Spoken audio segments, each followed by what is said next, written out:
Okay. I'm on the bottom here. I'm going to dial my Z-bias. And we have bottom in sight. So we're just going to let the ROV pilots get settled in to make sure everything is functioning properly before we go ahead and get started with our dive. Thank you. It looks like here. Yeah, there's kind of like a interesting big rock right here, basically. Give me some exploring here.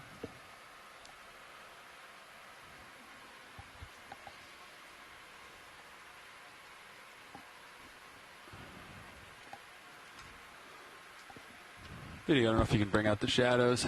Just gonna do some exploring of the geology in the area for safety. Copy that.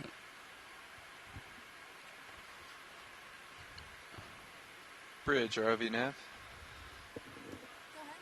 Yeah, I wanted to inform you that the vehicles are on bottom, and if you have a moment, we can discuss the bailout plan.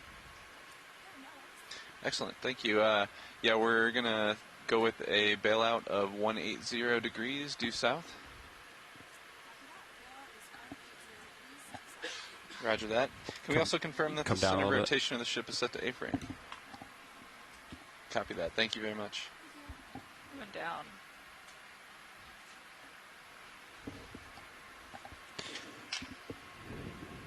Get me at like, 15 or 14 out there, something like that.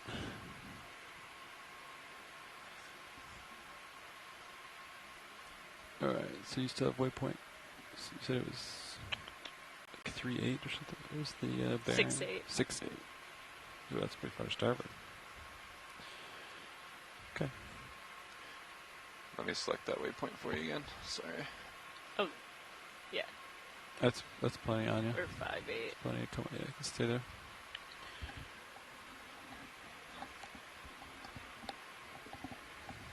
Okay. Hey, Watch Lead, this is your pilot. This is Watch Lead. Hey, we're just landed on the bottom. We got dialed in. I'll just have my co-pilot get our swing arms out, and then we're ready to start exploring. Excellent. One of the first tasks is to try and find a rock to pick up at the bottom of this transect whenever you are ready. Copy that. We'll look for a rock. Thank you. Maybe not the one right in front of us. That was a little big. Just a little. I mean, if they want to try it for this one. Of course.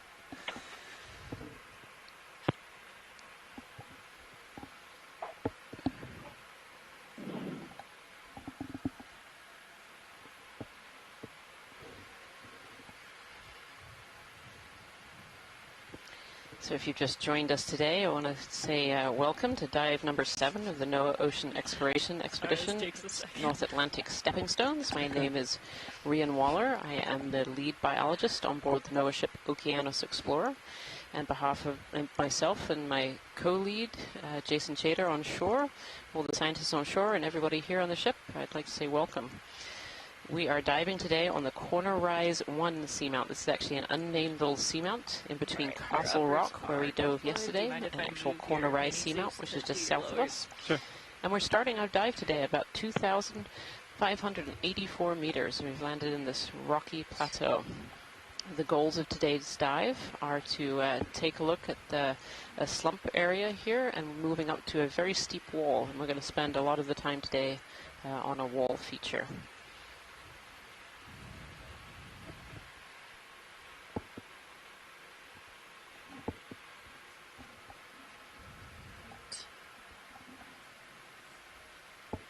I think it would start the first move at 45. Good morning, everyone. This is Jason Chater coming to you from Maine, Let me know. on the east coast of the U.S.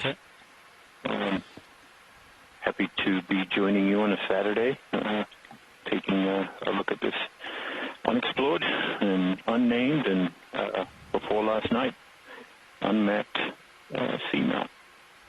We landed in pretty high relief, rocky bottom. And then if not a lot of sediment cover on the rock surfaces. You want me to line up with you? Some accumulating in the crevices. Keep coming to starboard until I'm centered on your system. So we after the mapping team completed the mapping overnight, we were agreed with what appeared to be would you like to make the first move, given your surroundings? The remains of a submarine failure, or a failure of the flank of the Seamount. It gave us a good place to set the vehicles down to begin the dive. We have a very steep wall up ahead, so we expect to see quite a bit of spectacular geology and biology. So stick with us if you can. What's the bearing towards the next waypoint now? Bearing is 60.51 degrees to waypoint 2. 61, okay.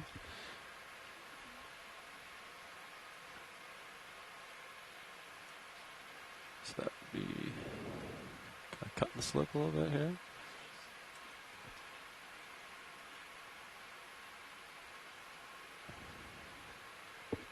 Okay, let's call it a move at, 60, 20 meters. Ooh, 20 meters, copy. got a little green now. Bearing 060. I'll get back to the bottom here. Decimal 2 knots, okay? Or? Yeah, that's pretty fine. Copy that. I'll get it in. I'll get to the bottom while we wait for that. Bridge move. ROV nav. Yes, we'd like to request our first ship move if we could. Range 20 meters, bearing 060 degrees at decimal 2 knots.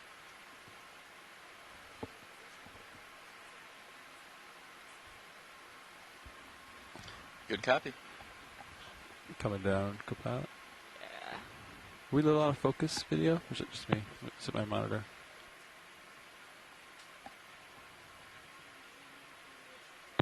Sure.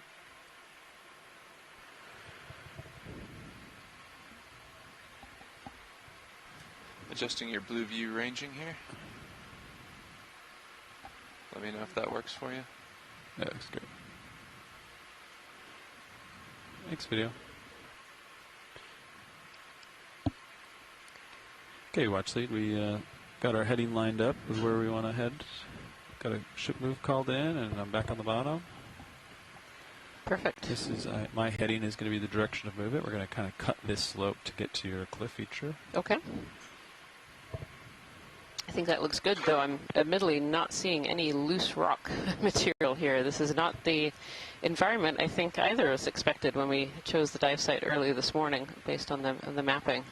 This is very smooth pavement.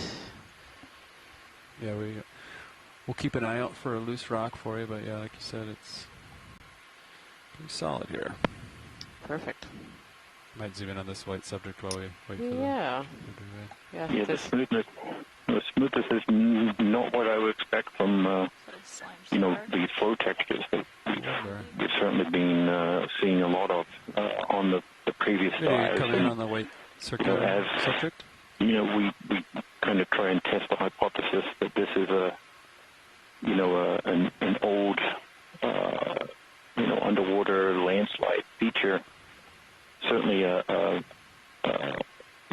smooth surface. We're definitely seeing the manganese crusts that we've come to recognize quite easily as we look at these seamounts.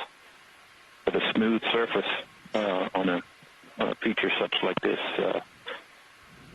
kind of does give us a little bit of evidence towards that it is a previous failure of the side of the seamount. Yeah, that kind of erases all the topography. Yeah, that very distinctive bubbly texture of the ferromanganese crusts in this, and we're just looking at a couple of encrusting sponges here growing on the surface. I see some other forams and potentially some hydroids in here as well. But yeah, that thick ferromanganese crust is really interesting in this area that's broken. Okay, video. Pilot's clear. Thanks. That indicates that it has been a while since if this was a landslide, it's been a while since it happened. This ferromanganese crust accumulates at a rate of about 1 millimeter per million years. So in order to get a fairly substantial thickness of crust, it would take many millions of years. Keep a close eye over here. Yeah, I am. I guess when we were looking at the maps this morning and it looked like a slump or a landslide feature, this smooth, flat bottom is not what I expected might have happened in this area. So this is really, really fascinating. It's also interesting that we're in, 2,000, just under 2,600 meters of water, and we're not seeing a lot of organisms so far. There's a few encrusting sponges and some hydroids, but I have yet to see any larger organisms, and I potentially would have expected to see some of the sponges that we've seen quite dominant on the previous dives at this depth. Yeah, I mean, one of the themes of the dives so far, and a lot of our locations for dives are driven by operational considerations of where we need to be and where we need to go, and sort of the surface conditions and what's best for the safety of the vehicles and the ship. And we're definitely on the south side of the seamount, so there's potential that current flow. Go ahead, Bridge. We're in one of these shadow areas where perhaps the food availability is substantially lower. 170, good because copy. of a limited current, and that may be why we're not seeing tremendous amounts of sediment. So as we go up, we'll hopefully be able to evaluate some of those conditions.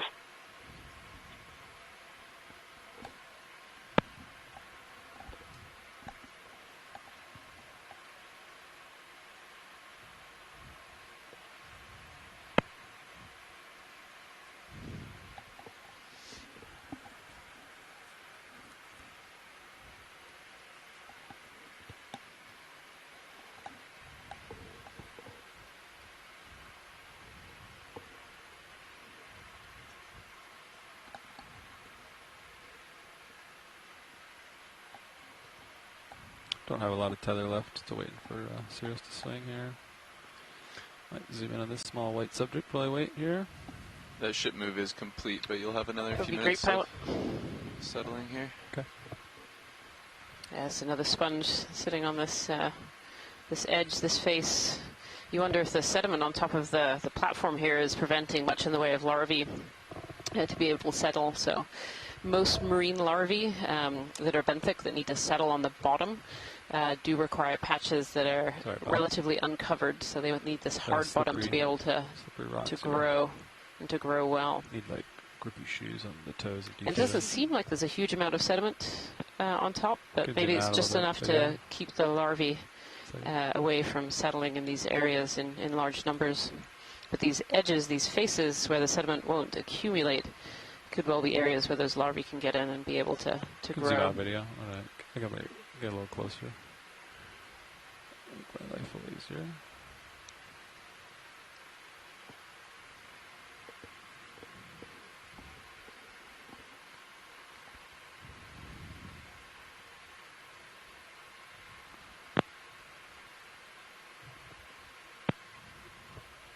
Okay, you can come in.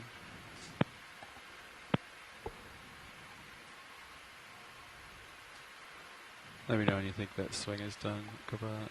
Yeah, I'm keeping an eye on it. Okay. Definitely still moving a little bit. Okay. Take more zoom if you got it, video.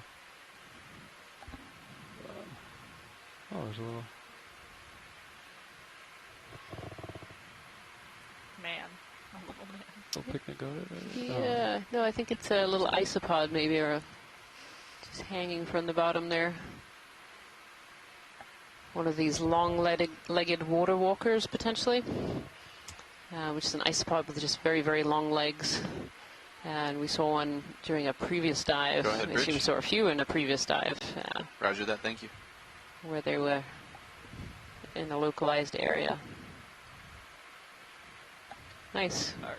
You can really see the texture in that sponge as well. So these sponges are filter feeders, and those holes that you can see allow the water to come into the sponge.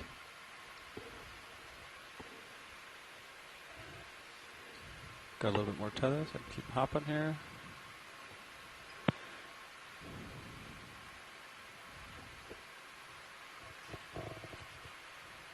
The extra light is good.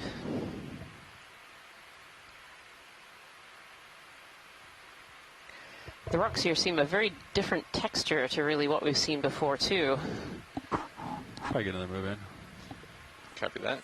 You want to do the same distance? Same Yeah, one of the things we're looking for is there is evidence from previous observations of seamounts in the New England seamount chain and from the corner rise that some of these seamounts have range 20 meters, or limestone type bearing 60 degrees. That's 60 degrees at decimal 2 knots.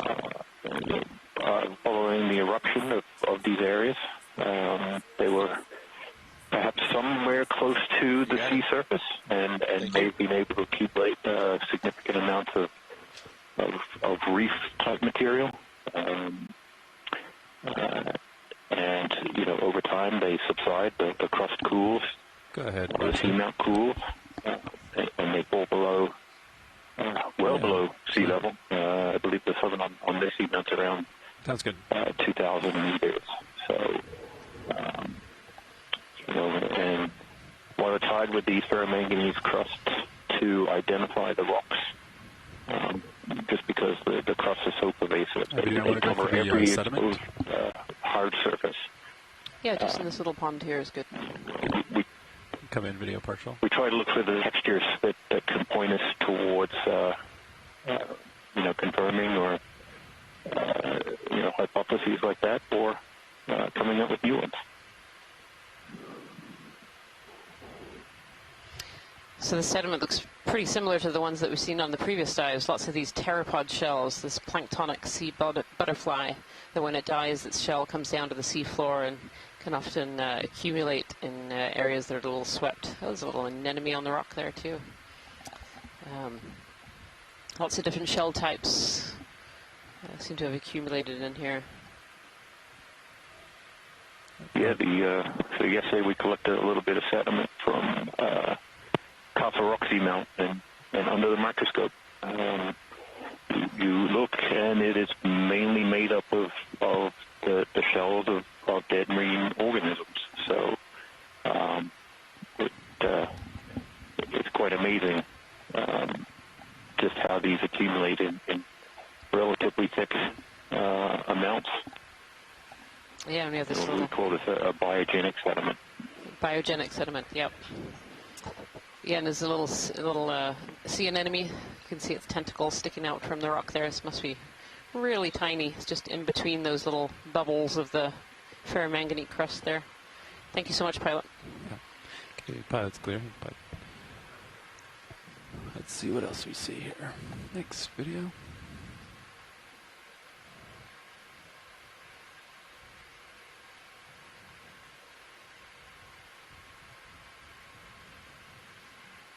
Lots of those little small encrusting sponges on the edges that we were looking at closely a few minutes ago.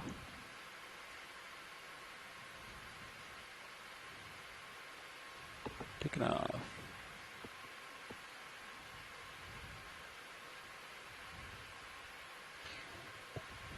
So a question for the pilots, are they feeling much in the way of current pushing against the vehicles down here?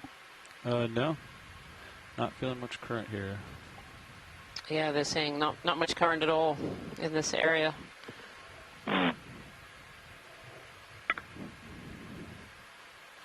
So if there isn't much food being swept into the area, it's kind of hard to find a place to live. But yeah, support extensive colonization. Yeah, absolutely. It is. It's very stark. It's quite a stark contrast to even some of the areas that we saw at this similar depth. We're not seeing a lot of life here. The sediment covering over could prevent larvae coming in, but also that lack of current could prevent larvae ever getting here in the first place too, and larvae being able to travel. Zoom in on this dead possible sponge. Yeah, this looks like a dead sponge here. It's the first one I've seen. it looks, the bottom looks very cobbly, like cobbles. Yeah, dead sponge, and it looks like actually there might be a chitin over to the right-hand side of it. Yeah, so that's a dead sponge structure, and then over on the right-hand side, it's kind of blended in well in the seafloor. It's the same color as the sediment, and it's got these plates covering it over, and you can actually see its feeding trail. See where the rock is bare. So these chitins are, we saw one yesterday, these chitins are mollusks, and they have something, a specialized feeding structure called a radula, which is a very hard set of plates, and they scrape away bacteria and food from the rock. And so you can kind of see this little wiggledy, jagged feeding trail of this chitin moving along this rock slide here. I'll try to hold that for a second.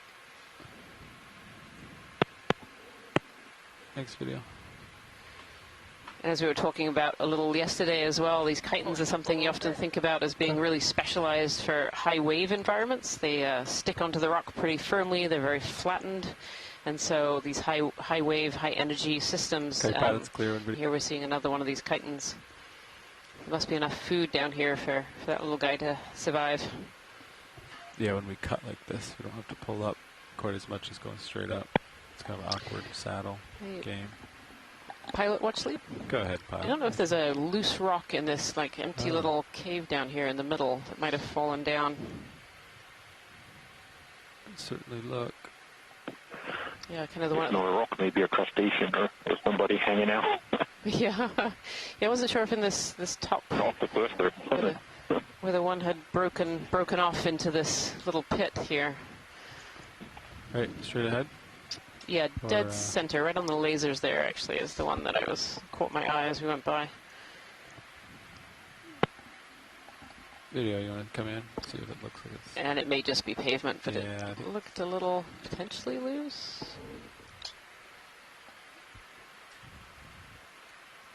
It's got a little under. Oh. It looks like it's still attached. Yeah. Yeah, it's always been hard to tell with these... Keep going. Thanks, video. We'll keep an eye out. Yeah, it's definitely been hard to tell with some of these rocks. Yesterday we had, I think it was 3 attempts to try and grab a rock before we actually managed to get one. They were more attached than they looked. Yeah. I think today's going to be equally or perhaps even more difficult with this, really, really low relief surface, especially at the beginning here of the dive. And perhaps once we get closer to the really steep wall, we'll start to see more of these loose rocks. Unfortunately, just the amount of crust. And although come around this corner, maybe we'll see something. Nice accumulation of this pteropod-dominated sediment. This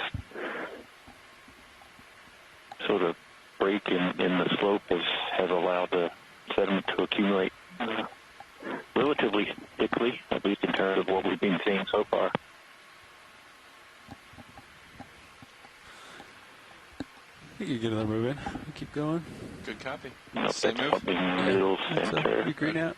Can't really see from back here. I think it looks good. Yeah. Yeah, it looks pretty pavement-y from here. I don't see any loose or potential loose. Yeah. 15 meters instead? Yeah, that sounds great. Good copy. Bridge RV nav. Another ship move if we could. We'll do a range of 15 meters this time. Bearing 060 degrees, decimal 2 knots.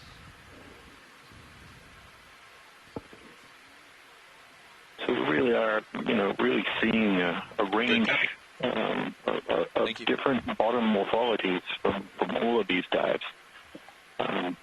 Certainly can't say it's just the same thing every day. Today is very smooth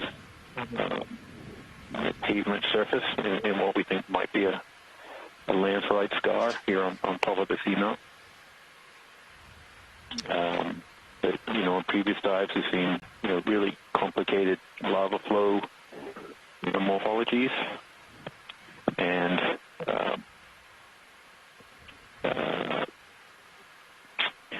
lots of sediment in places, and then kind of a mix of all the pieces together. But so good chance to make a lot of different observations.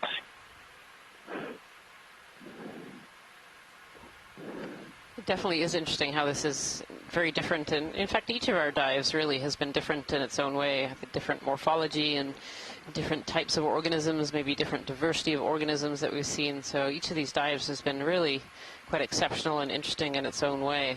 Shifting my heading to maybe more into it. No, you could leave your head in there. That's fine. They would call it at 60, is that correct? Yes. 060, yeah. Yeah, keep your heading there for now, and I can explore for you there. Swimming in the water column, kind of on the bottom, very white. Big snap white subject. Great. Yeah, a little mysid. Yeah, swimming away.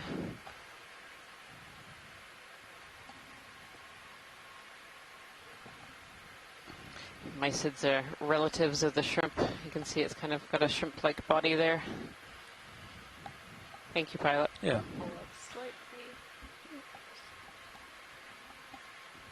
Oh, you can stay there, I think. Okay. Or on the move. So. Something on our port was getting a little close. Okay. I think I see the ridge out there.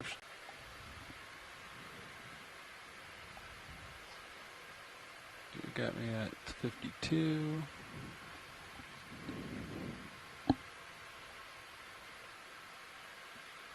Do some jellyfish. I'm gonna snap jellyfish jelly. real quick, and then I'll continue my explorations. Oh, beautiful. Really beautiful. This is a jellyfish, a deep sea jellyfish. They're often red in color, which helps keep them hidden in the deep ocean. Red light is attenuated from the water column very, very high up, and so if you are red down in the deep ocean, you're effectively camouflaged from predators. A little fun fact that jellyfish are actually cnidarians, so they're in the same phylum as corals and anemones. So if you think of an anemone and turn it upside down, you would actually get a jellyfish.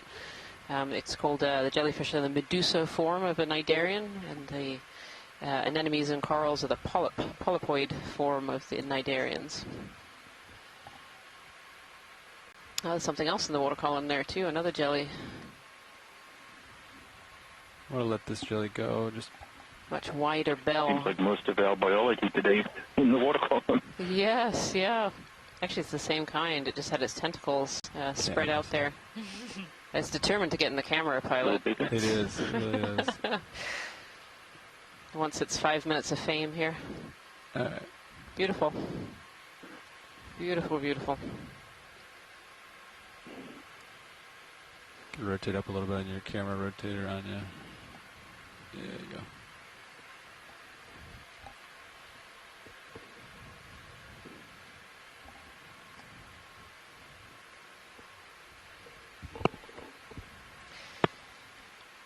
So for safe operation of the ROV today, we landed in a flat area, what we thought was going to be a flat area, and creeping up towards a very steep wall.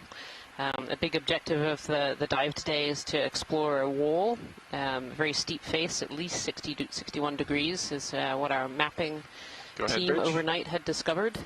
Thank you. It's likely to be a little bit steeper than that when we come up across it, and so to safely operate the ROV, we kind of creep up on these steep features very, very slowly and carefully, just making sure that we're being safe the whole dive. You agreed, co-pilot? Yeah. Copy that. Bridge, ROV. I have to say, in this flatter area that we chose to drop into, I didn't expect it to be quite so pavement-like and... range 15 meters, bearing 060 no, degrees. So far, no large sponges, no large corals like we've seen at this depth. Admittedly sparse at this depth, but I feel like we should have seen something like that on one of the other dives we would have by now. But this is a good area to pick up a rock. I think I see some potentially loose ones on the right-hand quadrant of the screen.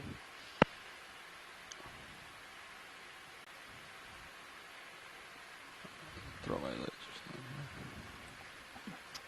You're reading my mind, Rian. Yeah, right on the lasers there. I'm kind of wondering in that patch if something is loose. Sounds great. Thank you, pilot. Yep. If you want to get my hydraulics up.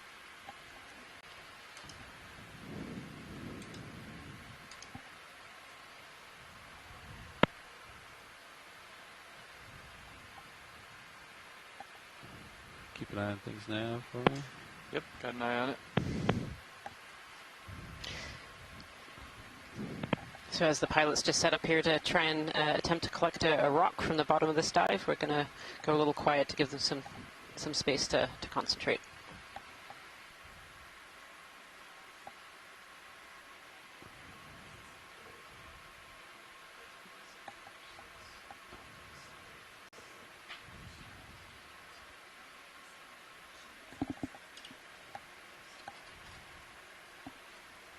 Looks like you got hydraulics up. Yep. Go for collection.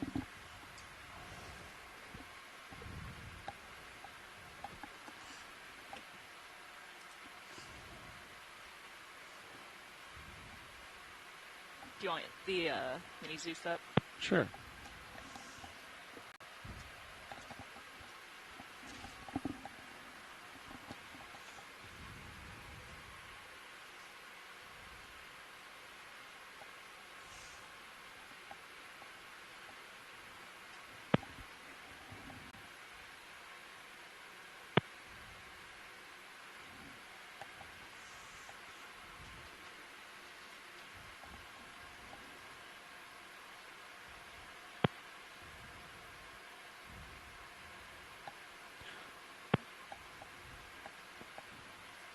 They're firmer in here than we thought. I think they're part of the pavement. Yeah, I agree. I think these are all.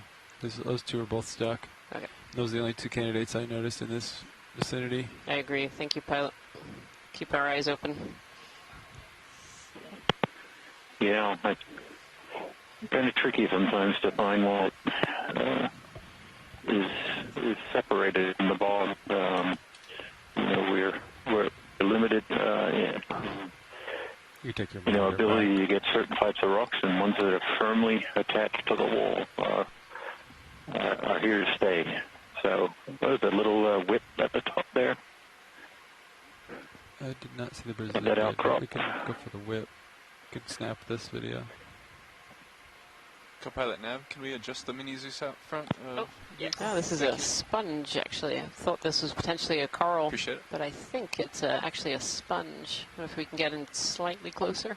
There I we- see the Brazilian now. There we go.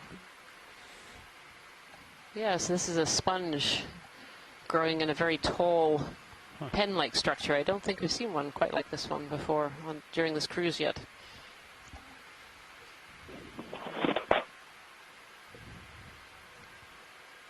Thank you, pilot. Yeah. Okay, video. Pilot's clear. Can, go for the Brazilian real quick, and then we'll continue on our journey towards the steep feature. There we are. Just like he's laying out in the sun, kind of. Just hanging out on the top of this rock, draped. This is a video. This is a Brisingid sea star. Brisingids are a type of sea star, a type of starfish in the Echinodermata. There's actually an urchin sitting right next to it too. Look at that. This little echinoderm hill.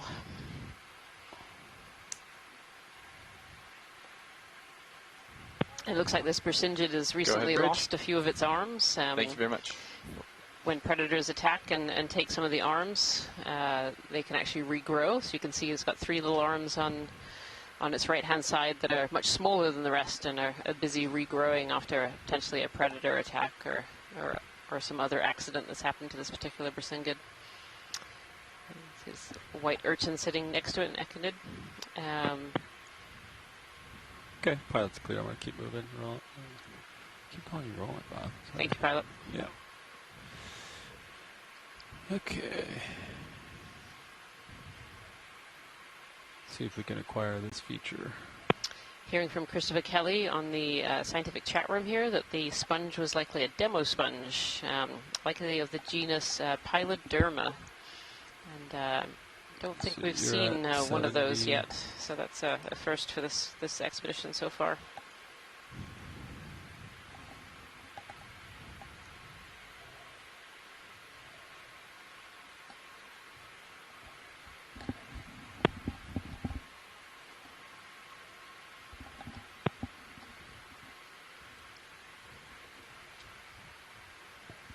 Trying to keep an eye out for loose rocks here. Looks like we're going downhill a little bit here.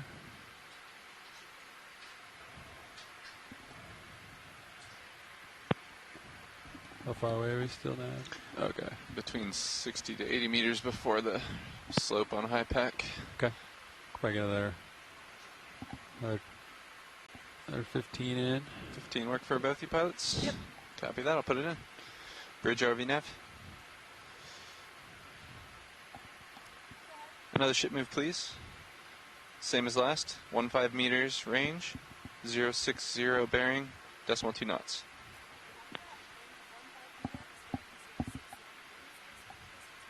You got it, thank you.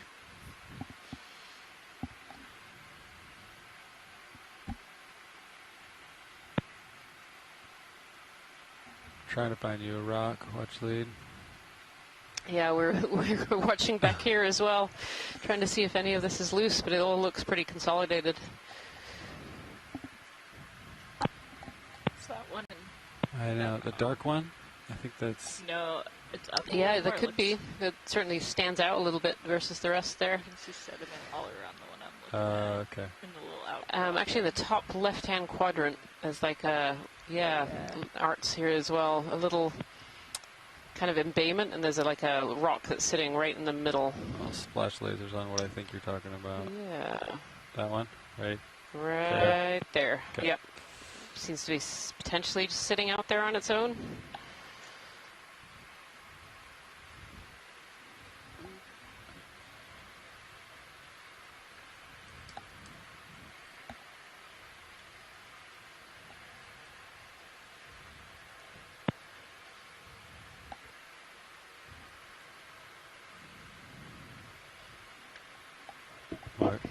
So we're just trying to set up to try and collect a rock. The pilots are going to give this one a poke and see if it's loose. The last couple they tried were actually cemented into the pavement. Sure do. So.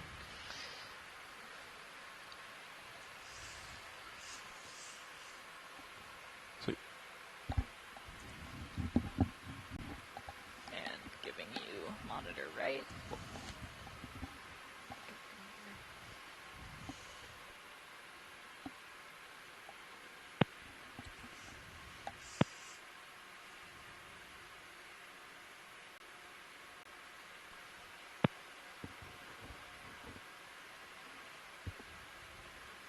Not that one, unfortunately.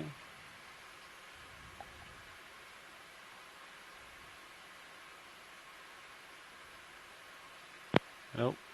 Both are stuck. The rocks, again, do not want to give out their secrets on this dive. Seamount 2, D20. Well, no.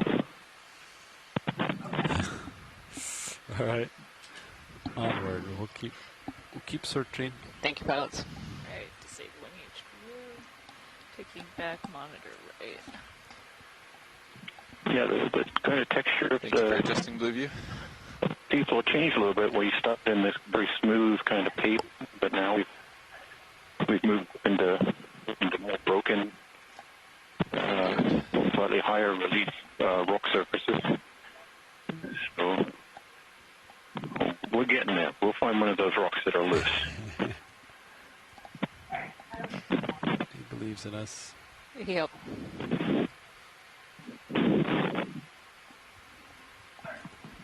You keep your heading there. I'll come back in.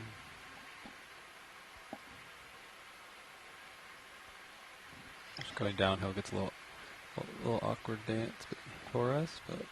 So if you just joined us today, we're on dive number 7 of the NOAA Ocean Exploration Expedition, North Atlantic Stepping Stones. We're currently diving on the Corner Rise Seamount area in a place we've called Corner Rise 1. This is a small, previously unmapped, unexplored seamount in the Cornerise seamount area, in between Castle Rock and the actual seamount called Cornerise. We are currently diving in a depth of about 2,400 meters. And at present, we're kind of making our way up to a large wall feature, but we're scoping out to try and find some rocks to be able to collect. We've been collecting rocks at the bottom of our transects. We try and collect a rock, one of the first things that we do during a dive. And the reason for that is these rocks can be helpful in dating a seamount and finding out when the seamounts were actually formed. Yeah? Maybe. No? Yeah. Wait, so there's another, yeah, that could be another potential there. That looks like it's sitting on top. Let me try. It's a big one. It's not that big. Watch it. Is that like a good candidate? It's kind of flatter, though. I think so. Angular is usually something they go for. I think Jason has just had to jump off for a second here. Maybe the one off to the right as well. I think they're both. That one seems to have a few angles to it. We're a bad woman.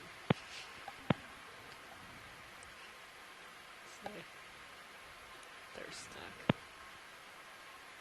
I'll give it a try.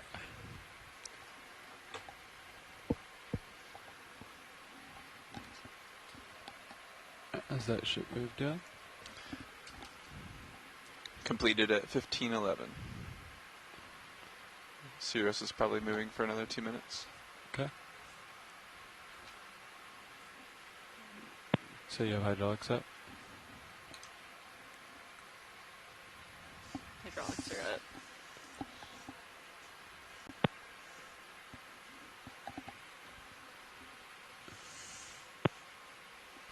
The chat room, Jason is very excited about this rock, so that's good. Let's see if this one is willing to come loose.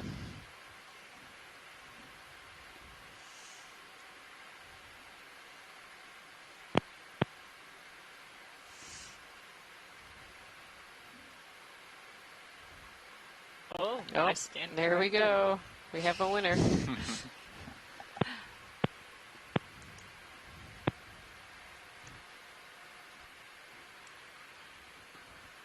Minis just out of focus? Yeah.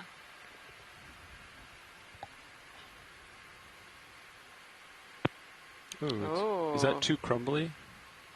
That was only grip force 7. Watch lead. That's a great question. Is that you, Jason? It's me, I'm back. So this rock has just... Hopefully this cracked. It cracked. It did not pass the squeeze test. Is it too crumbly? Yeah, or do we still... I wouldn't grab this one now. No. Okay. Just we don't want to lose it all. Yeah, right under the right skid there. I don't know if that one's loose, but it might be worth a poke.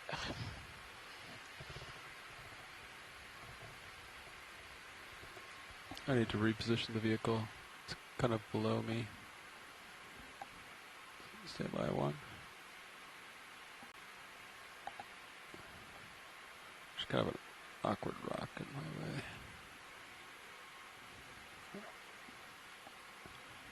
That one looks like it's in there. Yeah. I think it has a low probability of success, but we could definitely give it a try. Positive attitude. I think the minis. But I have to say, I do agree with you a little bit. That looks like it's cemented, but worth a poke. Okay.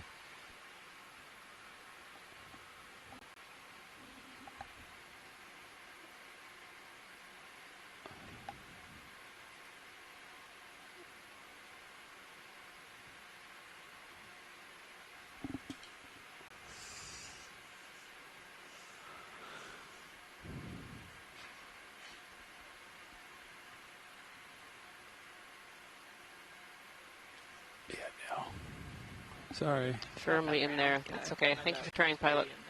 Try that? Like here? Yeah, that looks pretty in there too. But Yeah.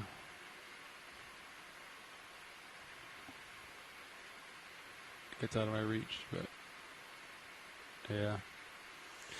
Those are stuck. Sorry, watch lead. No problem. We've had a request for a zoom in of the rock that was broken before we leave this little spot. Okay. Video if you want to zoom in on the broken rock right here. Actually, you can see how low the current is. The fact that the sediment that was kicked up is still sitting around here suggests quite a low current going by. So Jason, what are we looking at here?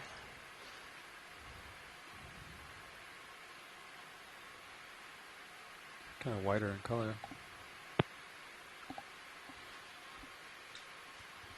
If you're on, Jason, you are muted right now. I think we're looking at a carbonate. I'm almost tempted to say, can we collect it? But I don't want the pilots to be mad at me. No, we can certainly... You know, it's chalky from the look of it. It may be a carbonate. If you'd like it, we can certainly get it. Yeah, it would be easy to collect at this point. Yes, if we could grab it, that would be great. Okay. That was good for so I had a video come out. Thank you, pilots. Yeah. 3 Musketeers for everyone. Oh, that's my favorite, actually. How did you know?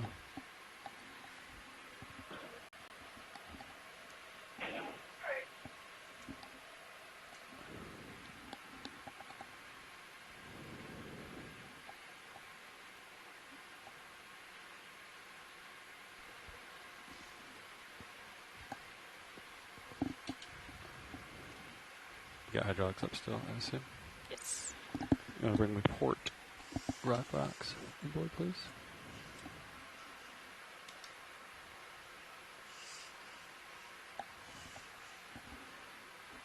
Port rock box. Yeah, just wing inboard, and then we'll get it open and...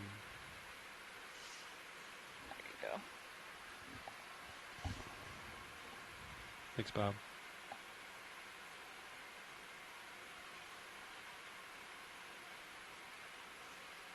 Oh, caught on something. There it goes.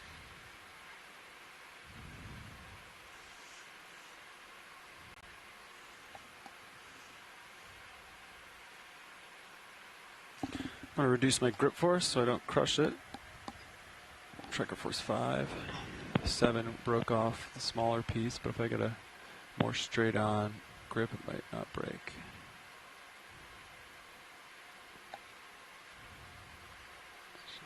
Gently grab it here.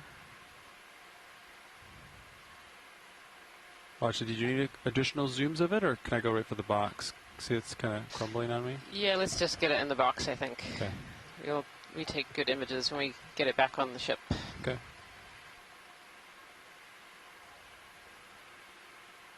Yeah, we got some good zooms, so I think it's okay.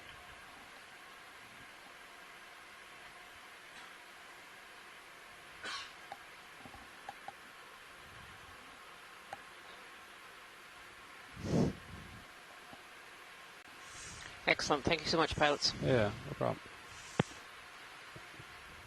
Thank you very much. Absolutely. If you wing outboard, it should close. But if not, I can close it.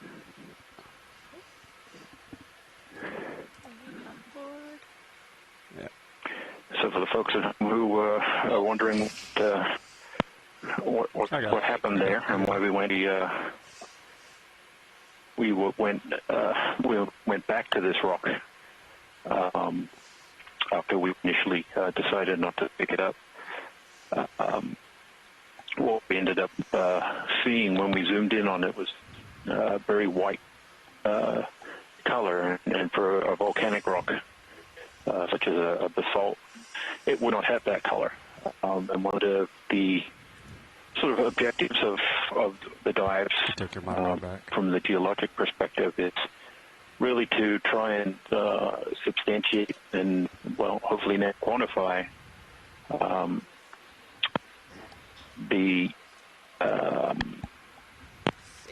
whether the observations previously made about these carbonate or limestone caps to these seamounts, suggesting they were closer to sea level at some point. Appreciate that. Is actually something we can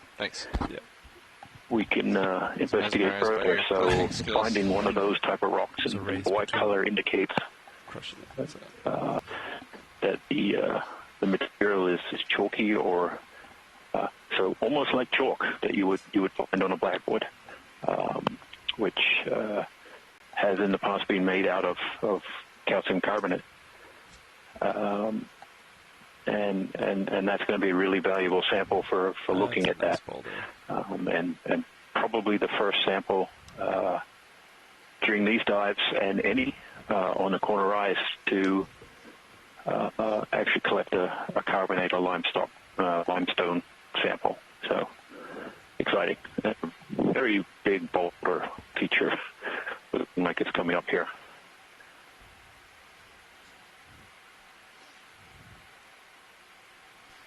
We've had a request pilot to collect the large rock in front of you. I was waiting for it. Unfortunately, we do not have a shrink ray. It's not one of the tools. That is a serious rock. We have the trailer attached today, correct? Yeah, it takes some serious... Jason, why is this unusually large boulder-sized rock in the middle of what looks like a sheeted lava flow? View and look ahead. And we can do another 15. You know, always hard to tell. You know, it does seem kind of out of place to the lower relief surface around. So there's a couple of options. Oh, okay. And of course, this ferromanganese crust tends to make our job a little more difficult. And we may come across a coral here on the backside.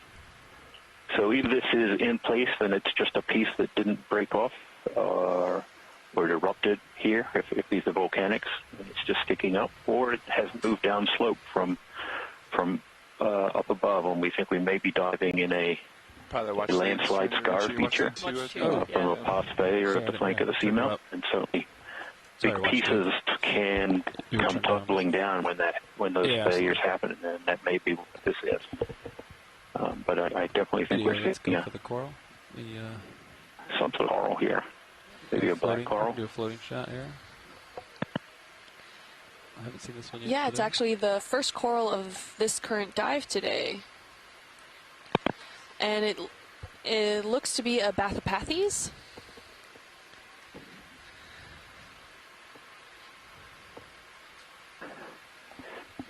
It's really nice. These branched areas are staggering on each other, so you won't... or are they equal distance? No, I can't tell from this angle. Sorry, Navigator, did you put a ship move in yet or no? No, I'm standing by. Great. Standing by. We'll get after this. Each polyp looks to have a singular tentacle. Zoom out video. I'm going to try some. I'll get you a better... And there's a sponge at the base. And it looks to be that it colonized on a dead sponge that was formerly on there. 1 second video. Get you a steady shot. It's quite a lonely coral, I have to say.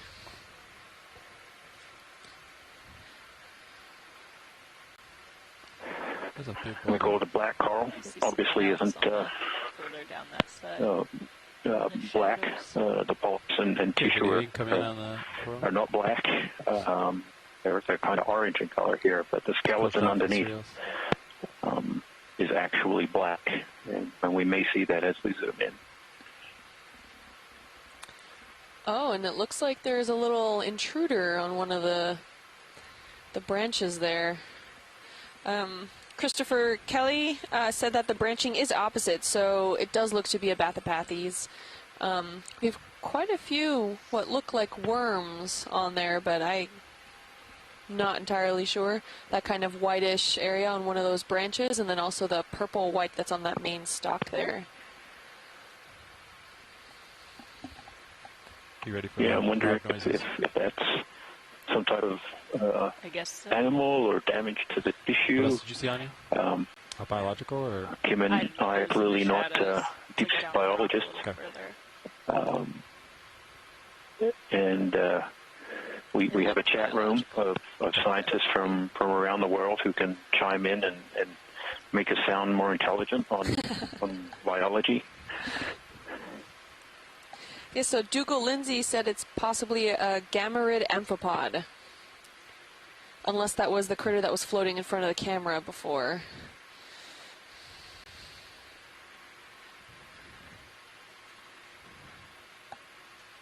Looks to have like really tiny little amphipods. Maybe that's what was stated as those amphipods kind of swimming right in front of the coral there. And then one branch seems to be slightly damaged. You can see it doesn't have that consistent, the polyps on the top quadrant there. Some of those tentacles seem to be missing. So maybe something at some point had a snack on this coral. Ah, yes, the amphipods were the small little shrimp-looking bugs that were swimming in front of the coral. Thank you, Dougal. Okay, path's clear. I think we're good, pilot. We can move on. Thank you. Keep going. Just that lower right. You can see where it kind of, I don't know what it is. Oh, let it go. We'll keep moving towards the main feature. Yeah, it's... So, what direction do you want to go now? So as Kim said, yes, we're still the first bearing 060 to the first coral we've waypoint actually 2. seen so far in this dive, and I wonder if being on the Does it sound good to backside you? Another 15 meters? Yeah. of this rock as we approached it, which is kind Bridge of RV nav. the backside being kind of the northeast side. We'll do a range of 15 meters. Has something to do with the bearing current flow. 060 degrees at decimal 2 knots. But the overall Thank you very benthic much. fauna so far has been very sparse. There might be a coral skeleton there just off to the left, suggesting that other corals were here. Might be another skeleton and an urchin. That little white disc on top. Yeah, pilot, can we get a snap zoom on that white disc that's near the top of that boulder to see if it's an urchin? Yeah, you can snap urchin, Bob. And then it looks like there was a sponge at the base of the boulder after. Okay. Ooh, it is an urchin. It's quite a spiny one. Definitely different than what we saw on the previous dives.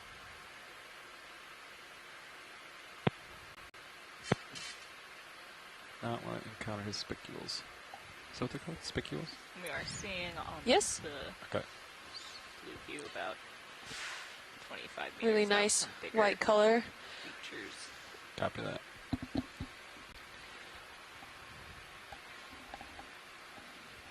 Okay, pilot's clear. Really nice. Great, thank I you. think there was a sponge I wanted to see down here. Interesting. There's not much sediment here on top of this rock. So, yep, there's Okay. almost a V sponge, perhaps. Just gonna drift it down. Yeah, so these sponges are filter feeders, which is probably why you see all of that surrounding material around it. In the current systems, detrital material flows through and they filter it out, and that does come with some sediments and, for a better lack of term, schmutz in the water column, so that can also get trapped in around the sponge as well.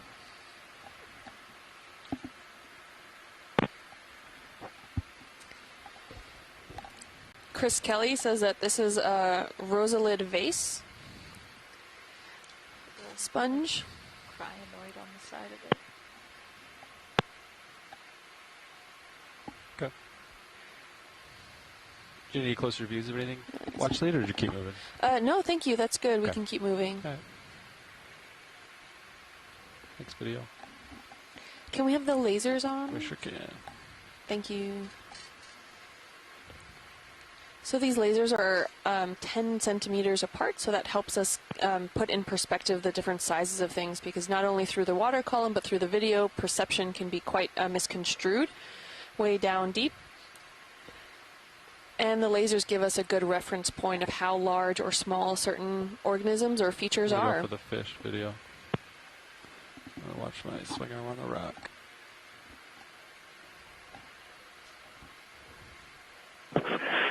And now we've moved into from a almost complete rock pavement to sediment. If you see behind this boulder, it appears to be some current scour. So at least there's a fish.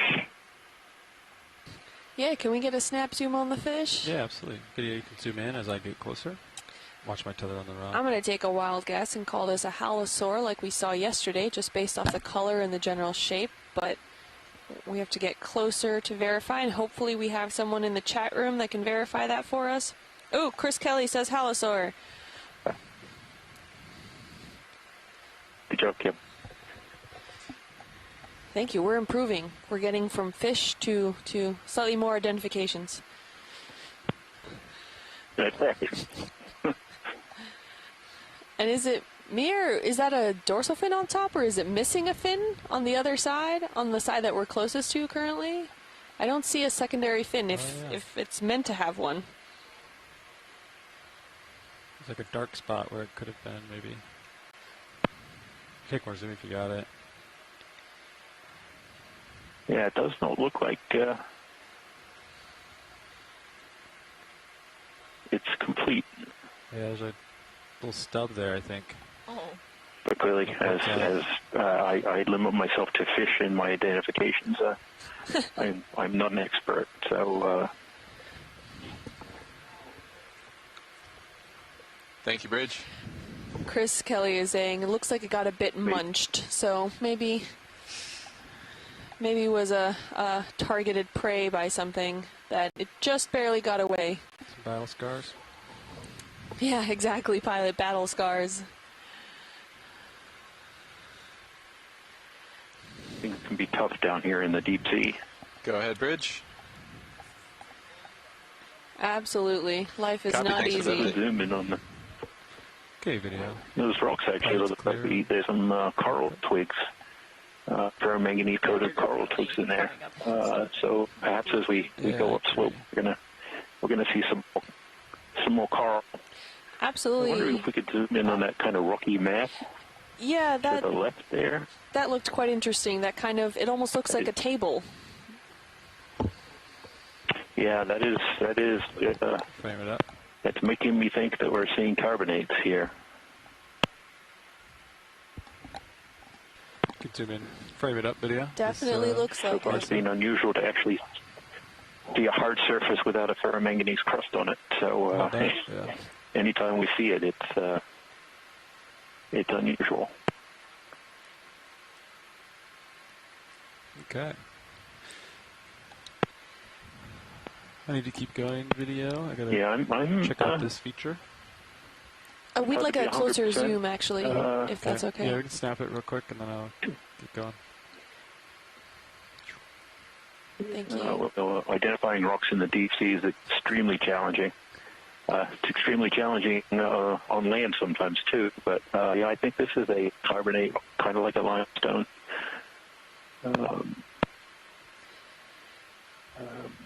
So I think that's what we got a sample of earlier. Was this type of rock, and Okay, thanks, video. Come on. the near complete absence of ferromanganese crust Alright, cool. is indicative of this See what we got being, here. recently either emplaced here or everything around it eroded. It's hard to tell now that we're in more of a sediment, but that's a really good observation. Thanks for the zoom. I bet they're going to want all of those rocks. Thank you, pilots. Yeah, Jason, it's really unusual to see something that was not Do appear crusted, to be loose. but it looked like karst.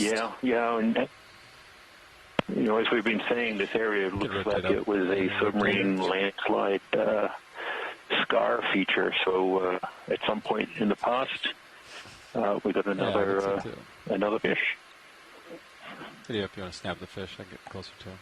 So sometime in the past, part of the seamount failed and broke away, and when that happens, different rock types, if they're present, will get deposited. So exciting stuff up ahead, I'm sure. take more zoom if you got it. And we'll go for geology next, probably. They sometimes like to look away right when you zoom. Oh. Or do that. All right, you come wide. We'll give my... there it goes. A little shy. Pretty cool... well, going back to that carbonate little table form, that feature that we saw, Kevin Conrad said that it looks like a shallow carbonate reef structure potentially. So maybe if it fell from up the slope that we're about to go up, that's a possibility. Yeah, very much so. Tumbled or rolled down to give it that table feature. Yep, they break away and they get deposited, deeper than they often sometimes. I found that in the walls, really trying to get a sense of explore to our port side, the morphology of the rock surfaces. And you can see here all these rocks are coated with that ferromanganese crust. Increase your blue range here. So to see one without it is really, that may be the first one we've seen the whole expedition. So, okay. Thanks, Bob. A very interesting dive from the geology already. Yeah, it makes us curious about what's on top. Well, I'm less unsure about it now. That's for sure. Oh yeah. A rock of that size. It's a fish again. That's. I think it's the same one. Strike it better too. I think so. You could rotate up a little bit if you want to. Keep an eye above me. Yeah. So it's definitely the wall. You guys agree? Yeah. And then,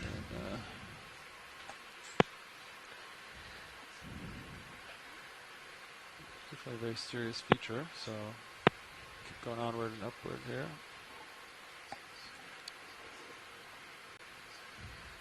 I think it goes straight up it. These are really interesting features here, Jason. So this kind of whole segment here looks like it either is like a secondary deposit based off the other layers underneath it, which look more sheeted. This almost looks like it was starting to like slide down this slope here.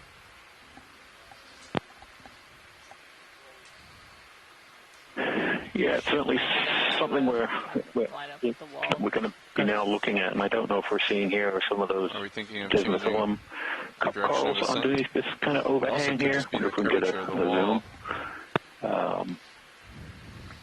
Oh yeah, pilot can off to the gangly bit left-hand side. Those white 3 dots. Can we first look at that, and then we'll look at the more branchy one. Sounds good. Ooh, watch your starboard swing arms. I'll keep an eye on them. Okay. Definitely a lot of changes in the geology, which often occurs when you're in a submarine landslide environment. Things get jumbled up. So we're probably still seeing a mix of volcanics and these carbonates. Hold that video. And it looks like a lot of these fossilized corals here also. So is that a sponge? Desmophyllum.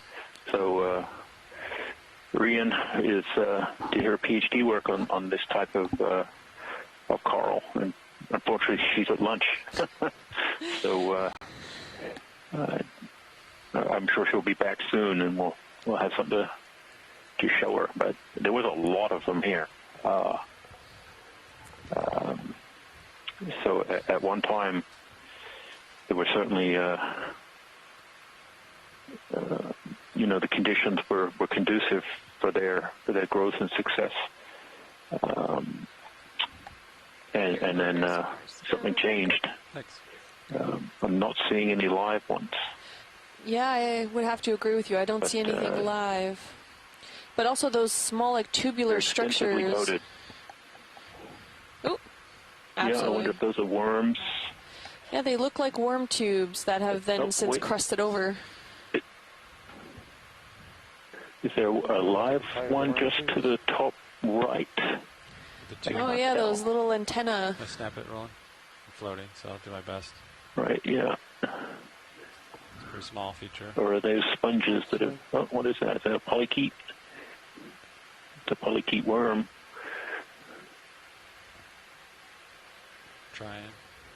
These cup corals are really covered over with this ferromanganese crust, and its growth rate or precipitation rate is about 1 millimeter per million years. So even if this is just a small fraction of a millimeter, it's still a particularly long time that these corals have been dead.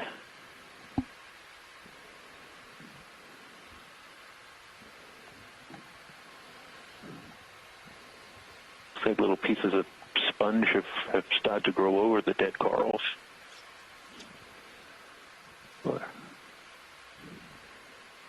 Yeah, what's interesting is that some of the interior structures of these corals that we just saw that came out of frame are slightly brownish, which means that they haven't had that encrusting the same as the outer sections of it. So like that interior septa looks still in that rusty color, so it looks like it's only just starting to be encrusted, whereas other ones are completely black. Video. I think I'm going to keep going up this rock. Full wide. Right. I don't know if those are pseudomorphs, like the sponges have kind of taken the shape of the corals. I'm not a coral expert or a sponge expert, so we're going to keep going. It's hard to tell.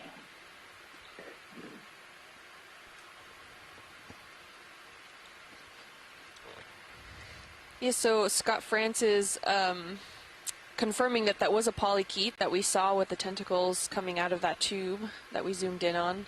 Thanks, pilot. Yep. So based off just what we zoomed in on, the texture that's on these rocks seems like this was a pretty substantial reef of some desmophyllum.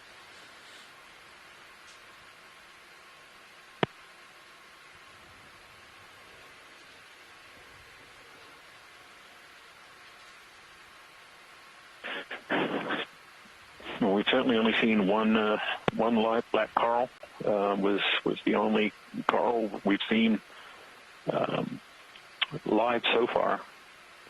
We've seen a number of these smaller sponges and urchins, several fish. I don't know that we saw any fish. Did we see fish yesterday? I can't remember. One of the seamounts, I think it was the deep dive on Rockaway Seamount. We didn't actually see any fish, but here may be another black coral, another Bathypathes. Yeah, can we get a snap zoom? Yeah, you can snap the video. Thank you. And we're starting to approach the steeper part of our dive transect. And it appears that, as we do that, we're starting to see more benthic fauna. Watch, did you need a closer look, or is this a good enough identification zoom? This looks good to me. Okay, awesome. Thanks, video. Thanks, thanks, pilot. Yeah, no problem. Ooh, can we get a snap zoom? Actually, just what was under it? That white thing with what looked like it had spicules. Snap back. Further down. Sorry, on the rock.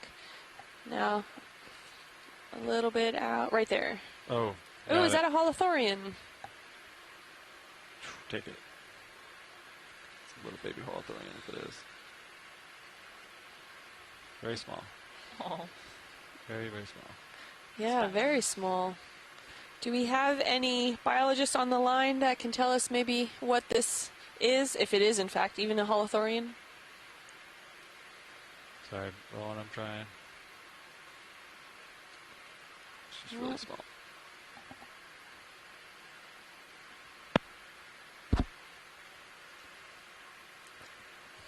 Any guesses, Jason?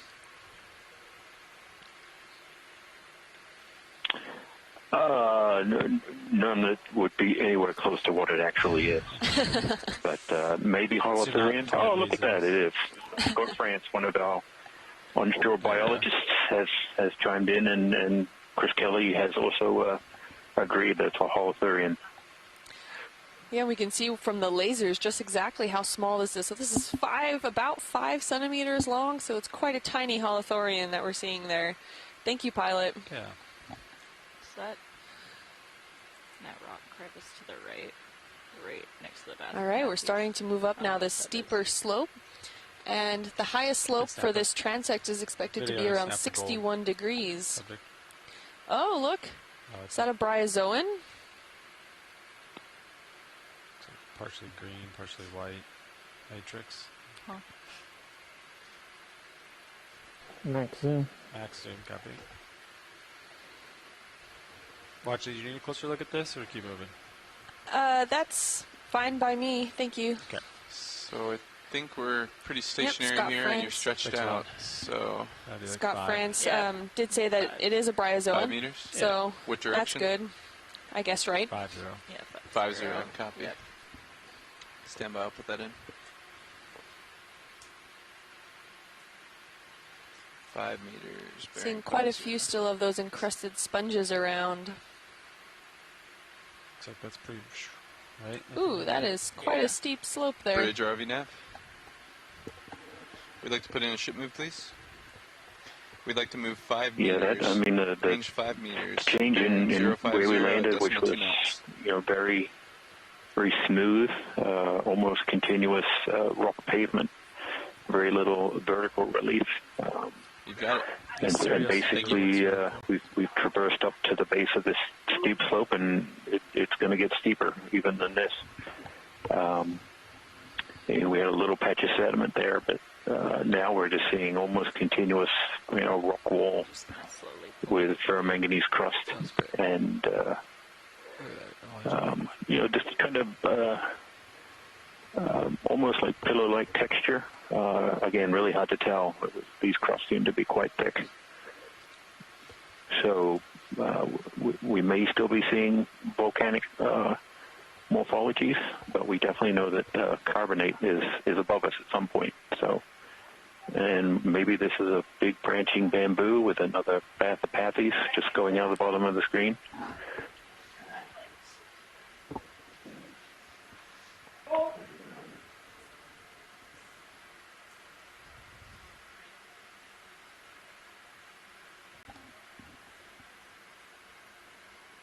I'll set you up, Roland. We can get closer on this black coral in just a second. We're waiting for some more tether, so. Gonna come in video, partial. Looks like another one of the black corals that we've been seeing. We just minutes ago were saying we haven't seen anything from these benthic fauna, and then all of a sudden. Try to hold that.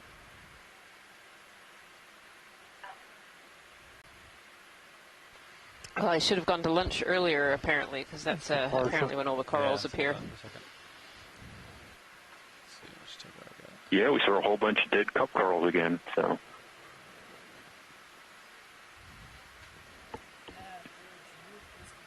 Copy, thanks, Bridge. Thanks, video. We'll keep going. See what else we find. Ship move complete.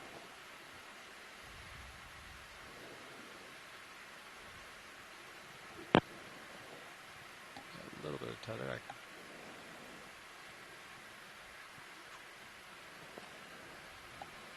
See, we've definitely moved out of the pavement type area into these almost like blocky steps.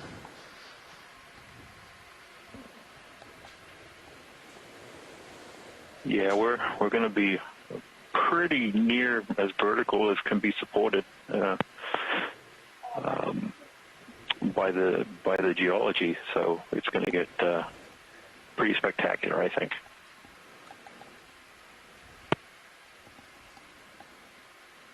Video, if you want to frame up the large colony. I'll slowly approach. Have a look at this bamboo coral here. I can see that it's a bamboo. I think I can see some nodes. Desmophyllum at the phylum, desmothumping at the bottom. Yeah, it's right underneath, yeah. Yeah, there's some barnacles living on the skeleton, this coral here.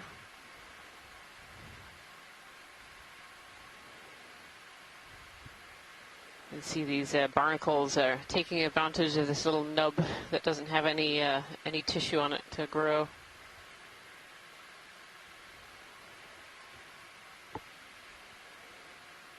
Partial. Yeah, just hold that.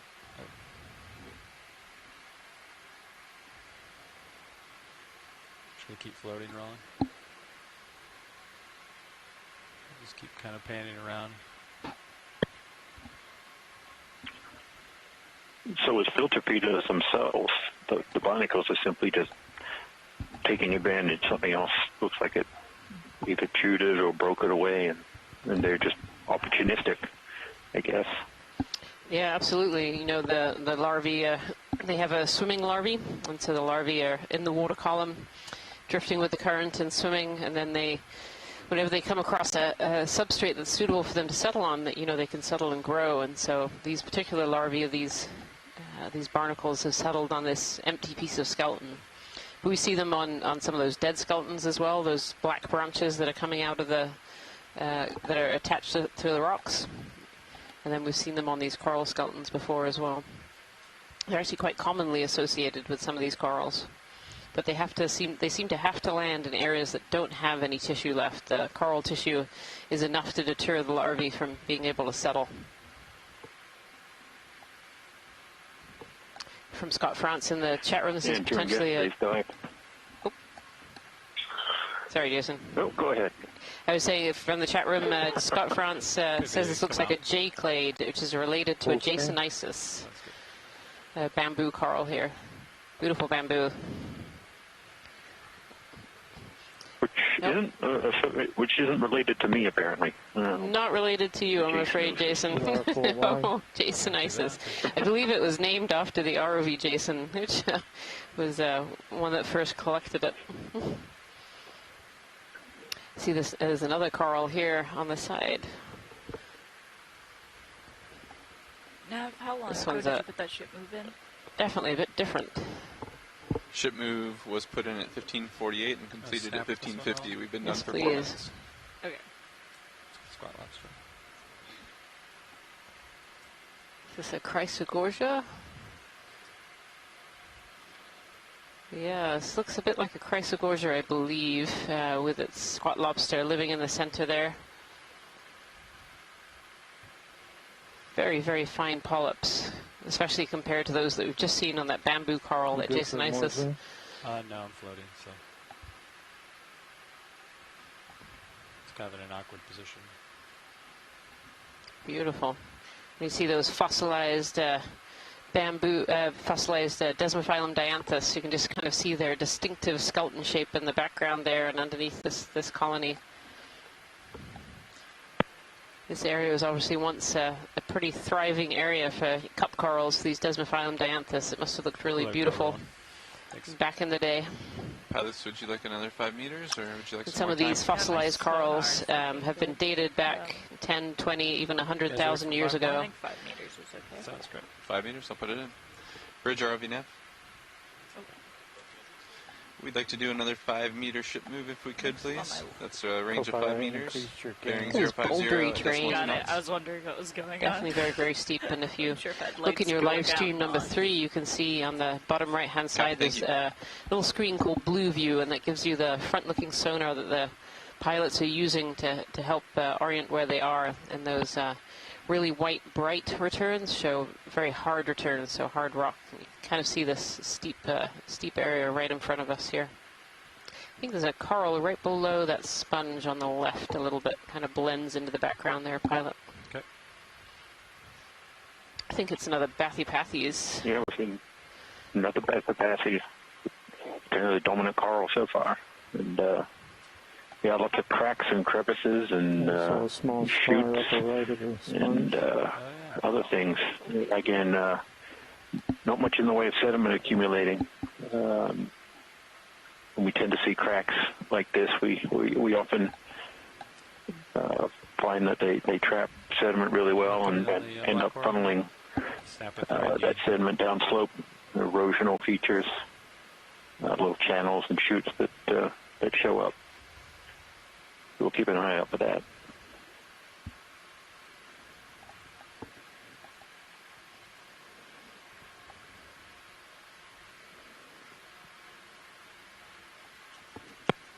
Thanks, Ron. Thank you, pilot. Yeah, it looks like a big kind of shark tooth rock right here. Kind of a local high.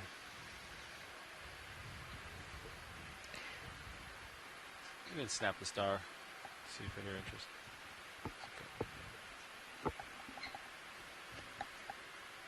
Looks a little like the Goni Aster that Chris Maurer was mentioning yesterday. Yeah, it does. Little tiny guy. Right at the end of the dive. Yeah. Yep. Copy, thanks, Bridge. Move complete, pilots. Copy, thank you, Nav. Watch, did you need a closer look at the star? No, I think that's fine. Okay. No, we're good where we are. Don't move. I think we're going to do a pilot change up here, and then we'll be back with you. Perfect, thank you. Yeah.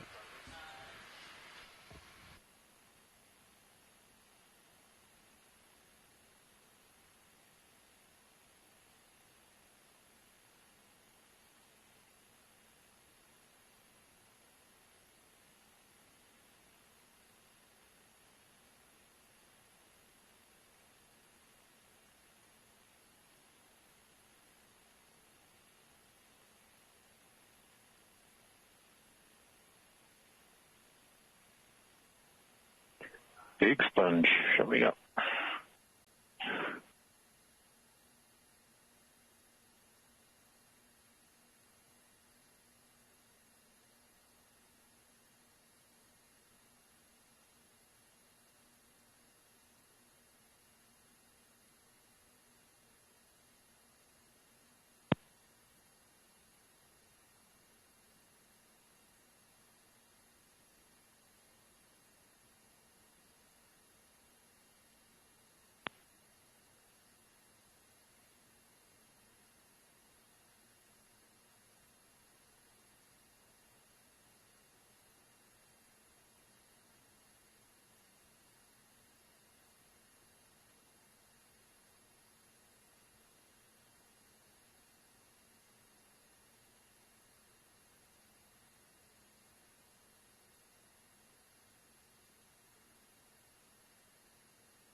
Co-pilot FYI, I've got 9. Co-pilot FYI, I've got 9 dB gain turned on the Sirius camera at the moment.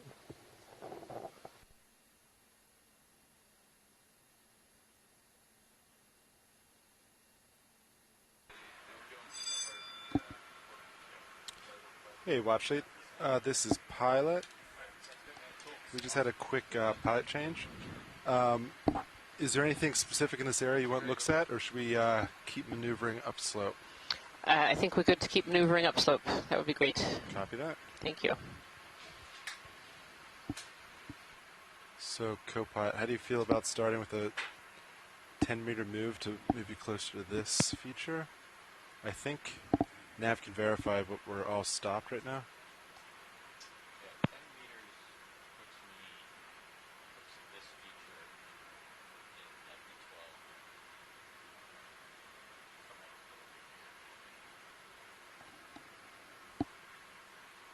Yeah, we are all stopped.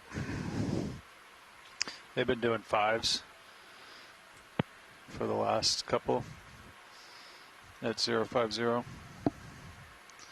Copy that. So I think they're creeping on it pretty slow. No surprises. Yeah, I'd feel comfortable with 10, but that's up to my co-pilot. Copy. If he feels good, we can do that, or we could just do another 5. I mean, I'm seeing behind it, right? Almost looks like a... Yeah.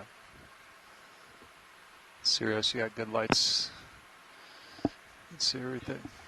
For those of you who are just joining us, we are on Dive 7 of the NOAA Ocean Exploration Expedition, North Atlantic Stepping Stones. We are currently diving on the Corner Rise Seamount area. We're actually on a small, unnamed and previously unvisited, unexplored seamount, kind of in between Castle Rock, where we were diving yesterday, and the main Corner Rise seamount. We started this dive at 2,595 meters. We are currently at 2,562 meters, and we're slowly making our way to a wall feature, which is the main feature of this dive. We'd like to request a ship move, please. Examine fauna Range and the geology meters, of that wall feature in this area. Degrees, speed 0.2 So far, knots. this dive, it's been a relatively flat plateau of pavement, and we've come across this larger boulder area. In terms of the biology, there hasn't actually been very much at all. It's been very swept, very low current, There don't seem to be a lot of organisms living in this area as yet, but we did just come across an area with an awful lot of fossilized coral areas. So fossilized coral, fossilized cup corals. So this area in the past was certainly a good area for these corals to live, but we're not seeing much in the way of larger biota at this time. A large bamboo coral and a few smaller of the Bathypathes black corals. You can actually see on this rock in front of us, on the bottom edge of the rock, you can see the face of the rock is covered in these cup corals, these fossilized cup corals. And these cup corals are really interesting because they actually may have lived 10, 20, even hundreds of thousands of years ago. And because their skeletons remain, they actually allow paleoclimate scientists to examine how the composition of water masses back in time. So we've got they're important archives bailout options of what if we do the ocean lose looked like stern going backwards through time. thruster today. So on bottom, we'll be on bottom for our whole shift. Beautiful view looking up here. Looks like it's being requested if we are on bottom and we lose the stern. And there's one of those little sediment chutes I talked about. We'd like to ascend and work configuration swiftly and safely to at least 100 meters in altitude. Too much accumulation here. We noted that the current strength is pretty low. There is a lot of marine snow. This is kind of white 2420 at the top. in the water column as we move up. So it's not a complete absence of sediment to the area. It's just that the area doesn't seem to we're getting very sediment to accumulate. I'm sorry, it said at least 100 meters. Over the longer period, sediment availability is low. Aligns with what you guys are comfortable with. We'll keep that in the back of our heads. On the Seamount. Hope we don't have to make really that happen. Spectacular near vertical walls here. Thank you, Dan. Go ahead, Bridge. Copy that. Thank you, Bridge. We're all stop pilots. Copy that.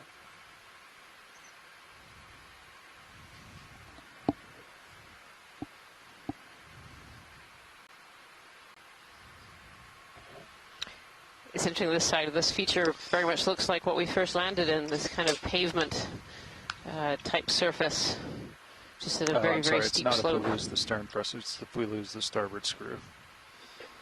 The mapping was completed by the mapping team overnight. It really did show that this area was a failure scar, an area where part of the seamount has broken away and left behind essentially a hole with an open southern side where the material used to be, and this vertical wall, near vertical wall, I should say, the steep wall that we're looking at, could be a sponge. The surface that material broke away from. So very smooth. We are seeing a lot of this ferromanganese crust, which has this petroidal texture. You see all these sort of linear features. Was that a little sponge or urchin? That's an urchin. Urchin, yeah, a little urchin hanging out on the side of this this cliff. So these urchins have something called tube feet, and those tube feet will actually help them to hang on to surfaces that can be vertical or upside down. They're actually powered by a water vascular system. So water is regulated through a pore in the shell called a madreporite, and that helps to operate these tube feet that have the ability to suction. And so these urchins can be on vertical, near vertical, or even upside down and be feeding. Underneath that urchin is a structure called the Aristotle's lantern, which is a series of 5 teeth that kind of rasp at hard surfaces, getting off all the bacteria and food that might be on that surface there.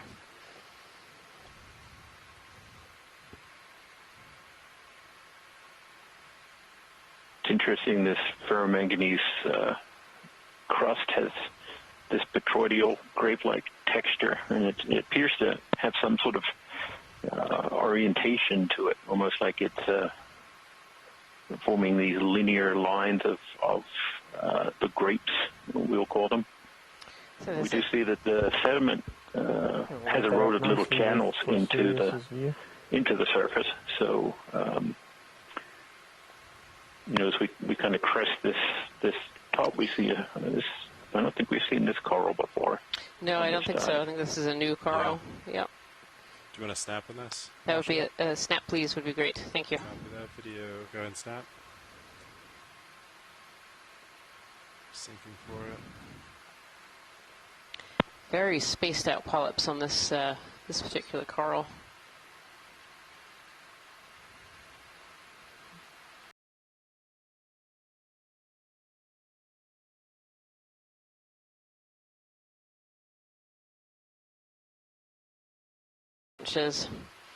Look at that polyp that's all sucked in at the very top there. Its tentacles are creating almost like these little balls on top. And these corals are, the bamboo corals are octocorals, so they have octo, so they have 8 tentacles. Full shot.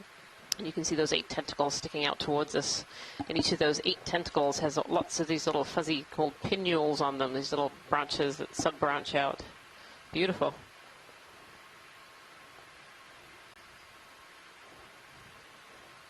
A crinoid there sitting in the middle.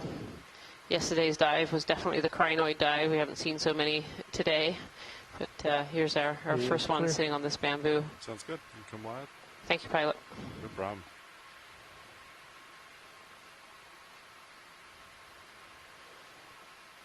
Excellent view of this feature from the Sirius camera. Yeah, it looks a little jaggedy.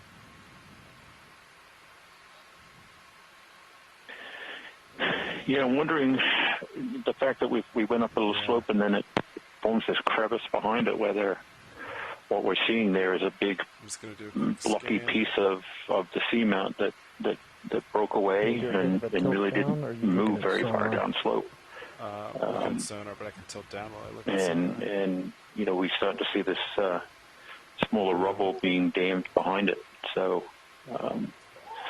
you know, hard to see some of these features from the bathymetry data, but sure looks like one of these big displaced blocks of.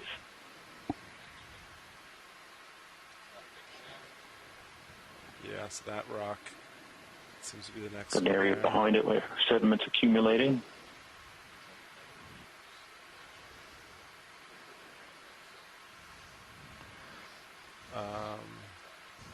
Yeah, do you want to aim for this? So we're certainly accumulating more observations that really do you don't think help us, you know, evaluate the hypothesis of previous failure of part of the seamount slope here. 10? So, copy. Nothing overhanging. This block actually may be acting like a dam, preventing sediment from moving down slope. Being filled in back here in this range 10 meters, bearing 045 degrees, speed 0.2 knots.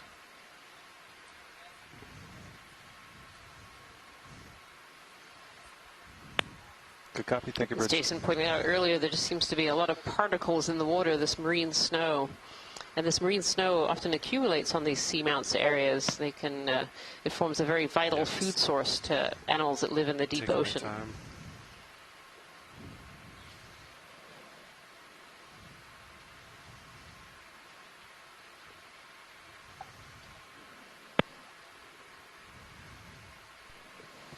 I'm going to push past your skids. I can tilt up if you want. Copy. Full wide. Watch it, go ahead.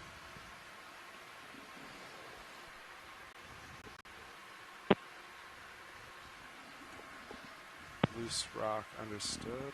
Let me look down and let me see what we have. Kind of in an awkward spot right now. I think you could. But if we see something just ahead, that might be a good area. If you saw something in there.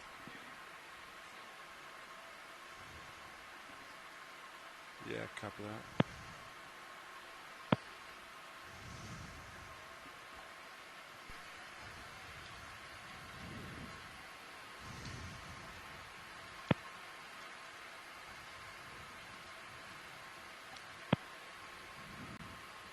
I'll keep an eye on the Taylor here. Yeah, copy that. I'll give you a partial zoom if that'll help. You can just hold that for now. Another little Bathypathes coral in the corner here. They certainly seem to be one of the dominant corals in the area. They're still a pretty low density. It's very, very spaced out. Yeah, we're going that way. Yeah. It looks like there's also fossil coral deposits on this rock face that we're facing here as well.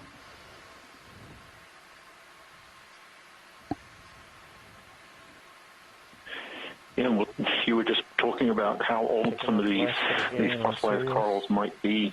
Certainly if they're in the tens to hundreds of thousands of years, and if this big rock feature is a remnant of the seamount that kind of just fell down and didn't go very far, it really does point to the age of the failure, still being quite old. Yeah. I have a little more fish, though. Cool. One of the things we spend a lot of time trying to figure out with submarine landslides is how old they are, how frequent they occur, for a number of different hazard assessment purposes, and we've been certainly trying to use the rates and densities and distributions of different sessile fauna to help us get a sense of those age ranges, especially in an area like this where there isn't too much sediment that we can use to look at sediment accumulation after the failure. We have to look for other things, and another video, but sort of suggests a significantly old age for this failure. Copy. Thank you, Bridge. Ships all stop pilots. Copy that.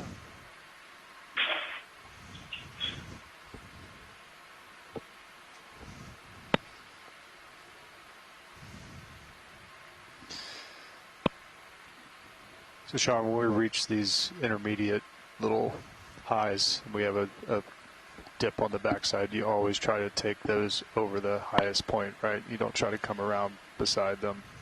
You always go over the highest point of that feature. When we're traveling? Yeah. For tether management, or just best practice? It depends. Yeah, it's tough to say yes or no all the time. Yeah, especially when you have local highs like this, it does help with the tether. If you're weaving around these, you want to make sure it doesn't get snagged or anything. I can adjust my altitude, which will move It's worth tuning in a little bit to live feed number 2 right now, which shows the Sirius camera. So the go right on the other side ROV system that we're diving today is a 2-part ROV system. The upper part is called the Sirius, and the lower part is the D2 system. And Sirius acts as a buffer for the waves for the D2 system, so that we don't see the effect of the waves in our main camera. But Sirius very nicely has a camera that shows you where D2 is right now, and you can see this cliff feature that we're orienting our way around. Josh knows that's the highest point. Yep.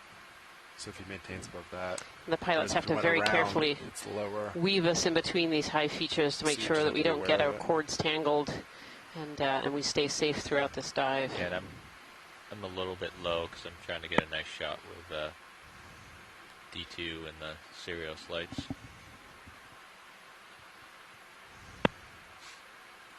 Would you like to go for a partial zoom with those 2 peaks, co-pilot? Sure. Terrain to fly over. This is lots of local highs and these large boulders. It's very tricky to make sure that we're keeping everything safe here.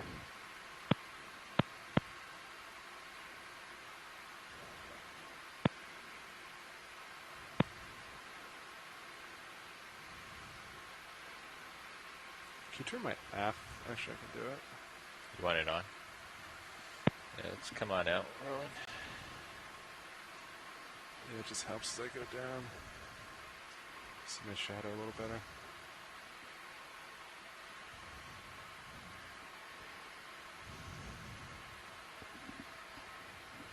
That's full wide on Sirius? You are full wide. Thank you. Alright, so this is this. That's what we were seeing before. You can see an over it like that, so it looks good. Yeah, it's just slope ahead of it.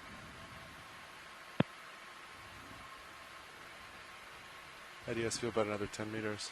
Just thinking the same thing, Sean. Good copy. 045, or do you want to turn that a little bit? Let's see. So this is 045 right here. You happy with that, Sean? That looks good to me. Okay. Yeah. Bridge, RV now. It's going where you want. Hi, Bridge. I'd like to request another ship move, please. Range 10 meters, bearing. I'm going to adjust your sonar here, Sean. Copy. Good copy. Thank you, Bridge.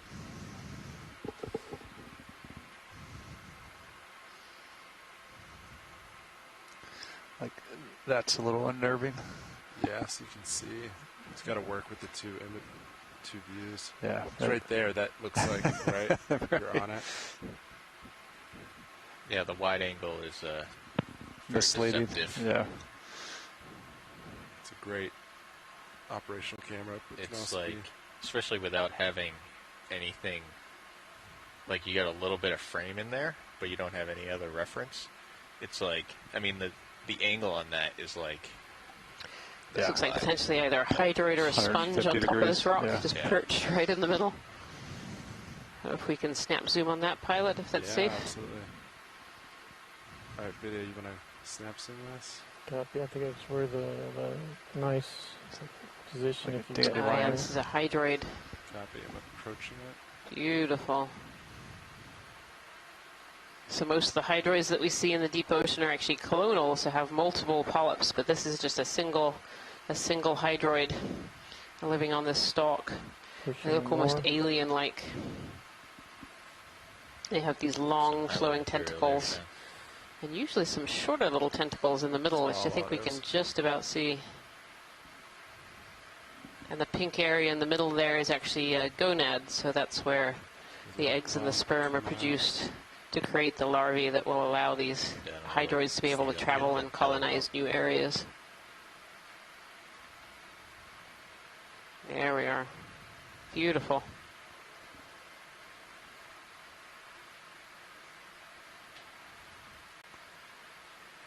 Remember the first time I saw one of these underwater from an ROV camera, I felt like we were in another world. They're so alien looking.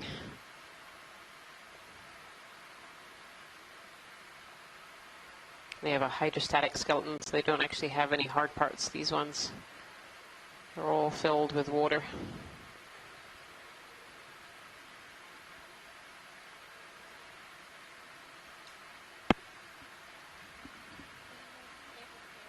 These hydroids are in the Phyllene area, so they're related to corals and anemones that we see so often in the deep ocean. Excellent.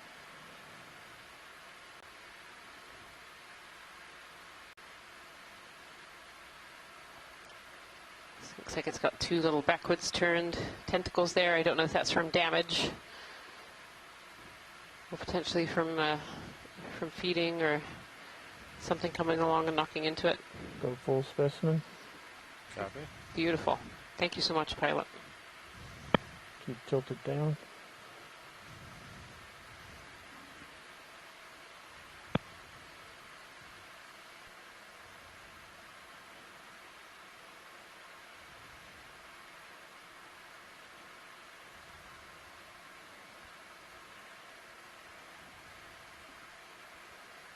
Hold that shot. Current say otherwise, huh? That's not really, can't blame that on current. Copy that. Thank you, Bridge. Ships all stop, pilots. Copy.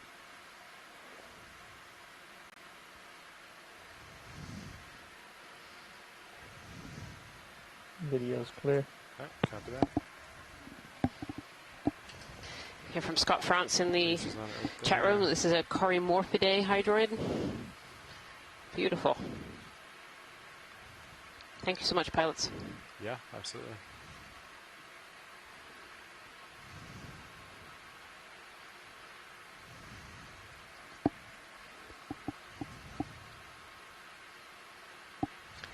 And of course, we're still on the hunt for that loose rock. If we're okay with the sonar, You would have thought it would be hard to find rocks in the deep ocean, but apparently it is. Hard to find ones, at least, that are willing to come back up to the surface with us.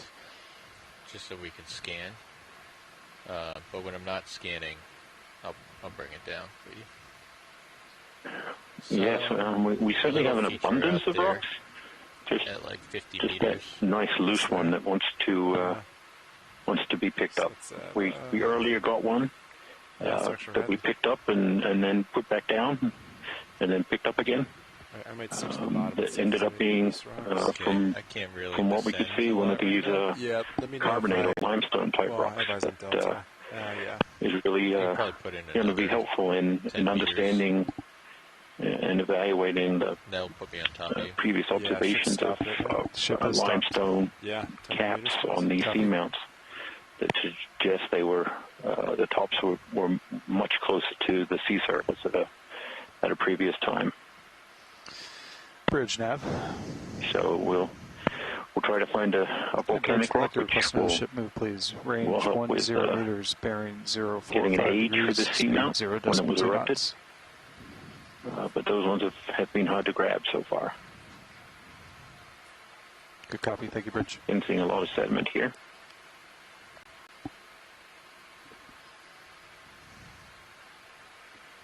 It's like a chute funneling the sediment downslope behind this really big rock outcrop, which somewhat appears to be a big piece of the seamount that broke off and didn't go very far downslope, just kind of toppled.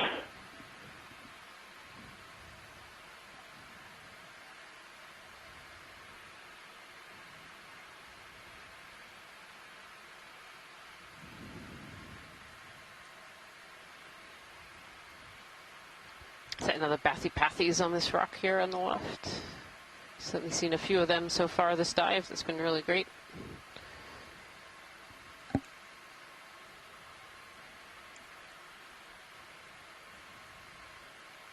We'll do a quick snap video.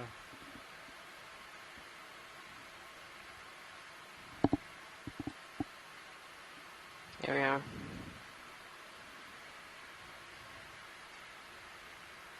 Alright, that's good for an ID.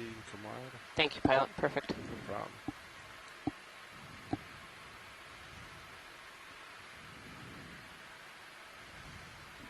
So I'm just going to be tilting to check the tether. Yeah, You're in there, Sean. But let me know if you need me on you. Yeah, copy.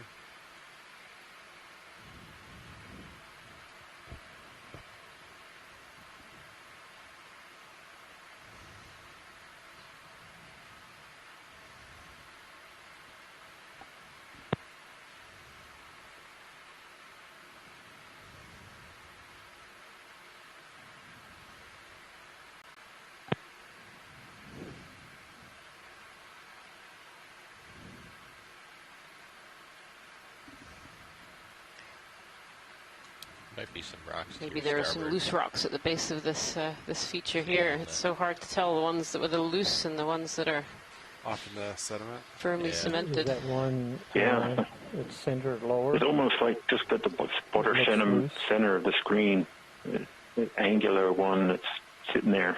Yeah, I see that one too. I want to believe that it's loose, but yeah, the lasers are right on it now, pilot. Copy that. Video, you want to do a quick snap? Oh, that could be loose, maybe? Maybe. Give it a poke. Oh, it's so hard to tell. Yeah, watch it. Do you want us to give it a poke? That would be great. Thank you very much. Alright, video. You're in a good spot. Or Sirius is in a good spot. Okay, let me know if I tug on you. Yeah, go for it. Copy, Bridge. Ships all stop, pilots. Copy. I can come down a little bit. I think we're pretty much over that peak. Okay, copy that. Give you a couple meters. You're going to lose the Sirius view. I'm going to keep an eye on the seafloor. Understood. Science, this is video. Should you guys need or want the ROV CTD periodically, if you let me know, I can punch that up either full screen on stream 3 or add it momentarily to the quad split, as you guys wish. Awesome, thank you.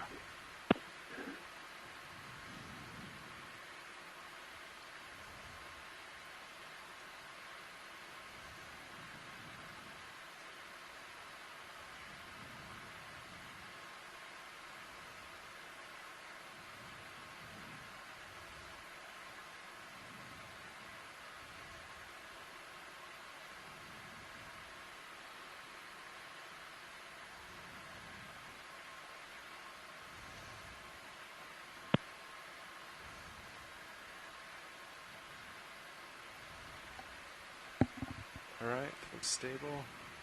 Alright, I can bring up your hydraulics. Sounds good. You're at 1,000.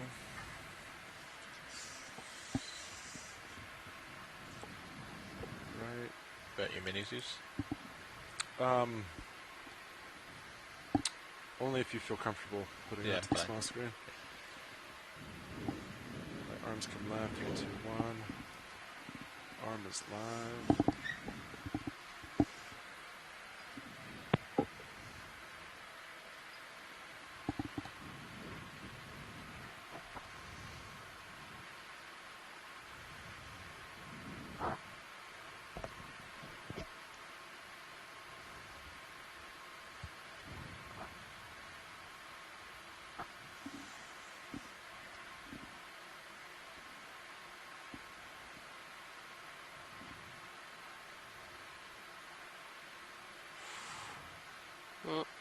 It's pretty stuck. I'll give it a little more.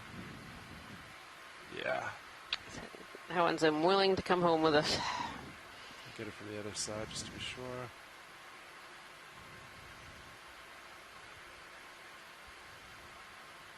Yep.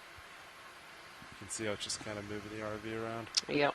So I think that's nice and stuck. I don't see anything else in view. No, I don't either.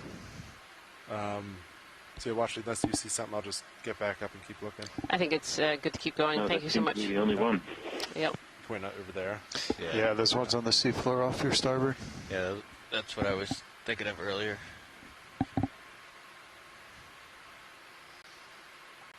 Gonna swap camera back unless you want it. No, sounds good. Thank you, pilots. Yep, of course. Yeah, I think we'll get right that rock. to your starboard. I think that's where we'll get lucky. My arm is off.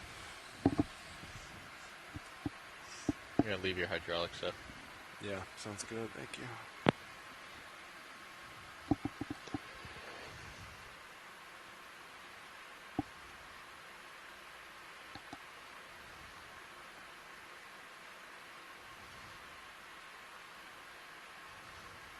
It's kind of crazy that the hydraulics they're at 64 degrees Fahrenheit.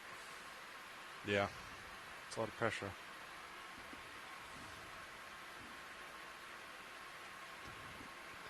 Just mind your upper port swing arm.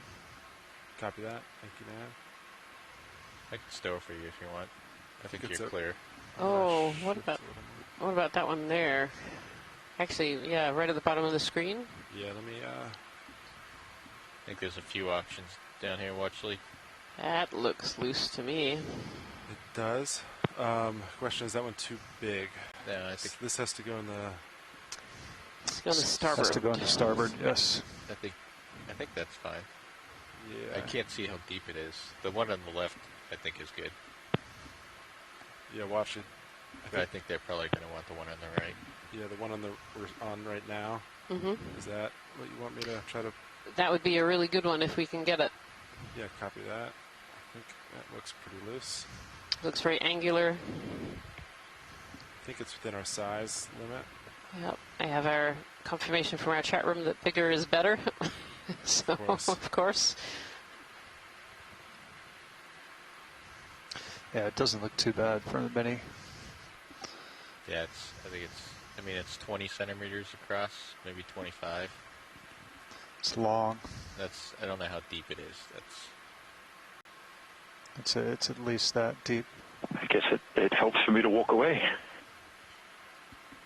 Indeed, Jason, indeed. Your hydraulics are still up. Copy that. I'll wipe those tears from my eyes and start smiling again. Our arms coming live. 3, 2, 1. HD2. Indexing out. I think that might be just big enough, or just our max size. It's pretty big. Luckily, it kind of looks like the shape of the rock box too. Yeah. Just like a little puzzle piece. I guess I'll see if it looks loose. Yep. Oh, yeah. It's loose.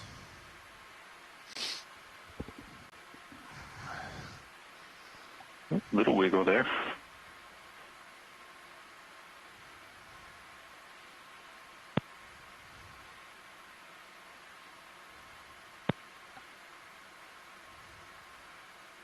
It's definitely on the larger side.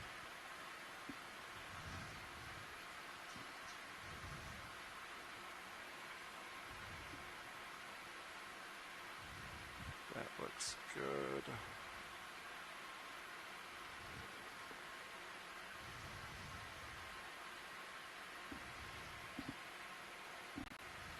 Alright, video, let's do a quick view of this. It's pretty big, so I don't want to spend too much time on it. You can do a quick snap soon. A quick snap is great. And then a quick snap is just perfect. We don't need much.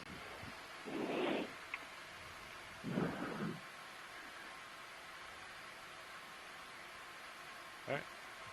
Perfect. I want to try our luck. Good. Alright. Do you want to bring in your box inboard? That sounds awesome. Yeah, that's a good one.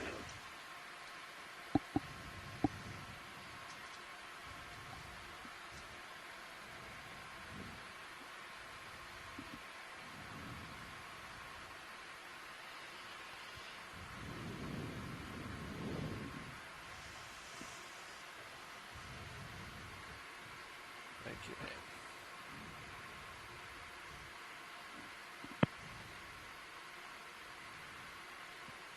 Big.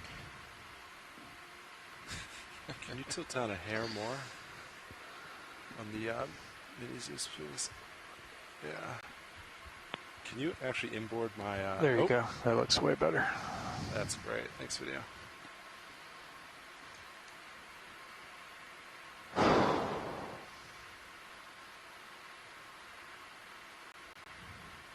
Who gets to carry that beast up?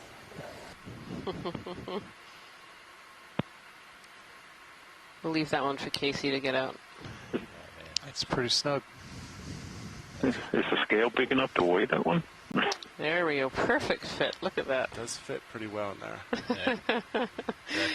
Excellent job, pilots. Thank you so much. Ballast, huh? Yeah, nothing else is fitting in that box, that's for sure. That's max size. Max size. Definitely gonna have to adjust your C-bias, Sean. Yeah, it might be a little heavy after that one. I'm pretty happy with the ones we've got. So. Wonderful.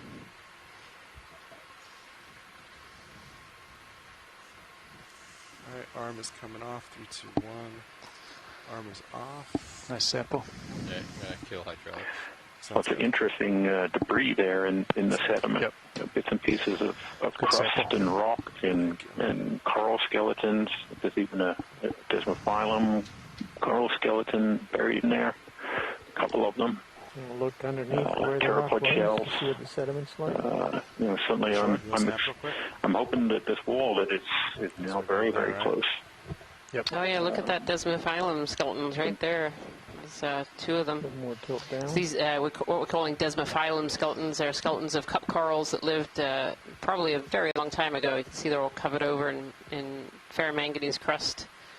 You see all those pteropod shells that Jason was just mentioning. Even a little ice pod walking over the surface. Yeah, lots of different shaped shells in there, triangles and tubes, curls and whirls. Have you pop up and they'll do a quick scan. Yeah, sounds good. Thank you so much, pilot. Yeah, of course. All right, let's see. Jesus is looking up. I'm at about 70 on the tilt rotator. Copy that, 70.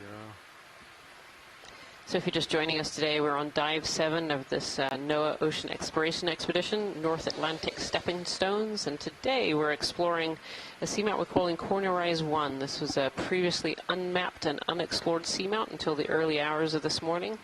Our fabulous mapping team was working overnight to get us maps of this area that we could dive on. And we chose a site starting at about 2,595 meters. We're presently at 2,564 meters, kind of making our way along towards a very, what should be a very, very steep face. That direction? Yeah. Yeah. I'll check this side out, then I'll spin that way. Get on top of this perch point. So far along this dive, the biology has certainly been very sparse. We have seen some black corals, some Bathypathes black corals. We've seen a couple of bamboo corals, a chrysogorgid as well, and a scattering of encrusting sponges and a couple of echinoderms as well. But really, the biology has been much more spaced out than on our previous dives, which is really fascinating in itself. Boulders. Yeah.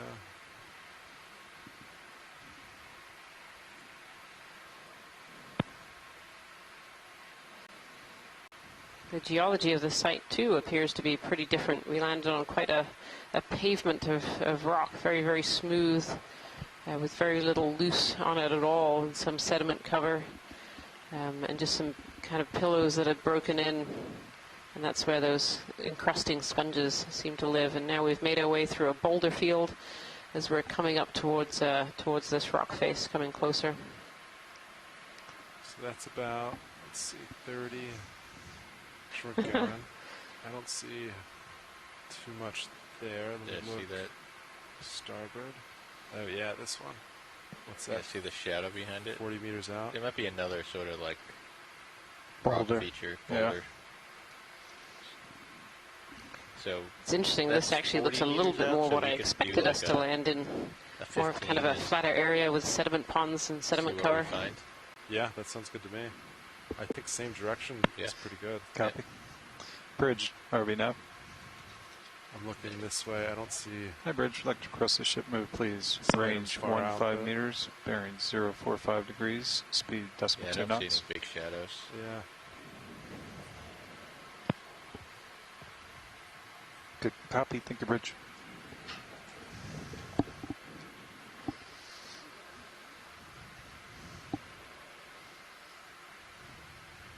There. It's pretty big. Yeah. That shadow's deep.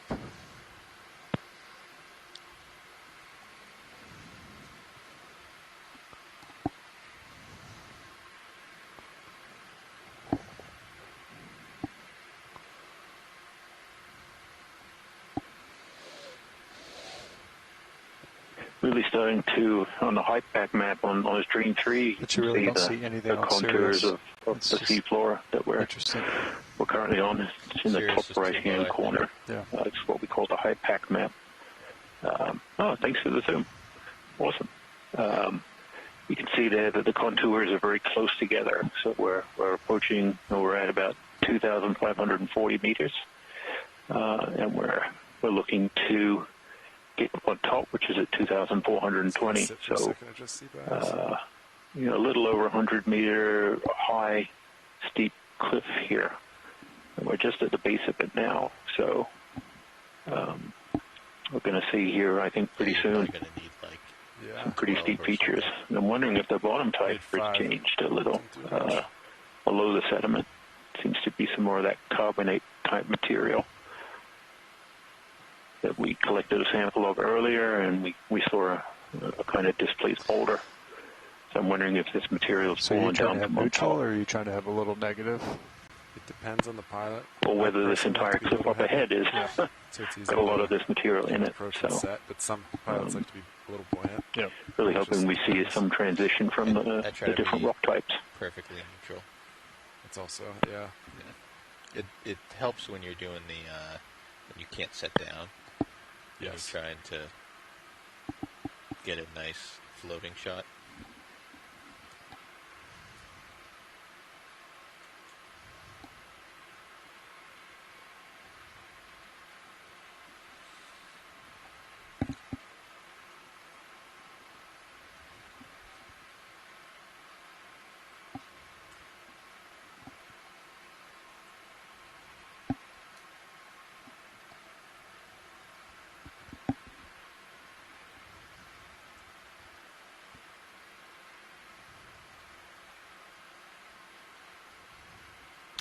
Looks like we might have a fish ahead. Yeah, way out there. Yeah. It's a floater. Do you want to snap it from here and I'll keep approaching video?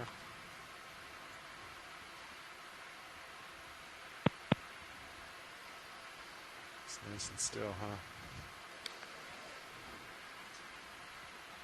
And this fish is just hanging out nice and slowly.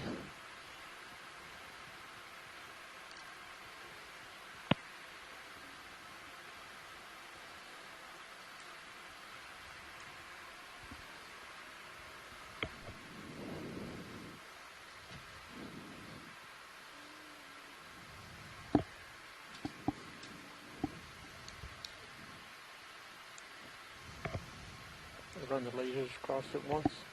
Yeah. That's a really great shot of this fish. See the front end and the eyes there. I have to rotate up. I think it's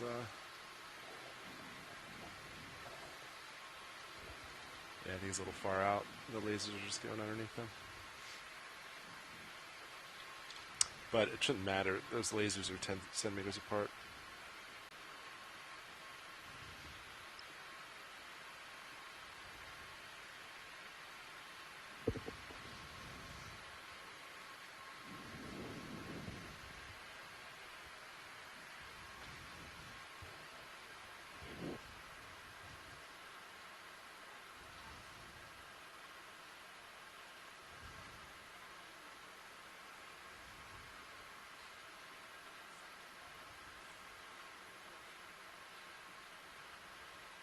All right, video. You're good, we'll come wide. This is a Synaphobranchus, we think. These fish tend to move very slowly, like many things in the deep sea. It's a long time between meals for many of these fish, we think, and so they're trying to use as little energy as possible. You can see it moving quite slowly, looking for food. Look.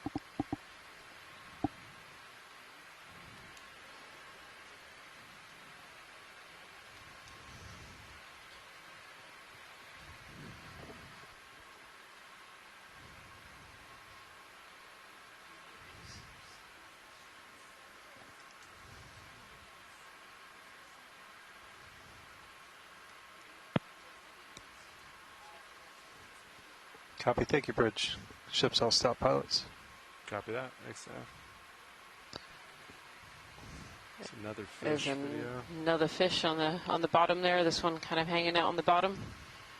Let me center it, then give me a quick snap. It's a little far out, but... When you're ready. Oh, this one's swimming away. Yeah, video quick snap. Just get an ID on him. This looks more like a cusk eel again.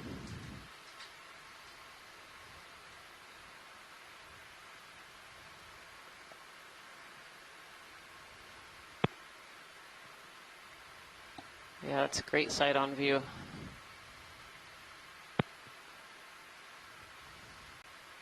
Perfect. Thank you so much, pilot. Got that.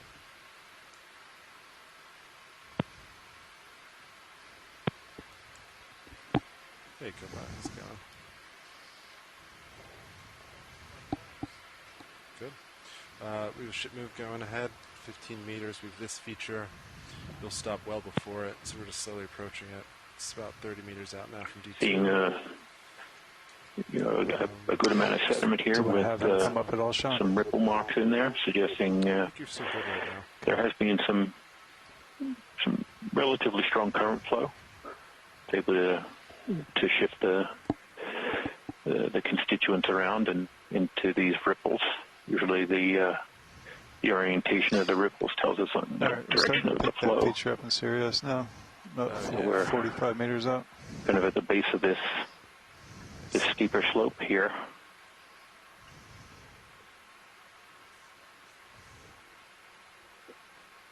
Though it doesn't seem to be as steep as we're expecting at this point. No, this is very sedimented compared to our expectation at this point in the dive. It's very different. That just goes to show why it's good to have cameras coming down to the bottom of the ocean. We make these maps and think we have a good idea of what we'll see, but we don't really know until we get down here and actually explore it. You may be approaching that wall coming up. Yeah, right there. It's, yeah, I think that's going to be nice and tall. coral skeleton debris, little pieces of rock, a lot of pteropod shells. Yeah, 45. That's where we're heading. Mostly a biogenic sediment, so made up of the shells or tests of planktonic, pelagic fauna that fall into the bottom after they die. Their shells get preserved here in the sediment. We're above bring this down a little bit. The carbonate saturation horizon, so there's really good preservation of these shells. Tilt your camera about 45 The degrees. seawater here is saturated in calcium carbonate, so we don't see them being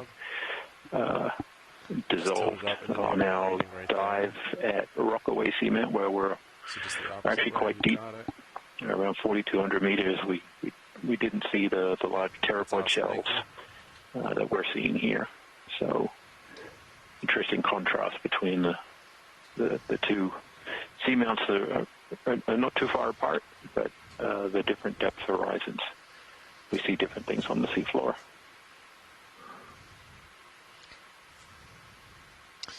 Sure looks like on the sonar in Stream 3, some stuff up ahead of us. Yeah, you can just kind of see peering into the darkness. You can start to see some of the more rocky environment coming up. And this Synapha branchid that seems to be following us on the left-hand side. Doesn't look like a cliff. You can see the top of it. Yeah. Just like a little hard return. I want to head in to see we're getting that in Sirius as well. Toppled coral skeleton up coming into the center of the frame. Yeah, Yep. And that's relatively recent compared to the other coral skeletons that we're seeing that are covered over in that ferromanganese crust. Do you guys want to do another 10 meters? This coral is still quite bright white, which suggests that it fell much more recently from up above. See some boulders there in amongst the sediment. Bridge, you definitely get the feeling that we're coming up to something very steep. Hey, Bridge, I'd like to request another shipment, please. Range 10 meters, bearing 045 degrees, speed 0.2 knots. Dang it.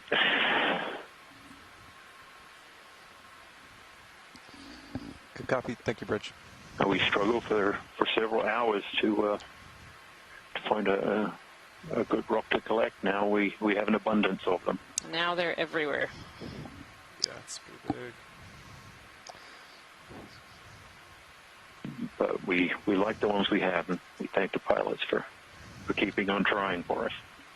You know, the first rock that we collected I thought was really fascinating, that carbonate sample. Yeah, all this just rolled down. Which I guess makes sense. Yeah, I think that's going to be a hugely important sample for understanding these seamounts. I don't believe there are any.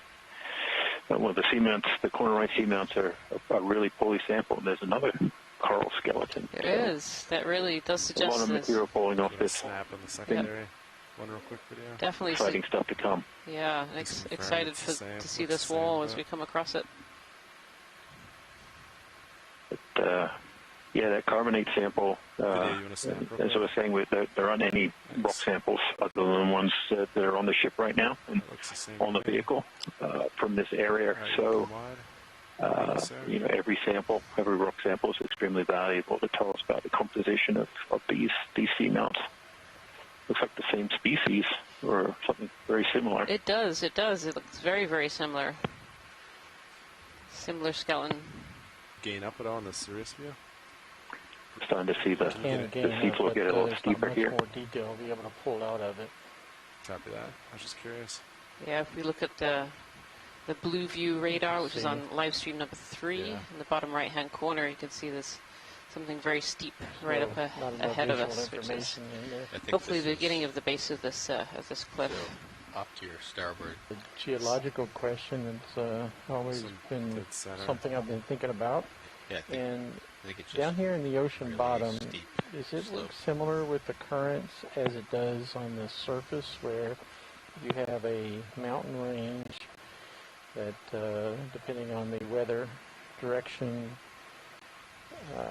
you've got an increase in life or reduction in life on the other side?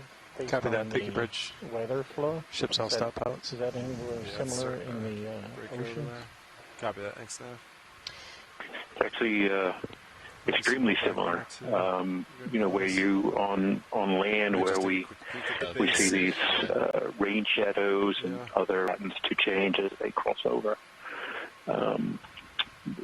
Areas like seamounts here really do shape how the currents move around. They're impediments to current flow, but then they also cause vortices and other changes to the current flow, which do really affect you know, how materials get moved around the seamount. So you can get shadows, but you can also get areas of enhanced flow that may otherwise seem like they'd be a shadow, just because these vortices come off.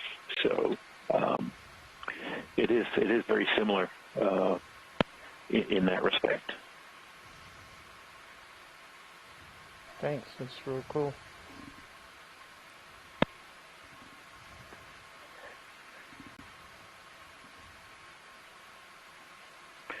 You know, so what we're seeing on the blue view is kind of showing up in front of us now. Is this rather steep escarpment here, at least the bottom of it. Might see some overhang. And it's really interesting looking at the video feed on feed 1 and then on feed 3. We have a blown up view of that, and you can see the same feature. Or at least I can, but I've been looking at these things a long time. So the sediment. but it's really amazing the technology that we have, that the sonars are starting to almost give us you know, this visual perspective of what we're seeing ahead. Yeah, this is again another one of those transition zones, I think, that we're kind of aiming for when we do these exploration dives. Yeah, these transition zones not only show us different features in the geological record, but also have different biological features as well. So I think it's and so when we're doing these exploration dives, when nobody has been to these places before, and we're trying to just get a little glimpse of the life that lives here and a little glimpse of what the bottom looks like, it's really important to target some of these transition zones sometimes. Just get a good look at what's there, and this is really different. This seems like a very steep cliff face, and you can just see the productivity in the water going past us. Look at all those particles, that marine snow that feeds the deep ocean life. These seamounts are particularly good areas for concentrating that marine snow, and comes up and swirls, comes up into the surface waters, bringing a big bolus of nutrients to the surface, and this can cause phytoplankton blooms in the surface waters that then eventually die and come down to the deep ocean and feed the animals that live here. You can see on this little ledge here, there's more coral skeletons that are more recent. We can still, they're bright white, they're really sticking out from the sediments there. And I think within the sediments there are ferromanganese coated corals in there as well. Suggesting there might be look at the separation between these coral colonies and other organisms further up. You can really see a nice separation between these two sections. Yeah, with the sediment.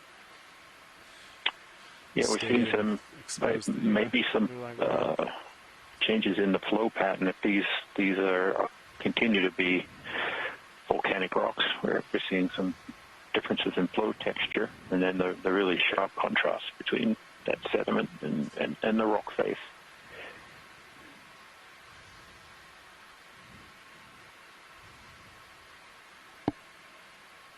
Excellent blue view from Almost seems like we're seeing more marine snow.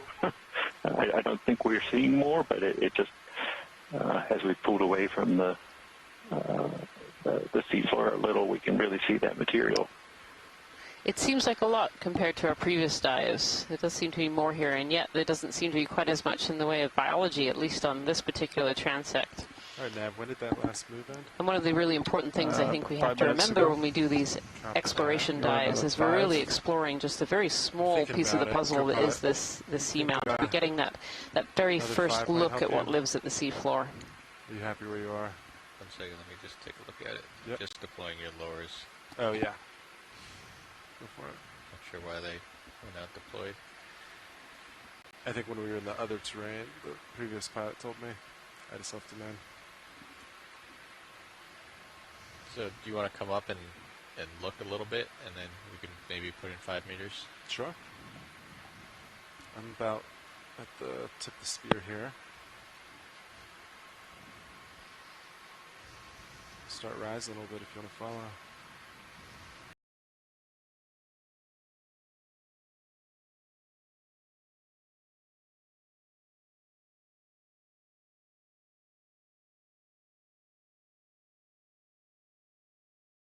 Be great pilot if that's possible. 5 meter move. Copy. Yeah, Vidya, you want to snap real quick? Bridge RV now. See what the bottom type actually looks like. Hi, Bridge. I'd like to request the ship move, yeah, please. some more of these coral skeletons. Range 5 and I think meters. the black 5 underneath meters, 045 looks degrees, like older coral as well. Yeah, it definitely knots. looks like older coral branches that have been covered over with that ferromanganese, and then this more recent branch of coral here as well. Thank you, so Bridge. this is really good indication that there is quite a mass of coral above us that has been coming down as it's died. Thank you so much, pilot. Yeah, of course. Yeah, we see branches in there and little cup corals, the Desmophyllum cup corals in this little ledge area here.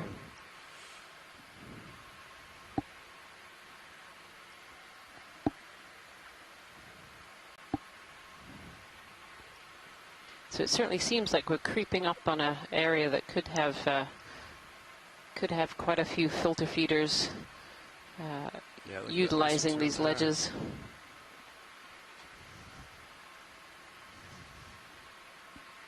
Oh, a swimming sea cucumber. Going through the water column. There it goes.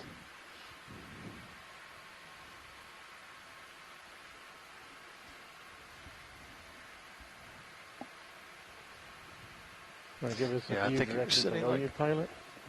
So nice. Sorry, Vidya, say again. Just wonder if you could give us a view directly below you. Yeah, I can tilt down. Let me. Just momentarily, I think it'll be a pretty nice shot. Yeah, so I'm about, well, actually 18 meters up from the floor right now. And the feature's still going high, pretty high, so it's a pretty big feature on right now. Really nice view of the steepness of what we've just been kind of creeping up. Sirius, for reference, has an altitude of 30. Near and, vertical sonar does not see walls there. So it's at least... It's really interesting. It looks like the sediment is thicker than it probably is. It's just the really stark changes in small, variations in the slope. We get a dusting of sediment. Copy that. On these slightly lower gradients, and we're sort of capturing some of those coral skeletons that are falling off the wall from somewhere. We haven't found where that is yet. Yeah. As we move up, they're up there somewhere. Hopefully see it. Yeah. Somewhere. Well, we do know when we see stuff on the seafloor like this that are, sessile or benthic organisms, that they fell from above somewhere. I'm just looking at this. Where that somewhere is. Yeah, I'm looking at this coral rubble. Really, almost salivating at what could be above. I'm going to do a pan across the rubble for the partial zoom. You can see them on the wall there. I think there's a bunch of old Desmophyllum. Yeah, go for partial zoom. Skeletons. Yep. Yeah, Desmophyllum and old pieces of octocorals we can see in there. Yeah, all of this black rubble, I believe, is older corals that have fallen down, and then there are some white branches in there suggesting newer fall as well. If we can scan up to the up and right a little bit, pilot, I think there were some sponges living on this wall. Yeah, up and right. Pulling out. Oh, it's actually a sea star and urchin. There we go. Okay, you want to go for sea star real quick?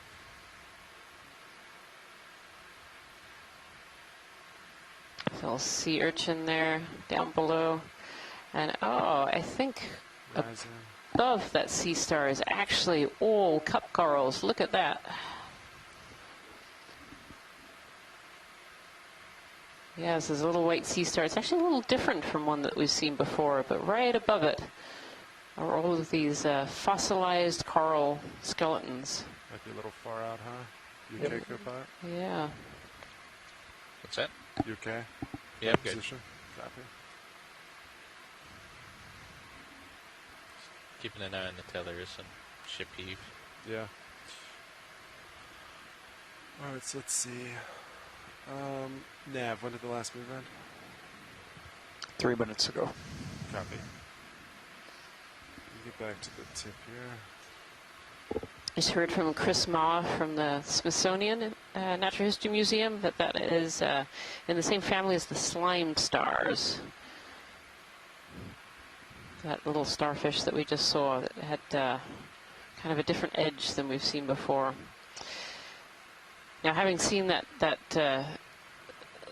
area of very high-density cup corals, I understand a little bit more about where all this rubble is coming from. That was a really high density right above that little sea star. Quite a bit of current, huh?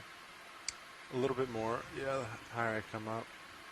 Not too bad, but a little bit more.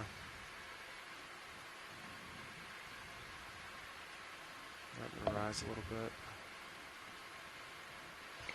So as we creep up to walls like this with an ROV system, we have to be very careful. We're looking out for things like overhangs. We don't want to get the system caught on any overhangs or the cables tangled up, and so we're always very cautious when coming across these wall areas. But it's definitely a tease being far away like this and just being able to glimpse through the darkness. Some of these coral colonies, all of those cup corals that were on the wall there. Permission for a somewhat tight zoom for a minute or two. I think we're starting to see some sponges up above us as well. Yeah, we're getting there, watch it. Just going slow. Yeah. Slow and carefully.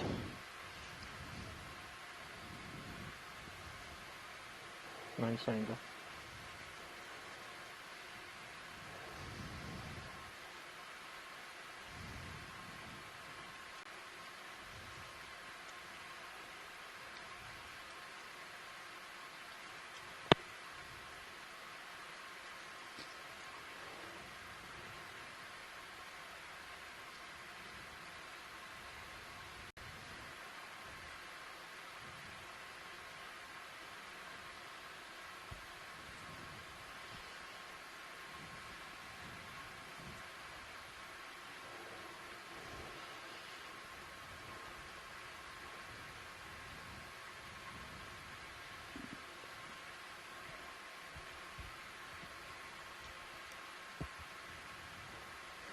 For those of you just joining us today, we're on Dive 7 of the NOAA Ocean Exploration Expedition, North Atlantic Stepping Stones. Today our stepping stone is an area we're calling Corner Rise 1.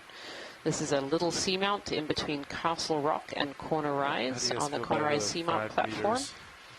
This is about, and we're currently exploring a very steep wall feature sitting at 2,532 meters depth. Copy. Yeah, I'll be with 045. I think maybe 50. Copy. Yeah, that looks good. That work for you, Sean? Please. That have been fossilized, covered over in the bearing paramanganese crust. 0 degrees. Speed 0.2 knots.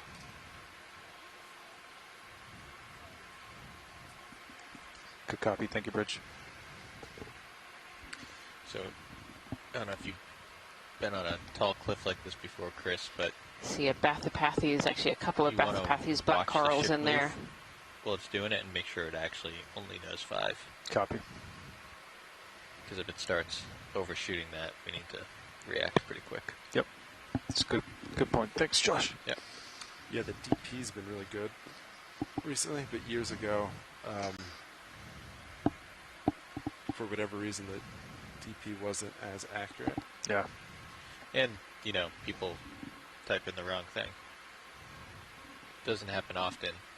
It's exceptionally rare. It only takes once. Yeah, but it does happen.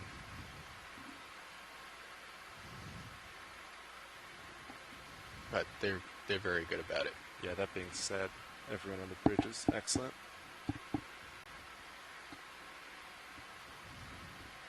Yeah, look at this. Nice and steep, huh? Incredibly steep feature. This is amazing. Yeah, I think there might be a little bit of an overhang. I mean, just based on that, it definitely looks like it's... There's some of those corals that look like they're actually in place. Yes, yep. I think the whole backdrop is cup corals. Yeah, do you want to snap real quick? Yeah, and they're actually old fossils.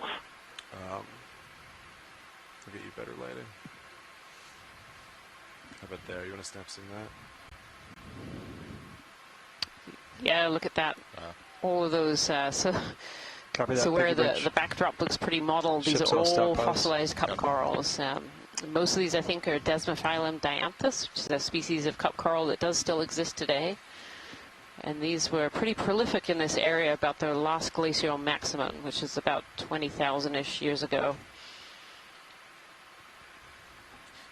Does that mean it really makes you want to go back in time 20,000 years and see what this looked like? It must have been an absolutely beautiful wall of coral.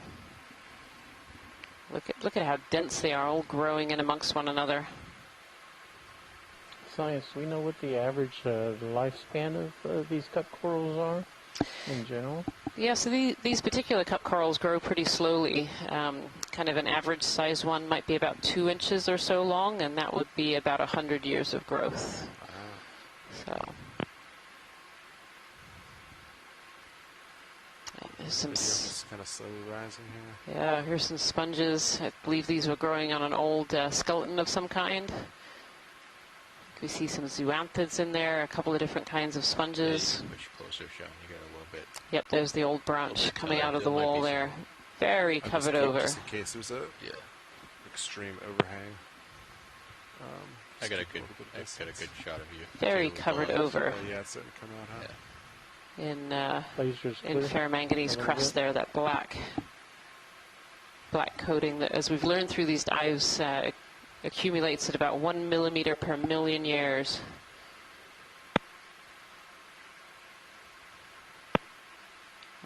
Brittle star wrapped its arms. Brittle star hanging on. Yeah, wrapped their arms around the end there.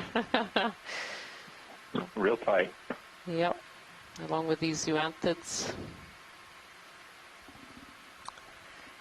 And Christopher Kelly here is saying that there's some demosponges and some hexactinellid sponges here. So those are hexactinellids, the ones that we see pretty frequently. They're made out of silica. And the demosponges are softer. They actually have calcium carbonate spicules inside them rather than that silica. So there's 2 different kinds of sponges. And demosponges are by far the most abundant globally, but hexactinellids are very abundant in the deep ocean. Holothurian top singer. Yeah, what's that black right there? Is that a sea cucumber? Sitting on the surface. Laser's right there for it. Yeah, Laser's off. right Video, there. quick snap. I believe this is a sea cucumber. I think. Yeah. Give you a little more light. Going. Thank you.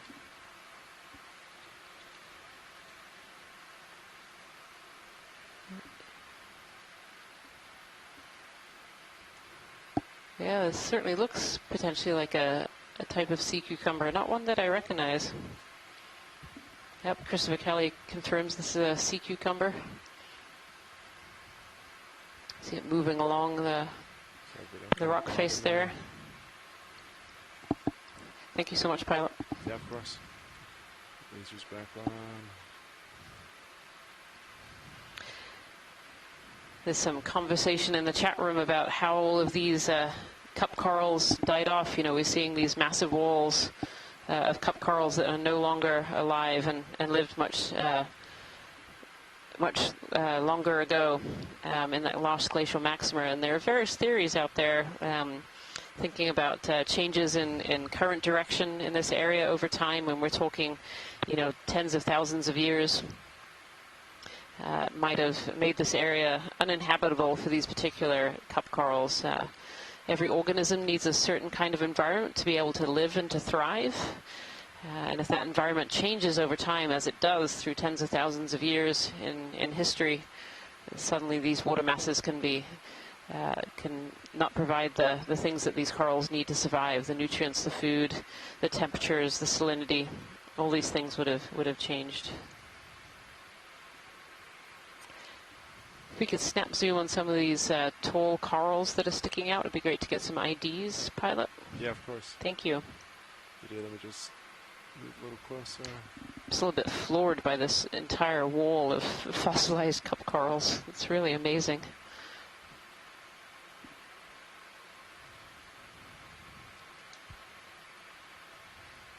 Alright, video, you want to snap here? Lasers real quick. Rising. This looks like a bamboo coral here. Lasers off. Growing out from an older base. Looks like it's settled on an old coral base there.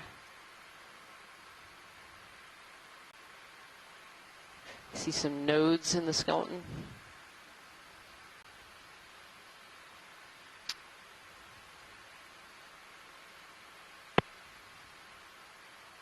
Beautiful. Thank you so much, pilot. Yeah, of course.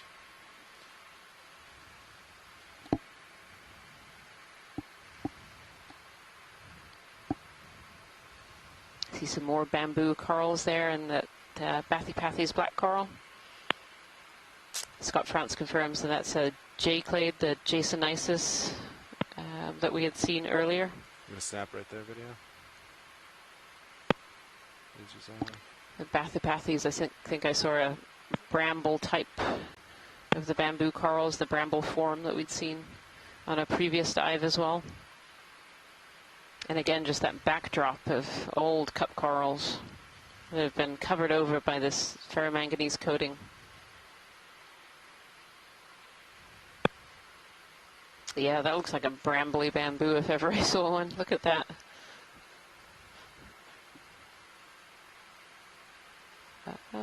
Potentially another Chrysogorgia there too. I don't know if we can get any closer on the zoom in that top left-hand corner.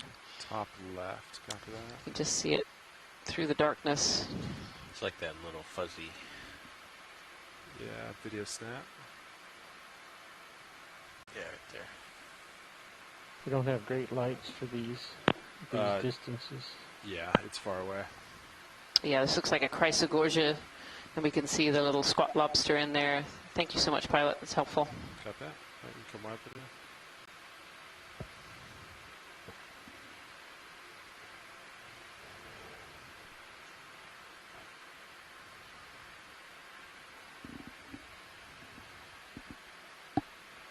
Alright, we'll come up a little bit.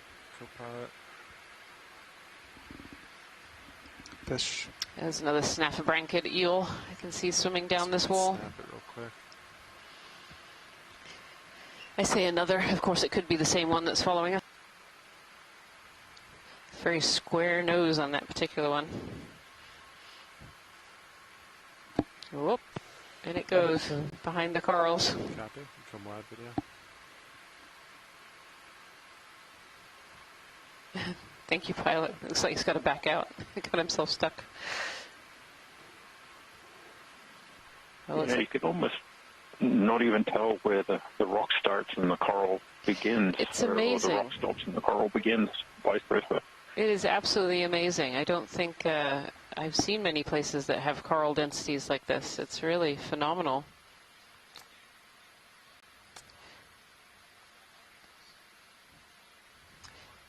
It'd be great to get a snap on the coral in the top left whenever is convenient, pilot. Sorry, watch it. Say top left coral. It'd be great to get a snap on the coral in the top left there whenever is convenient, just get an ID. Yeah, of course. Good one if you can get a better shot. Say better, you mean closer? More light? Yeah. Good light side profile. Can't do too much about a side because of our swing arms. We could bring them in, but you're going to lose Your light settings are going to adjust.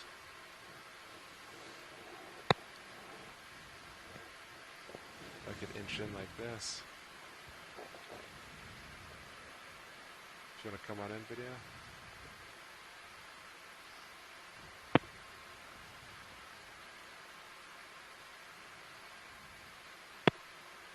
It's another bamboo coral, a little bit different maybe.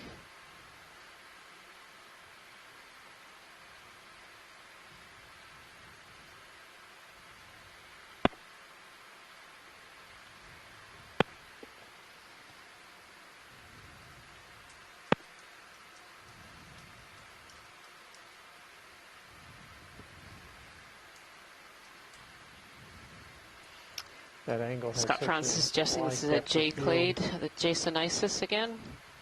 Thank you so much, pilot. That's great. Copy that. All right, video, when you're happy, you can come on.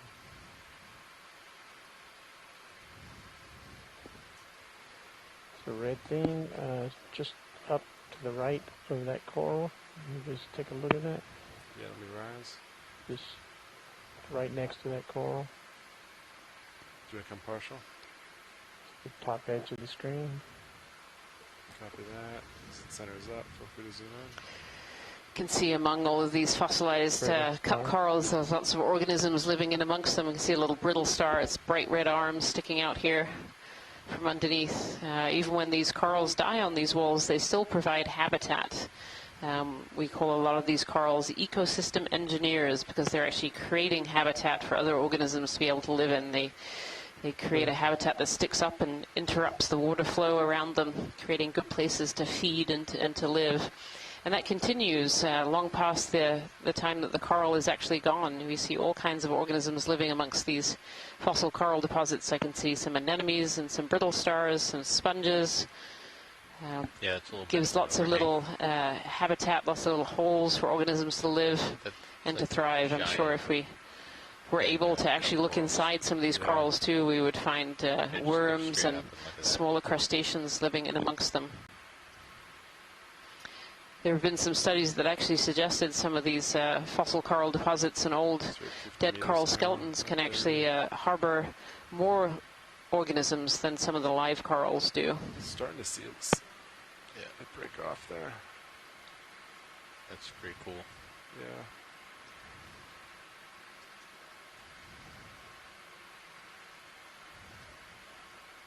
Beautiful. If we could have a snap zoom on the central coral there and one slightly above it, that would be great. The one slightly above center. Video, you want to come partial? There we go. That one, watch it. Yes, that red one there. I think that one's a little different. Copy. I'm going to adjust your lower lights a little bit. Yeah. Video, be advised, I am far It's away from this. Antipatherien. Is that the Antipathes? I know I always have trouble with that name.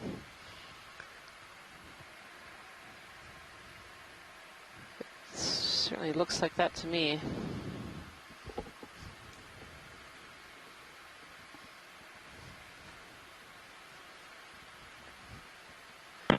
That would be the first time that we've seen this dive so far. We did see some on yesterday's dive on Castle Rock, not too far away from here. Partial. Thank you so much, pilots. Yeah, of course. Yeah, the beginning of today's dive, well, not the exact beginning, but as we start to see some more relief on the seafloor, those old Bathypathes, black corals, as the only coral type we were seeing. So tilted down a bit. Yeah, definitely seeing a few more. Yeah, I'm at a 10 up right now.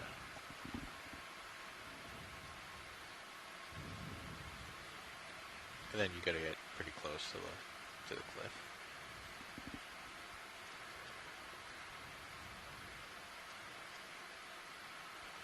Big sponge or something above you. Yeah. Continue to see these extensive ferromanganese crusts. You know, these textures, these petroidal textures, grape-like textures. They're not as continuous as we have seen in some places. So we're seeing a much more rugged surface relief on this steeper slope, A little bit of an overhang. near, perhaps close to vertical, if not vertical in places. Go watch it.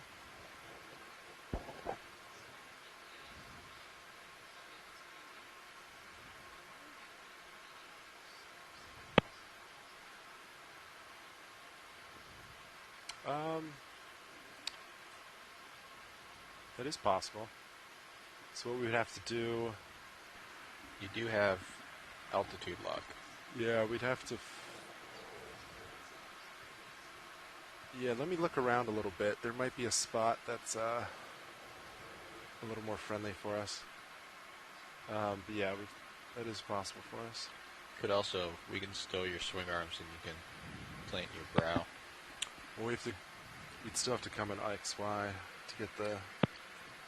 If you plant your brow, you can hold there. Or you can do try auto XY. You do have bottom lock. Yeah. I wonder if there's just a little spot I can put a toe out. I'm just going to look around for a second. So the moment we're actually going to look around this area here to see if there's actually a good place to collect some of these fossil corals, because it would be very interesting to try and date some of these corals that are here. That would give us an idea of when these corals were thriving in this area. Yep, Scott France confirms that the black coral that we were just looking at is a Stauropathes, which would be the first time that we've seen that in this dive so far. I can stow your uppers too. Yeah, just come up a hair. If we're near the top, well, yeah, let me just see what's up there real quick. These bamboo corals and sponges. Oh, geodia sponges. These round, kind of grapefruit-shaped sponges. Oh, and there's some corallium. We're definitely, so we're at 2,514 meters, and we're definitely starting to see a bit more diversity in the coral fauna and sponge fauna at this point in this wall. And the pilots right now are looking and scoping out this wall area to see if there's an area we might be able to collect some of these fossilized corals. Yeah, a lot of items coming up. But wall environments can be quite tricky to be able to sample from. So.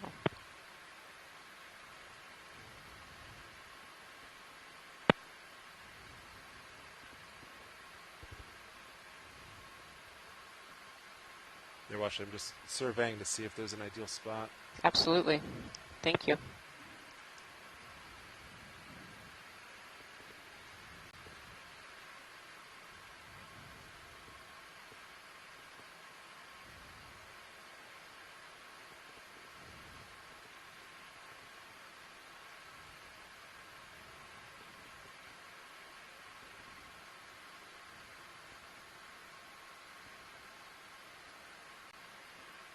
Yeah, I think if you get up on here, Definitely starting to see a few more sponges than we were seeing further down and on our initial landing. Get on the top of it. Including an enormous sponge. Look at this one. You want some looks on this while we pass it, Washley? Absolutely, thank you. Video, let me center it up.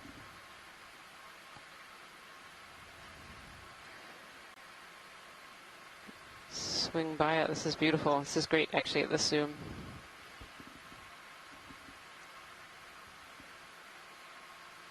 Beautiful. Lasers on it real quick. Yeah, so those lasers are 10 centimeters apart. We use lasers to scale what we can see on the seafloor. So we can see that that sponge is probably close to 80 centimeters in diameter, maybe something like that. Yeah, Just sounds about right. Beautiful structure there. All right, Biddy, you want to come on in real quick? And this is a hexactinellid sponge, most likely. They have silica spicules in it that kind of knit together and create all these little pockets and holes. And sponges are filter feeders, so they have specialized cells inside these pores They're called choanocytes. They have little flagella that move water through, and as the water moves through, cells are pulling out all the nutrients and food that the sponge needs to be able to survive. Let's get a nice full screen of this. Copy that. Beautiful. Thank you so much, pilot. Come up and see what this looks like. Yeah, because if they're at the top, then that's easy. And to see how much of an overhang there is. Yeah.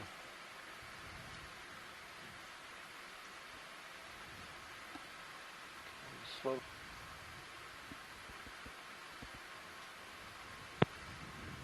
Alright, video when you're happy. Come on. Full wide.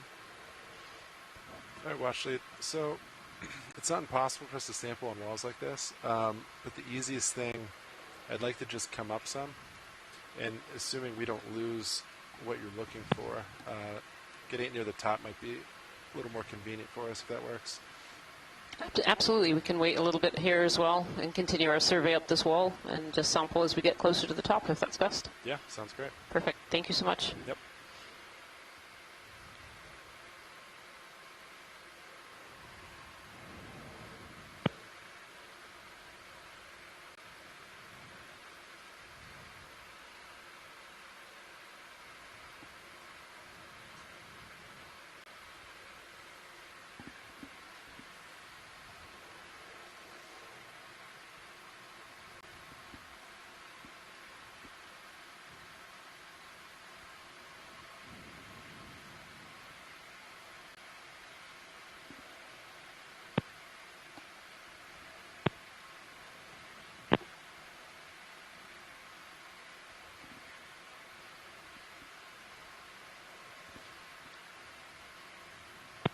Yeah, the diversity up here is starkly different from where we started down at the base of this cliff.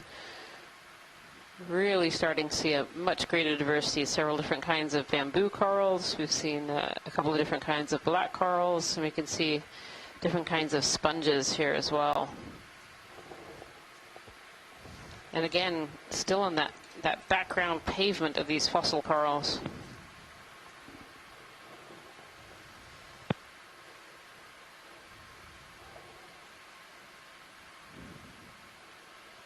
Seen a corallium too.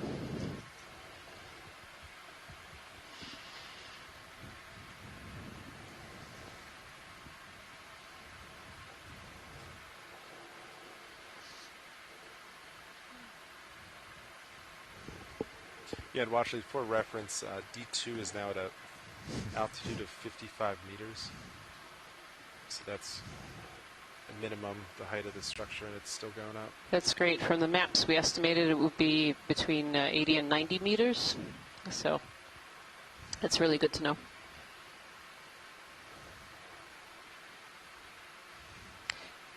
If we could take a little snap zoom on part of this wall, that would be great, just to have a closer look at what's there. Yeah, of course.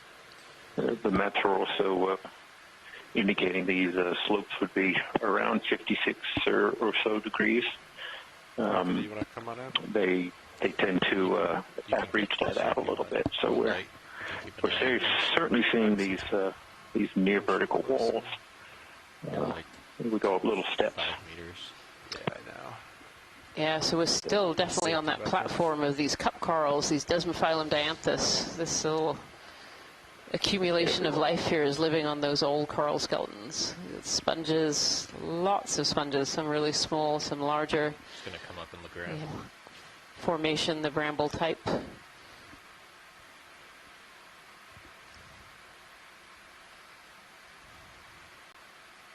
And just cup corals as far as the eye can see. they're absolutely everywhere in the background here.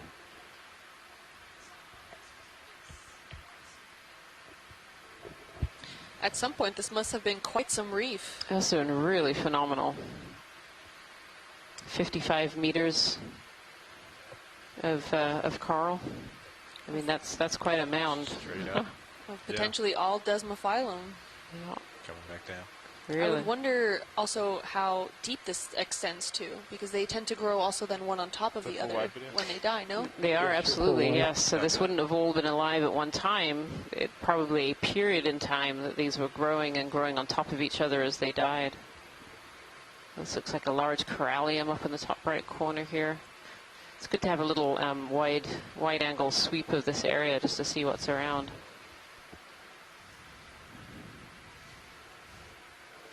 Can we give us a side shot? Yeah. Just to show that we're on a steep wall.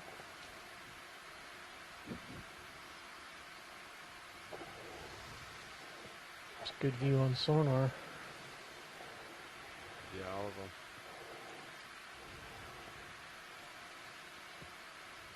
Scott France has just made the observation in the chat room. Of course, this really supports the hypothesis and observations that the lower wall is really just not as an attractive a place for these corals to grow and to make a living, to be able to survive and thrive. And this upper part of this wall is just a better area. Maybe it's the current flow up at this area. Maybe depth plays a factor as well, and food input. Lots of different factors as to why a larvae is successful and able to grow. But one thing we've certainly seen in other areas is where we see areas of these fossilized corals, we do often see other organisms growing off them. They seem to provide a good habitat, lots of cracks and crevices for larvae to be able to survive.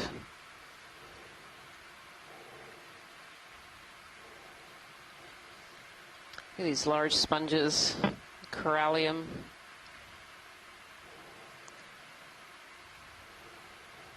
Sponges as far as the eye can see. It's funny, we started this dive off as a really great geology dive. Quite a big coral out there in the distance. Not that I'm biased or anything, but you're not biased, Jason, for geology? Oh, right. No, I am. I'm totally biased. And you know, we weren't seeing much in the way of biology, so it looked like it was going to be a largely geology-dominated dive. But you know, now we're seeing this amazing exposure of multiple generations. Very much, very much. Yeah. Coral and sponges. And the laser's on right now. And there's not a huge number of different species, but there are certainly quite a few colonies, particularly this bramble-type bamboo. I kind of see it covering the bottom in all different little patches.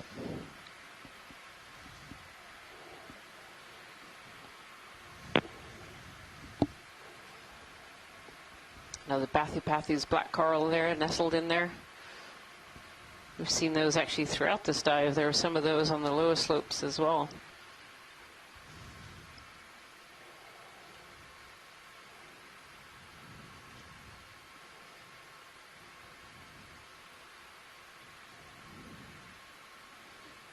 Starting to see a little more sediment accumulation as we've gone up here, hanging onto little cracks and crevices. Absolutely.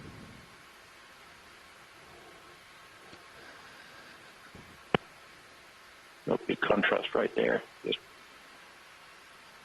go in and out of these desmophyllum areas. That area was almost absent, and then at the bottom of the screen. Get to this edge. You wonder why they didn't like that particular stripe going through the screen here. Was there? Why didn't they like that particular face compared to the ones that they're living on? Oh, the transition point. Very curious. So we see, it looks like some of the crust there is a little unstable and it's broken off. So maybe. Oh, look at the edge. They figured that out from the edge. Yeah, do you see that little crack on the edge there? And they're just nestled all in this little crack. Right there. Yeah. Little triangles. The petroidal surface wasn't good enough, so they waited for a crack to. Yeah, they like those edges. And we often see that these edges and rocks, you know, increase that water flow that these corals really like and thrive on. And so you wouldn't have thought that little edge would make a difference, but apparently it did. The larvae liked that little edge, but not the face. Yeah, it might just be there's too much sediment on that face. I mean, just look at how many corals are in this patch. My goodness. What if we can have a quick snap zoom there, pilot? Yeah, of course. Video, go for snap. Get lasers off. So we see a bamboo here with some geodiosponges in the background. And if we could just pull right ever so slightly, be able to see this overhang of these Desmophyllum dianthus fossilized corals. Looking inside the dead sponge there, we see some zoanthids. Keep panning right. Potentially a little brittle star leg in there.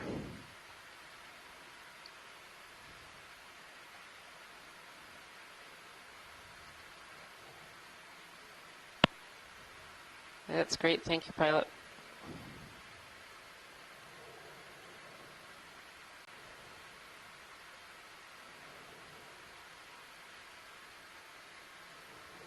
And all of these fossil corals, one on top of another. Quite the mass here. Your full line. Copy that.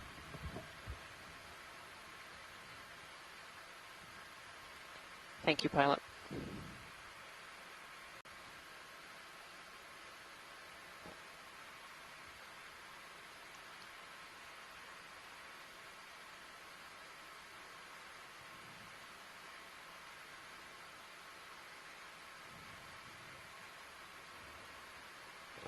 It's like an edge and almost a little cave underneath here.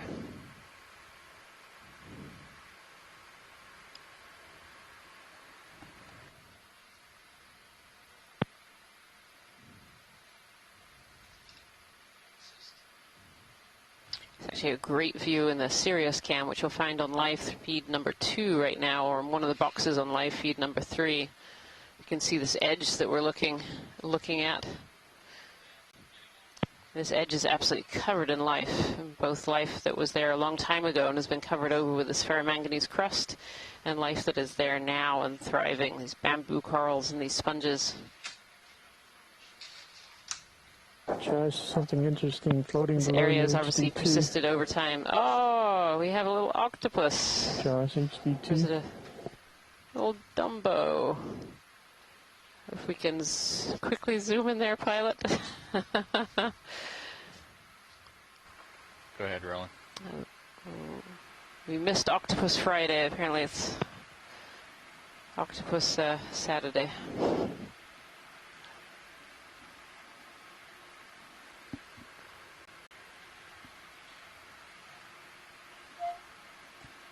This is beautiful. This is where I wish Mike Vecchione was on the line. Unfortunately, it doesn't look like he's here with us today.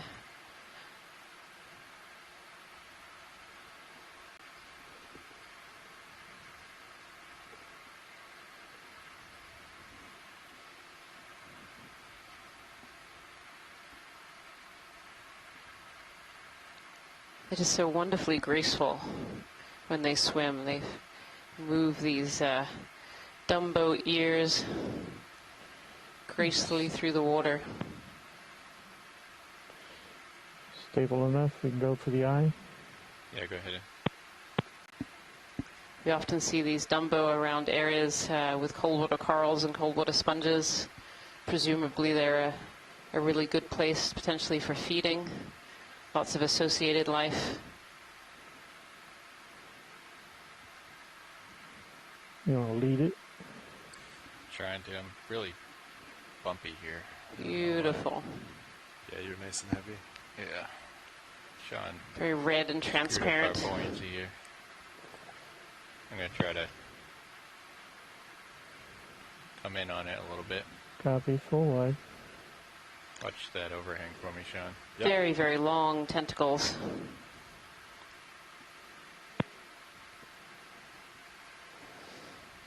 Very translucent. And a bright red color. A lot of organisms in the deep ocean are often red, particularly if you're a mobile fauna. Red is attenuated very high up in the water column, so as you go deeper and deeper, you no longer can see red colors. And so if you make yourself a red color, you're very often invisible in the deep ocean, and so invisible from predators. Going apart This is a really beautiful Dumbo octopi. Nice going across the corals. You can see its eye very clearly staring out at us. Have we had lasers on it yet? Doesn't seem at all bothered by us. It's just very calmly swimming. Normally we've seen them where the tentacles kind of spread out and give that umbrella-like look, but this one seems quite content to just float on with the current.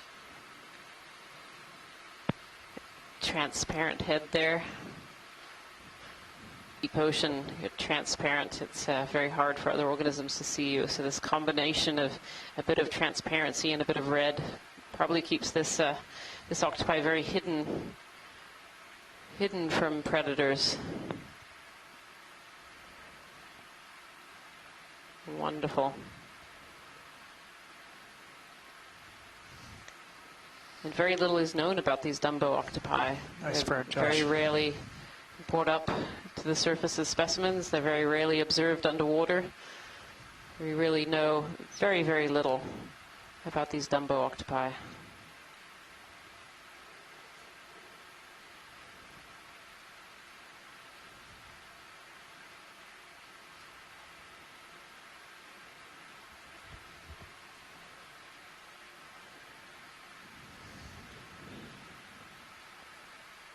Bring the eye to center. As Les Watling was reminding us in the chat on this chrysogorgic coral that we've seen a couple of times during this expedition so far, that there has sometimes been observed egg cases of a Dumbo octopi. I was wondering if this Dumbo is looking for a place to lay eggs.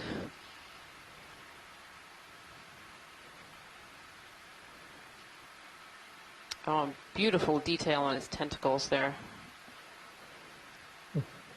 Very long and graceful. Someone's asking if this is an adult or potentially a juvenile, and unfortunately I just think there's probably not enough data. Unfortunately we don't have any of our octopi experts on the line today. Pulling out.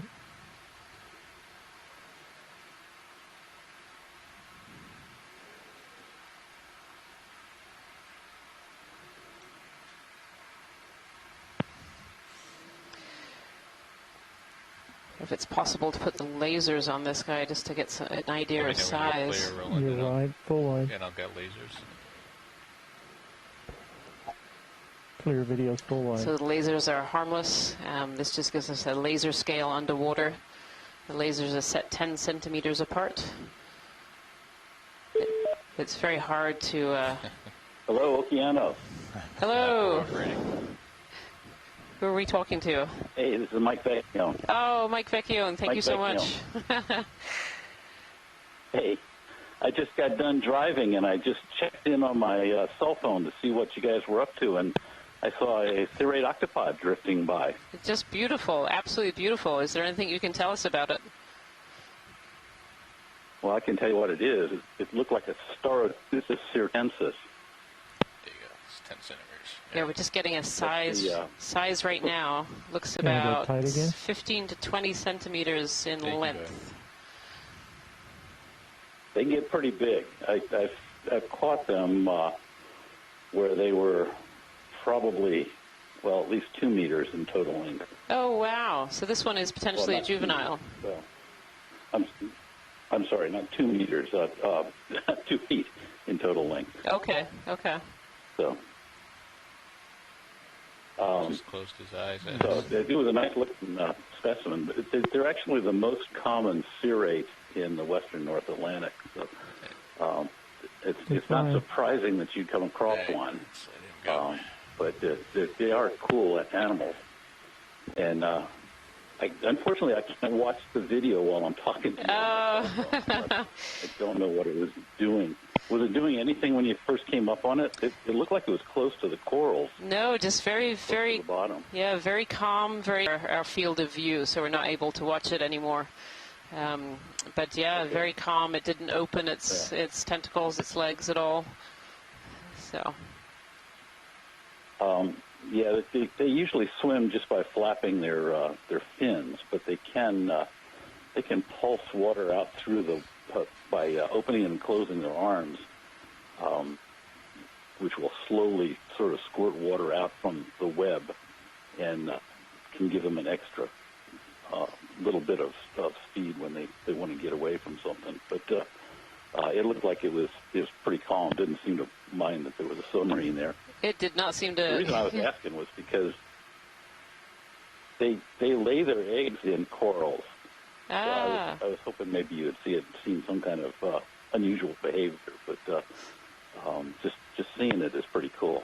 Yeah, no, we were talking about the egg cases that are found in the chrysogorgids, and potentially this was a contender. Would you be able to say the name of this octopus again? We didn't quite catch you at the beginning there. Yeah, it's Storoteuthis.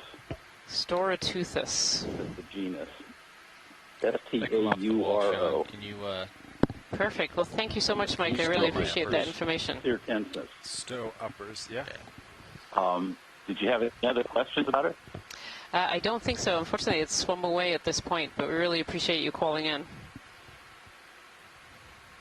Okay. Well, I'll check in periodically when I can. See what you guys are up to. And we'll that'll bring another cephalopod. Definitely, and we'll keep eyes open for any egg cases in these corals as well. Great. Thank you so much. Well, cool observation. All right. Bye. Bye.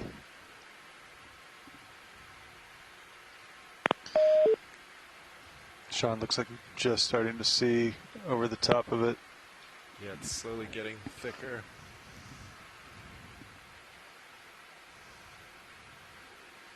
All right. They're pointed up. Is that what you want? Yeah, that's great. Thanks, Sean. Well, that was a great little interlude on our climb up the wall here. See that beautiful octopus, the Storoteuthis cirtensis. And Mike Vecchione just called in, who's an expert in octopi, and mentioned that this is actually one of the most common species of Dumbo octopi in this region. It's beautiful to see. There we go, a little sea star here. Oh, a little sea star on the wall. Just come on in on the sea star. I'm going to close in on it, Roland.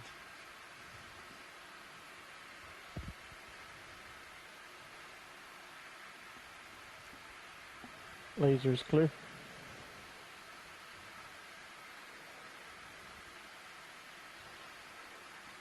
Oh, this looks, again, like one of those relatives of the slime stars that Chris Ma was mentioning earlier in the chat room.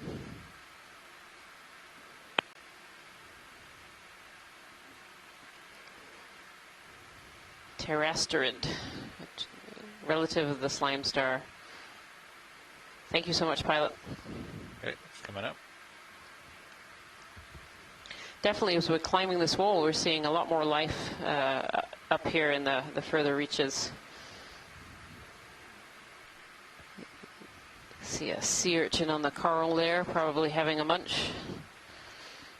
These sea urchins and some sea stars as well are predators of these cold water corals. Is that an egg case? Hey, Rena, this is Chris Ma. Hi, Chris. How are you? Good. Quite a busy day today. Quick zoom. It is a busy day today. Yep. Yep. So, since you guys are focused on that sea urchin, I'll let you. I think that's Echinus. Okay. Yep. It's coming up. And I think that's been one that sea star, which is the reason I called, is as you mentioned, it's a pterasterid. It might be pteraster itself, but there's a couple of genera that are difficult to determine from pictures. But those are weird because the bodies are actually covered by this secondary membrane. So you're not actually seeing the top of the animal itself. And if we were to collect that, and I wouldn't wish this on you, I guess, but that would probably, the reason they're called slime stars is because at least Hymenaster and Pteraster, the two that I've got the most experience with, they produce a prolific amount of mucus as a defense mechanism. And so if we were to collect it and bring it up, you would have a lovely collection box full of dripping slime, which I would love to, I think would be a great photo op, but would probably not be a great thing for whoever had to deal with it. Right, I'm not sure the pilots would enjoy that being in their bio box. Thank you. Well, I've often thought it'd be funny to get one of those in a hagfish and see which wins, but yeah, they're also very hard to keep preserved because not so much Pteraster, that one would probably be okay, but the Hymenaster stars, the other ones that you see, are literally they're like the jellyfish of sea stars. They have no skeletal almost no skeletal parts, and they're extremely difficult to keep preserved. So, but they're fascinating animals. Love to know more about them if there was a way to actually preserve them or to observe them. Either way, but anyway, we just had a little echinoderm moment. So I'll let you get back to your corals and whatnot. So hopefully we'll get to see another little goniasterid or something feeding, and I'll call back if that happens. So, perfect. Always fun to hear. Yep. Thank you so much, Chris. We've just come to this really impressive overhang of bamboo corals. I see a little chrysogorgid in there as well. Look at this overhang, fossilized scleractinian cup corals. Really impressive.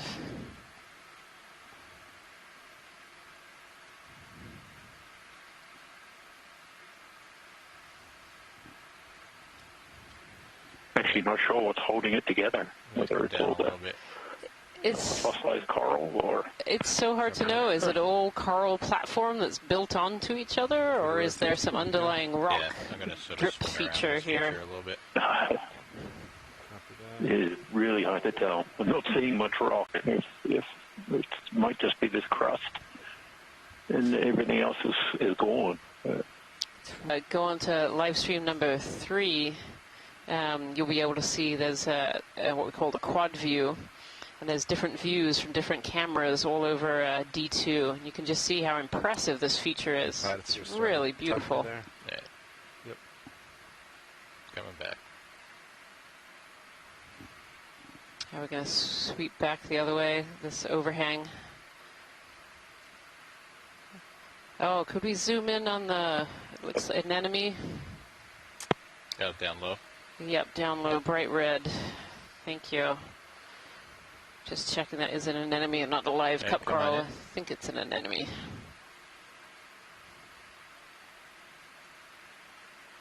No. Yeah, that's an anemone. You can kind of see the base there.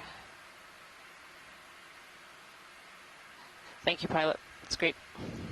Okay. Coming out.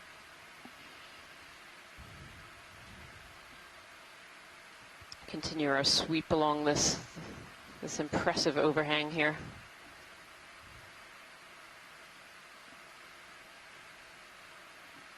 So at some point this was the perfect area for these scleractinian cup corals to live, and then they died out at some point, and now it's just an impressive area for these bamboo corals to live, as well as these sponges and other organisms as well.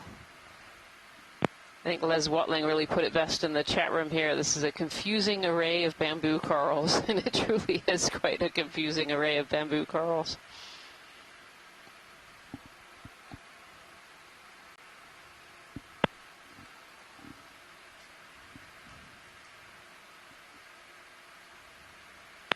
Yeah, I'd like to go into some depth on what the geology is, but I have no idea.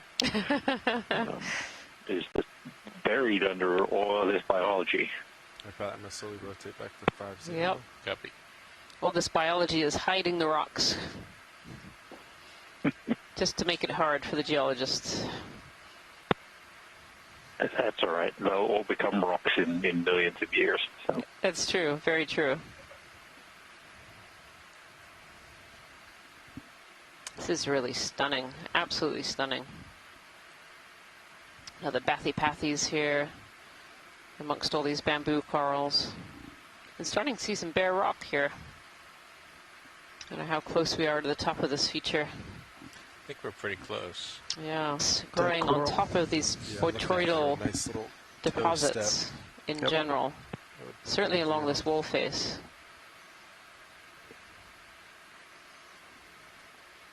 Yeah, I'm wondering if it's kind of the riffle nature that they have. They trap more sediment than we see here. Some of the more smooth,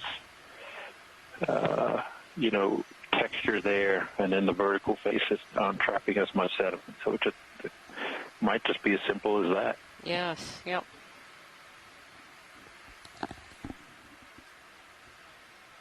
Go ahead.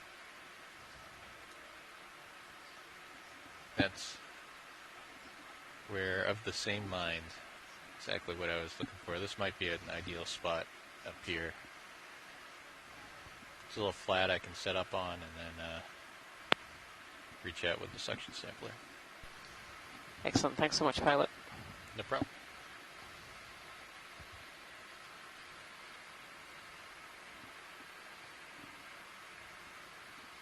I have some questions from Cindy Van Dover about how such a dense layer of cup corals really develop, and we are talking about this a little earlier, that it's really fascinating that they would grow in such dense aggregations. Yeah, you can stow that if you and we know that these aggregations probably didn't all occur at the same time. They're probably growing on top of older cup corals that have died, which makes it look really dense and thick today. A lot of these coral platforms often develop from underlying dead coral structure that new recruits land on and then grow into new corals. These faces actually remind me a little bit of some coral walls that we see in Patagonia, Chile. In the fjords in Patagonia, we see areas of this particular cup coral, Desmophyllum dianthus, form very dense aggregations against walls, but in very small patches, nothing as large as what we've seen today. But they grow in these really dense formations, very, very close to one another. And they're growing again over time. So on the base you have ones that have died out and then newer recruits landing up on top. So it's really fascinating, a really interesting area. I think we're setting up here. What are you pointing at? To see whether we might be able to collect some of these fossil corals. These fossil corals will go with the rest of the samples from this research cruise to the Smithsonian and to OSU, so that researchers from around the globe will be able to work on the samples and potentially get some age dates of these corals that have been living here. It's okay. Okay.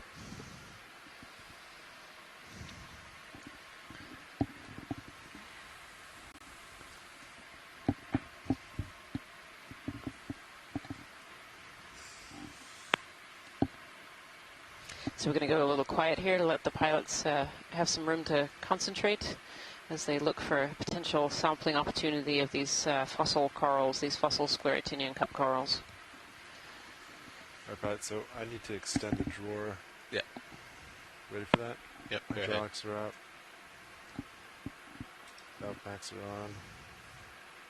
Extending drawer.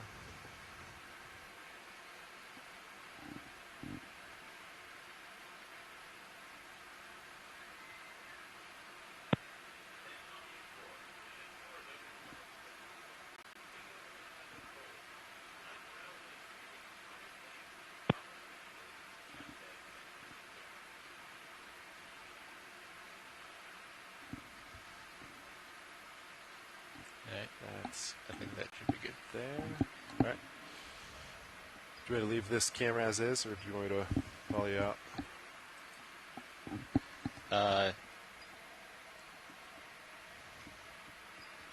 You can leave it there for right now. Copy that.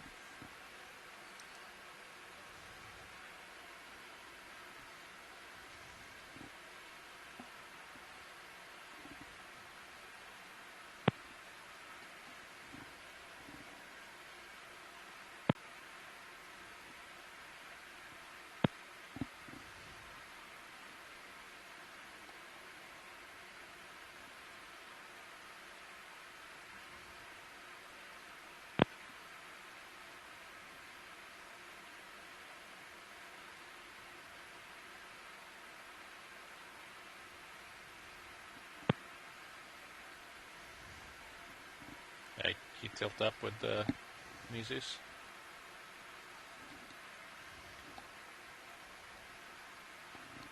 Yep. Alright, I'm going to retract the drawer if you're ready. Yeah, go ahead. Retracting drawer. Sorry, dude.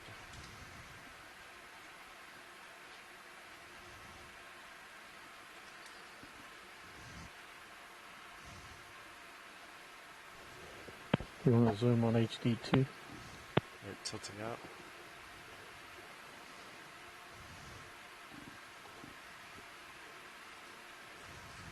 Holding that still. Alright, Sean, if you want to get some suction going here. Yep. Yeah, you can zoom in on HD2, please. This is canister 5 with the fine filter, same one as yesterday. Come out a little bit, Roland. You're currently inhaling. Alright, do a tight on that. Do I center a little Yeah. bit? So, is this where you're looking for a watch lead? Yes, this looks. Yep, this looks great. Okay. Yeah, if that will come loose and not clog, that would be perfect.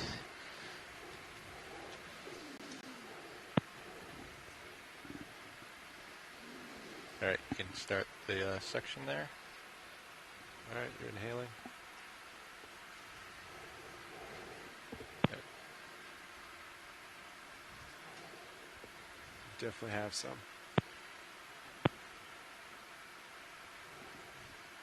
Alright, let's let that clear into the keep the suction going.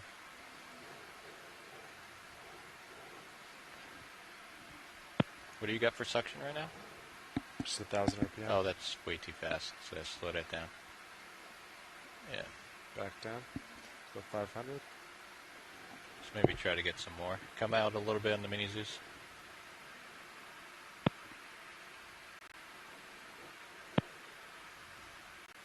Alright, go ahead on the suction. A little bit more.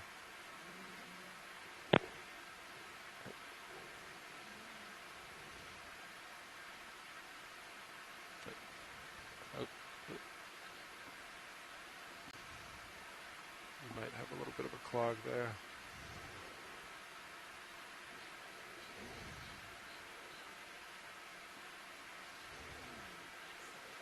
Alright, suction off. Suction off. Suction on. And we're going to sort of like cycle it. Oh, lost that guy. Inside your hose just past the clear tube? I think there's some. Oh, I see. If you want to wiggle it. Alright, suction that.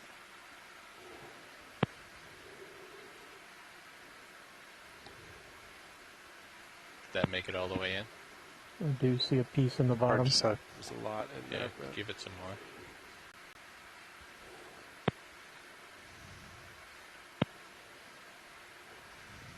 I know we got at least one piece. I think there's a lot on the filter. Can you kill suction? Yeah, of course. Does it fall off? No. All right, watch lead. How do you feel about Can't that? see it. If it's possible to get a couple more, it's hard to tell from the suction whether we have more than one. It'd be nice to have a couple. Yeah, copy. Let's Thank you. get some suction going. All right, you're inhaling.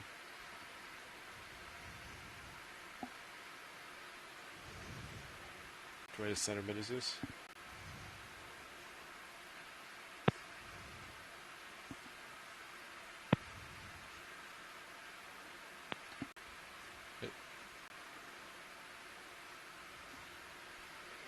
I wonder if we could use that as a scoop and pour it into the rock box. Yeah, we could put it into a bio box. Or a buy box, that would do too.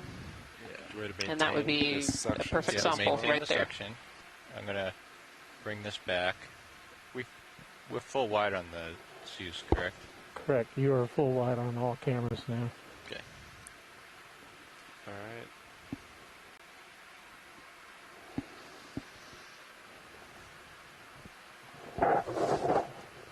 Do you want to go port? Yeah, port would be great. Port. Extending the pin.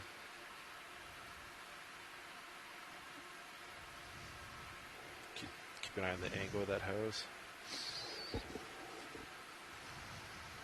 out a little more. Holding there. Alright. Maybe a little more. Alright. Hold Kill that. suction. Suction's nulled. If you want, I can go to canister 6 and provide a small exhale. Yeah. It's in. Alright, I'll still the... No, don't retract yet. Copy that. Great job, pilots.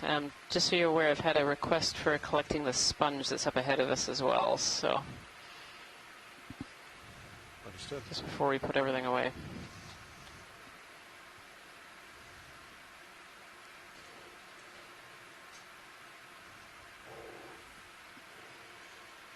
Do you want to leave the box open, or...? Let's close it for right now. Retracting. Just so we protect the drawer if we shift it all. Copy that. Alright. Watch lead. Can you direct me to the sponge? Yep, top right quadrant. See, it's all spiky. Oh, wow. Okay. So you're probably best like grabbing the substrate and the corals I expect will come off with it. And is this, do you think it's going to be spongy or pretty brittle? This one is, it shouldn't be brittle. I bet this one is spongy. Copy. Yeah.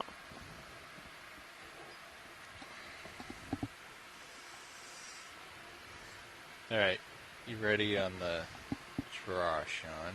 Drawer, got it. Do we go same one? Yeah.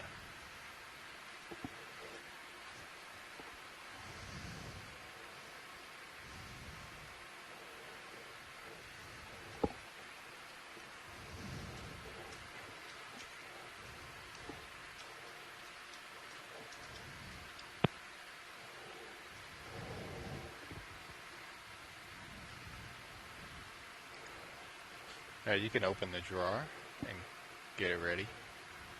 Set the drawer now.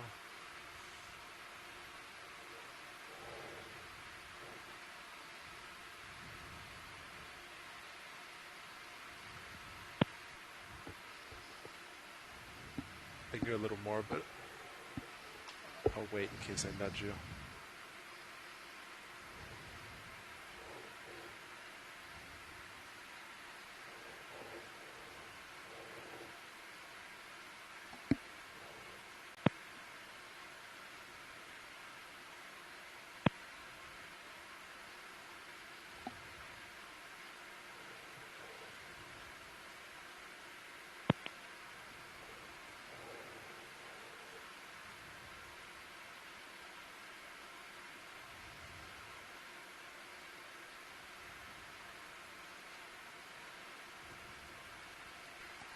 I'll follow you down.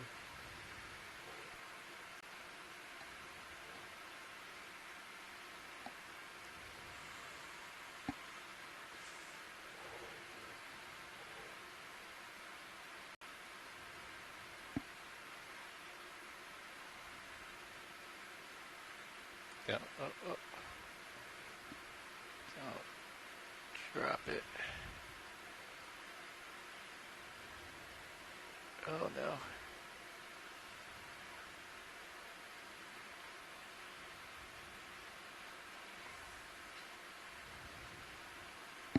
Good save, Josh. Not yet. You got it. All right, that's it. That's in the same box, so it's not intentional. That is A-okay. That was wonderful. Well done for getting that in there. Traction drawer. Yeah, I think they're different enough that that's okay. I don't think I breathed that whole sample. Wonderful. Thank you so much, pilots. That was just fantastic. It was a great set of samples. Been retracted.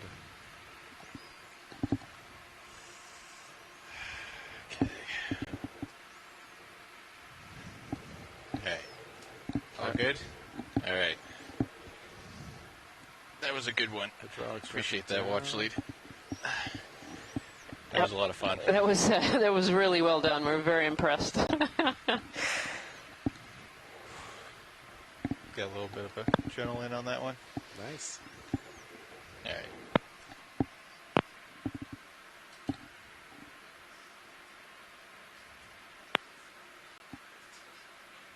So are we all set to move? You get the points, right? Yep. All right, great. You good to move, watch lead? Yes, we're good to continue on the transect. Thank you.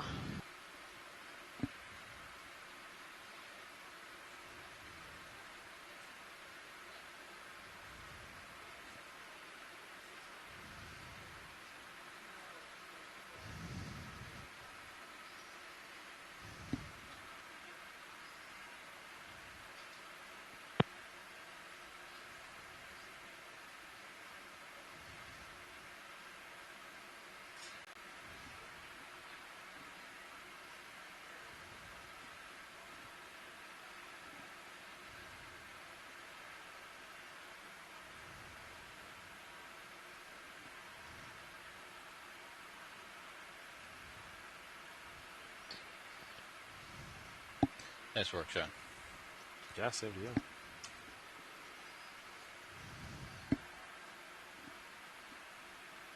All right, do you want your port lower back where it was? Yeah, sure. Let's bring that out.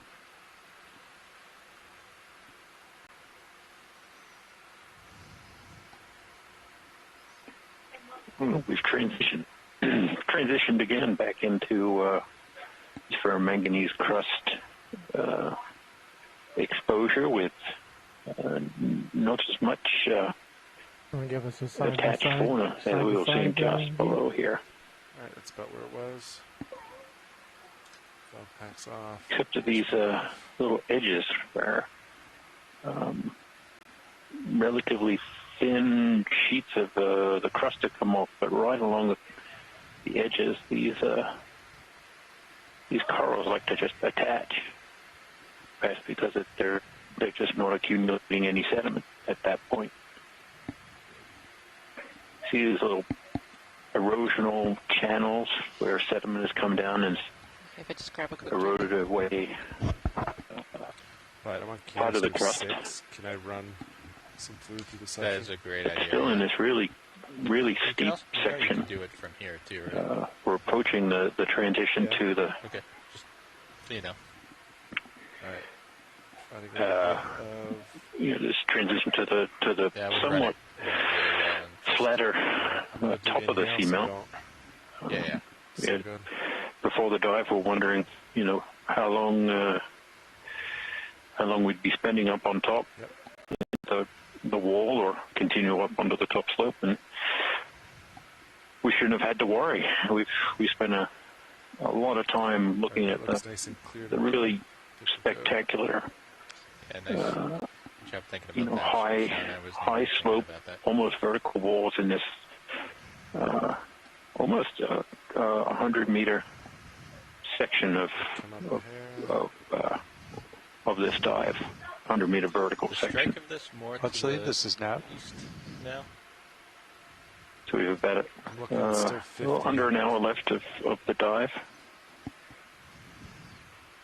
So we will probably make it to the next slope transition.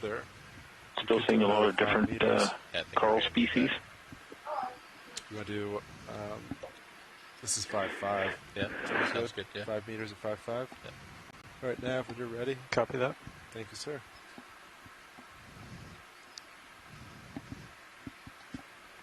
Bridge, RV Nav. Hi, Bridge. I'd like to request a ship move, please. Range 5 meters, 5 meters. Currently the depth of 465 meters.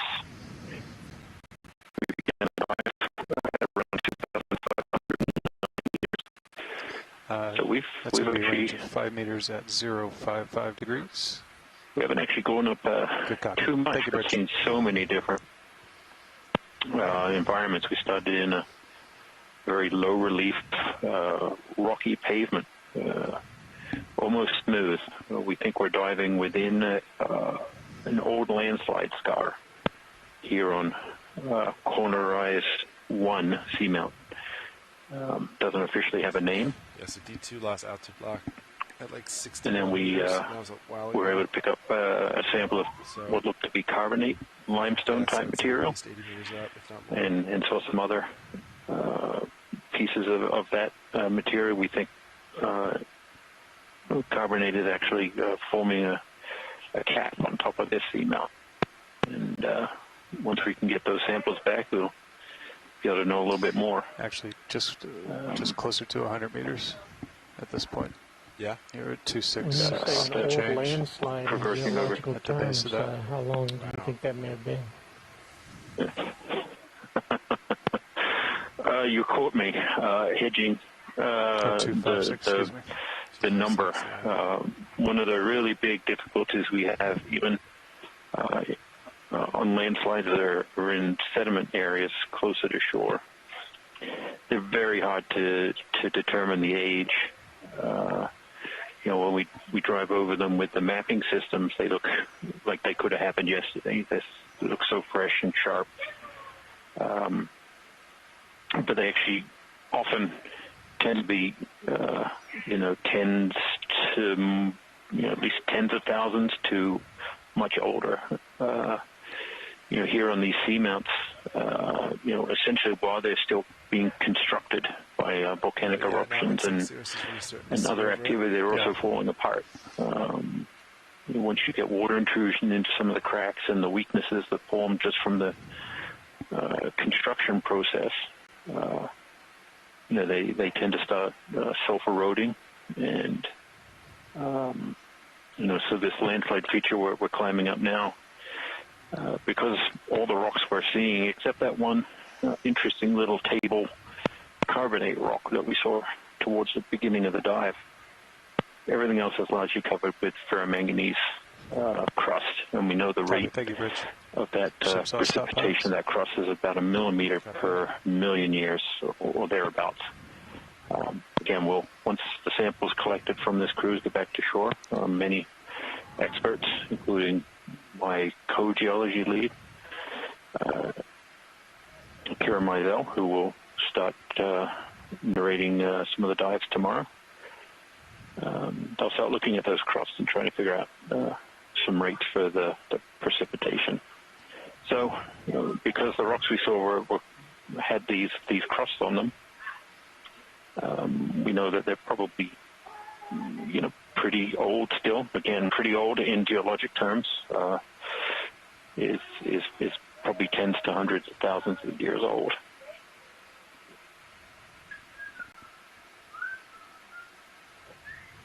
And often we just can't tell from visual observation.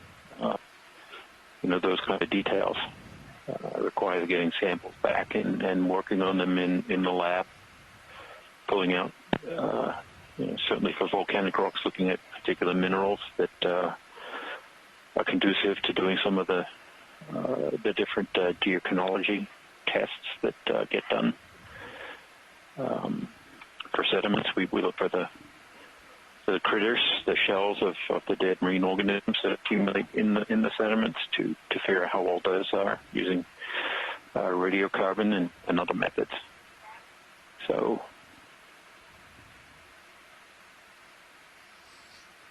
hopefully at some point we'll have more of an answer.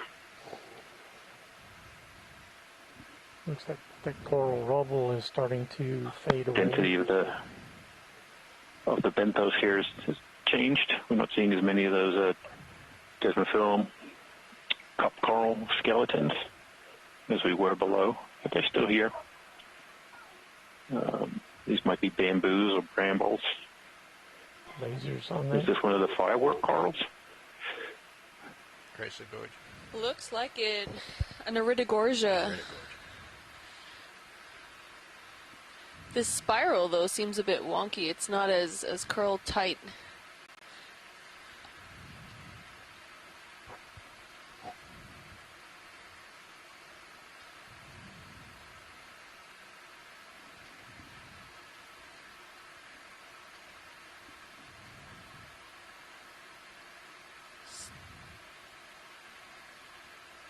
We have like exposed skeleton that's there. I'm not seeing tissue that goes all the way down to the base.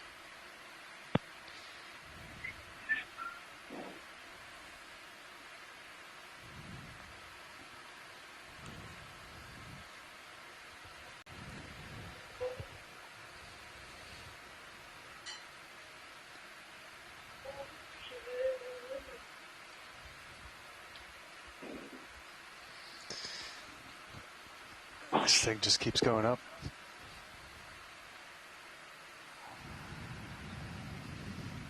It's been off for a while. Yeah, we lost it. We only get it to 60 meters. We have more of those desmophyllum corals. Yeah, this is well over 100 meters.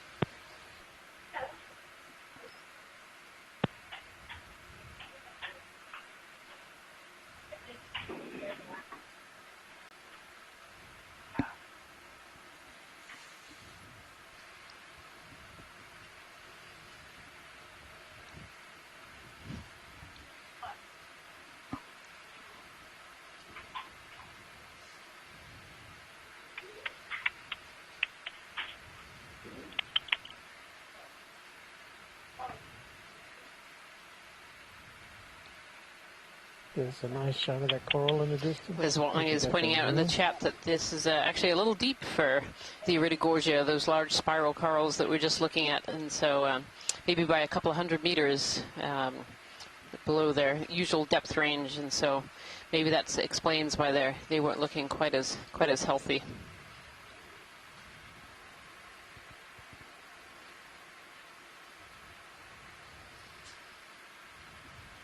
Pilot, you want another 5 meters? Yeah, I think that would be wise. Copy. I think 5.5 still looks pretty good. Copy. Rios. Bridge, are we now? I'm going to turn a little bit. Pilot. The bridge, would like to request another ship move, please. Range 5 meters, that's 0.5 meters. Bearing 0.55 degrees, speed .2 knots. Hey, pilot, you're starting to... Here we have a I'll come down a couple sea star predation, predating on this bamboo coral here. Can we snap zoom on the red sea star there? Right, come on in, video. Thank you. This whole time.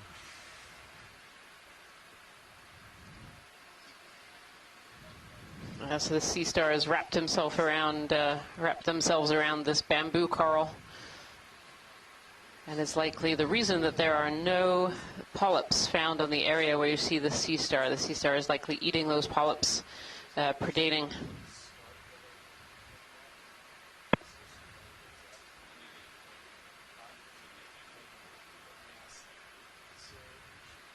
As Chris Ma was telling us earlier, these sea stars one of the few predators of these deep sea corals, and they wrap themselves around so that they can consume the polyps as they move up and down these skeletons. Evoplosoma is the name that we think this bright red sea star here. Beautiful. Thank you so much, pilots. You're welcome.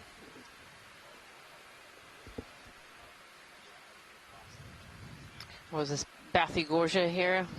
Oh, there's a whip sea coral. Can we zoom in on the sea whip in the pretty much central now? Yeah, coming in. Yeah. All right, just gonna come in on it, video, as you zoom. Partial. It's potentially a Lepidopsis bamboo coral with a Bathygorgia right by it.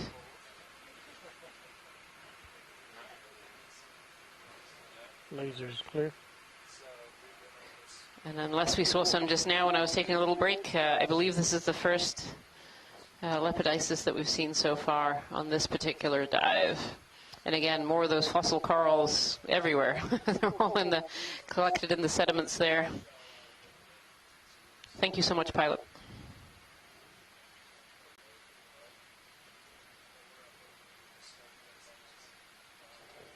Bathypathes, I'm sorry. I said Bathygorgia and I meant Bathypathes for the black coral that's down by the bottom of this coral. Here, the pilot's actually zooming in so we'll be able to see the nodes. There we are. You can see those black nodes. And this gives the bamboo coral its name. It looks like sticks of bamboo because it's the white skeleton is made of calcium carbonate and it's broken up by these things called nodes, which are black. They're showing up a little brown through the tissue here. And those are actually made out of proteins. They're proteinaceous rather than the calcium carbonate. Beautiful shot. Thank you so much, pilot. You can actually see in this shot, too, all these spicules. So these octocorals, soft corals, have calcium carbonate spicules in their tissues. You can see them kind of stripes going down the polyps there.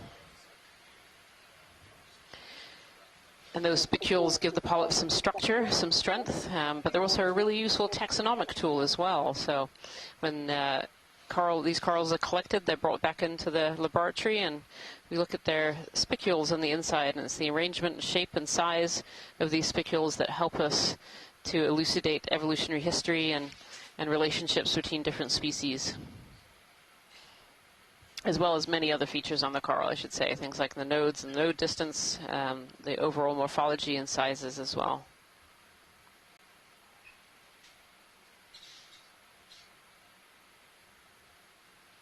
Yep, and two of these Bathypathes, not Bathagorgia, two Bathypathes rock corals that are on the pilots.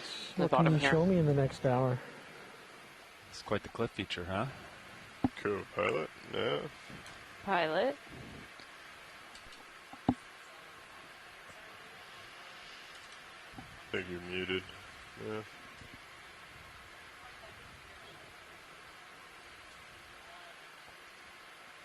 So, Anya, if you're not talking to anyone, then that equals mute. Yeah.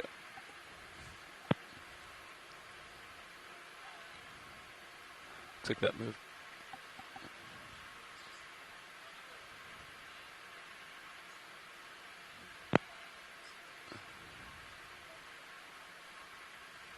I think I'm comfortable.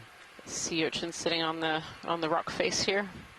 We've seen a few of these Acurid sea urchins You want to throughout do a our... quick snap zoom video? Sure, we can do a quick one. We've seen a few of these urchins now on this dive, including one that was sitting on top of coral, potentially having a munch. Also a shrimp directly below this shot. Copy that, Bob. You want to lead me towards it? Yep. That's great, Just pilot. tip Thank down. you. Coming down. Right there. Center screen. Little shrimp sitting on a rock Top there. screen. You can see its bright eye staring at us. Yellow Oh, eye. yeah. Wow. How did you see that? Tiny, tiny. Here, I'm sliding back a little. He was in better light before. Copy. That's perfect. Thank you, pilot. That's good. Yeah, we are pretty heavy today, huh? We added a few rocks to the basket. Understood. Yeah. Yeah, copy that. Alright, so... A few heavy rocks to the basket. I say heavy, rather large rocks to the basket, yes. It might be a little lopsided to starboard.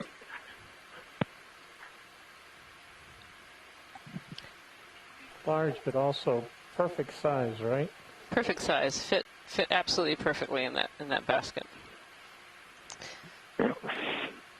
So as we're coming up on our last 30 minutes of diving here, this is dive 7 of the NOAA Ocean Exploration Expedition, North Atlantic Stepping Stones. We're diving today on an area calling Corner Rise 1. This is a small, unnamed, previously unmapped seamount just south of Castle Rock, where we dove yesterday.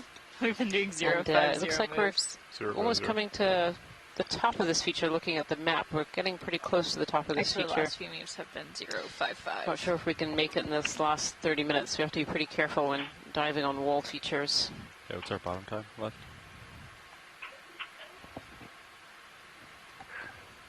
Oh, we're so close. About 30 minutes. Yeah, it seemed like at the start of the dive that we were going to have a pretty heavy geology lower back outboard? Looks like experience yeah, today. if you don't mind, now that We landed in we're getting near the top of this cliff. really smooth rock pavement with little sediment and only scattered outcroppings of a higher relief what appeared to be volcanic flow material. We saw perhaps some very large displaced blocks or sections of the seamount flank. And we're able to collect 2 samples, one being, we think, calcium carbonate rich or something like a limestone, and another larger one that we're just talking about that we're hoping contains some of the volcanic material. Try and capture 2 of our objectives for understanding the seamount with 2 different rock samples. Thank you. So quickly we transitioned into a spectacular biology dive on that wall section that is probably just a little under 100 meters in vertical, but It seems to go on a long way with those fossil cup corals, just so abundant. It was amazing. I don't think I've ever seen a wall quite like that, full of those cup corals. It was, you know, we often come across little faces like that covered in those fossilized cup corals, but this enormous wall has just been phenomenal. Absolutely amazing to see. Yeah, and when you think that, you know, we're only seeing within the field of view of the ROV, that, you know, this wall is far more extensive than we're seeing right now, and fully assume that those walls continue to just be covered with those fossils. Absolutely. Lots of life down here, or at least of those cup corals. There was. The reason that we don't see the live ones and other things now, that's to be determined. Certainly at one period in time, these cup corals were abundant. We have not seen a live cup coral during this dive as yet, so something has changed that makes this area unsuitable for those cup corals, at least at this particular area on this seamount. That's one thing we really have to remember, although this is the first dive and we're really exploring this area. It's really just a first peek that we're having, and other areas on the seamount might look very, very different from this one, and that's part of the reason that it's really important to explore these areas, so we get a little idea of what's here, so that we can come back and do more extensive investigations of these unexplored areas of our ocean.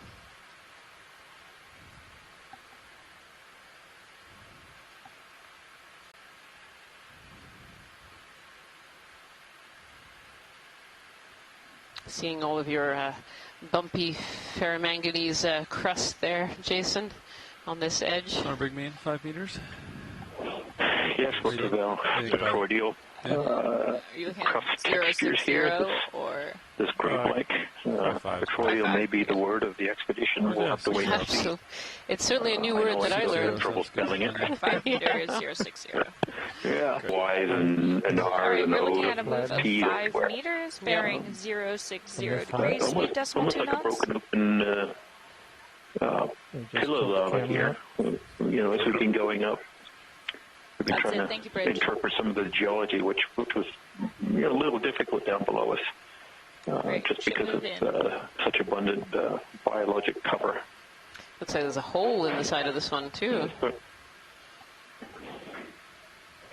Yeah, certainly with some of the pillows, you get some drain back, or they don't. Yeah, so once the crust forms and cools, the inside may not completely fill with the molten rock and then solidify into a completely intact feature. So it's been quite challenging to interpret the geology as we've gone up. In part because we believe we're in a landslide scar area, so part of the seamount has actually failed and broken away. And we're seeing, perhaps sort of almost a vertical slice through it in places. And interestingly, here we're seeing more of these fossilized cup corals in this area of sediment, which suggests there may be more walls up above us that have these, because these corals came from somewhere. What's the upper contour is 2420? So yes. We may have another 20 meters of... Almost like more elongated flows here, suggesting that if these are lavas, they erupted onto a sloping seafloor. What we've also seen here, perhaps more than anywhere else on the dive so far, are these grape-like crust textures seem to be forming almost in rows, or they're oriented downslope. That may be a function of seeing these little sediment or rivulets or chutes or channels that form. What do we have for just a dusting of sediment? But, port outer? Certainly something that's being noted. Your port outer, both of your starboard bio boxes. In certain places. And most of your jaws are free. Copy that. I'm assuming that a fine. So we fine has been believe we collected a carbonate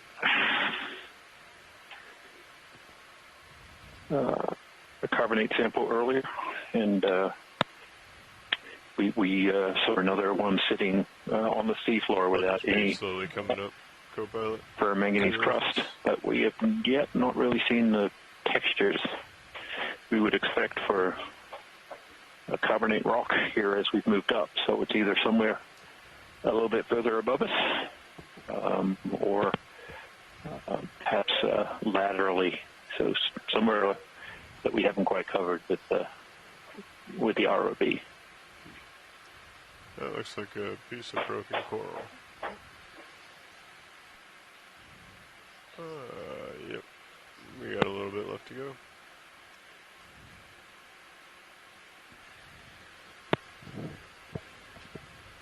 It's a pretty interesting view from Sirius.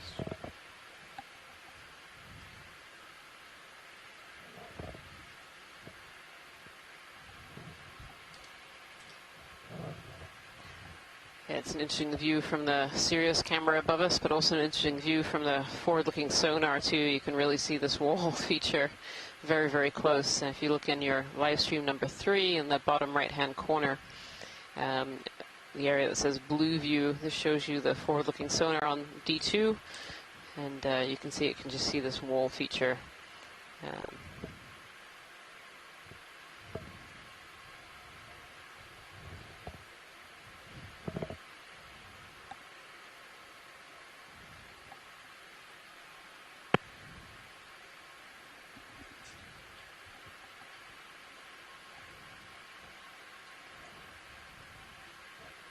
Or these bramble-formed bamboo corals, and these fossilized Desmophyllum dianthus, what we think is Desmophyllum dianthus. This over here is where it fell from. Another bamboo coral here. If we could have a quick snap zoom on this one, that would be great. This one if you want to start coming in, I'll bring you around. Potentially a little different.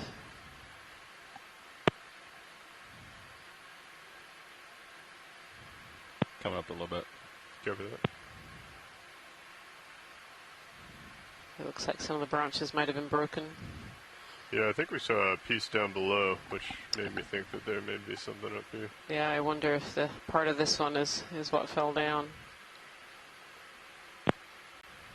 This to me looks very similar to the Jasonisis we've been seeing, but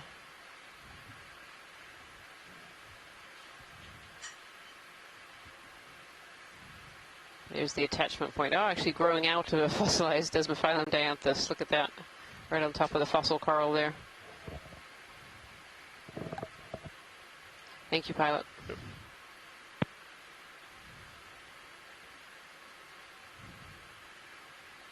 More of these bryozoans as well.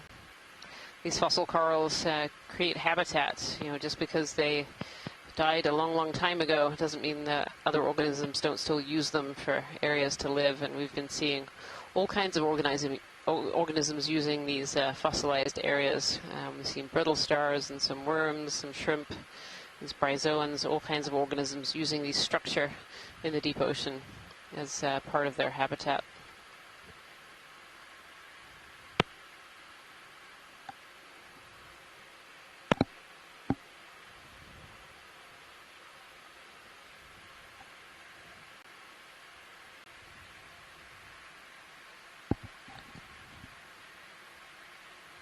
It's interesting, it's definitely not the same diversity of corals and sponges as we were seeing further down. There was almost that band where we saw a relatively high diversity of different species of coral and quite a density of sponges.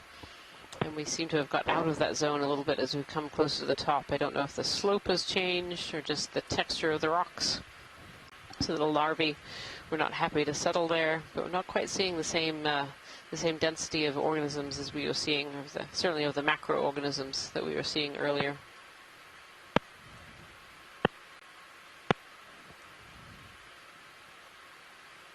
Some more bamboos, a couple more Bathypathes black corals, again growing out of that fossil coral rubble.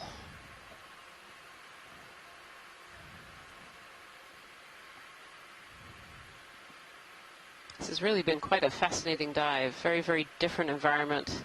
Very, very different seafloor morphology than we've seen so far on these dives, on the previous 6 dives that we've been doing on this expedition so far. From this angle again off to the right, you want to look underneath that ledge. Almost looks like little steps over to the right-hand side leading up to the top. Go ahead and start coming in if you'd like. I'll bring you over.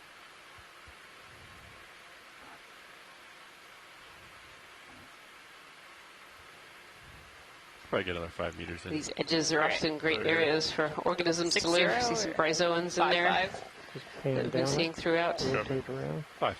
Sponges, encrusting sponges.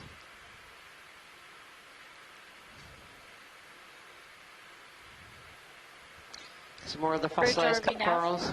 Bridge RV nav. Showing lasers Yeah, across could this. we put in another ship move? Lasers are on. We're looking at a range of 5 meters, a bearing of 0.55 degrees, and a speed of decimal 2 knots. And these little sponges. That's it. Thank you, Bridge. An old dead stalk sticking out. Pulling out. That's really great. Copy. Thank you, pilot. Just wanted to get underneath it a little bit, I think. Try to get a sense of what that is.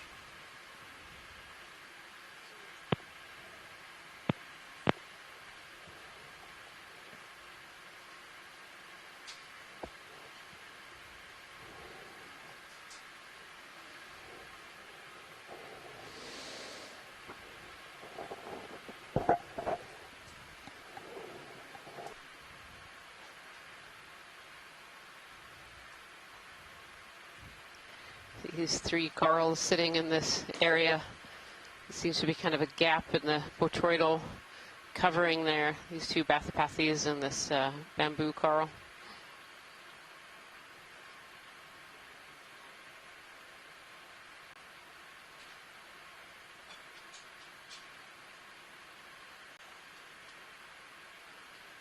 The left edge of that crack that's coming up, there's a red item.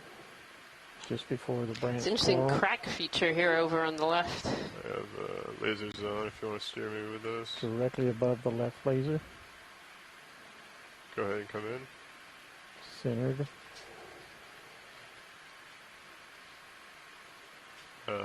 This Top thing of here? screen. Top of screen. Ah, potentially a little Anthomastus. Right hand Really corner. tiny one. Oh, jeez. Look at that. Sitting atop an old fossil coral branch. Coming up a little. Looks like a big mass of this desmophyllum dianthus all growing on top of each other. It's pretty close to This full. tiny, tiny little Anthomastus.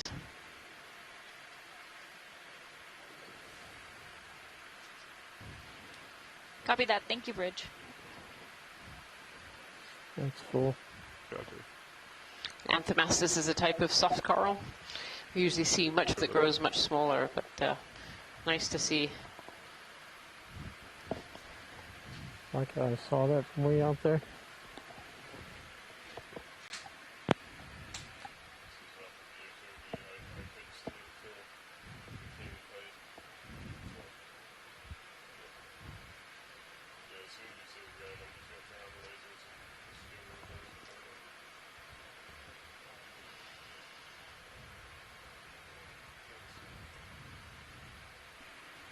Directly above that spot is black coral.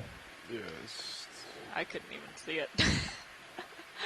Okay, go ahead and circle. You seem to be rolling over into a somewhat lower slope here. These rock outcrops are pretty pervasive, not a lot of sediment.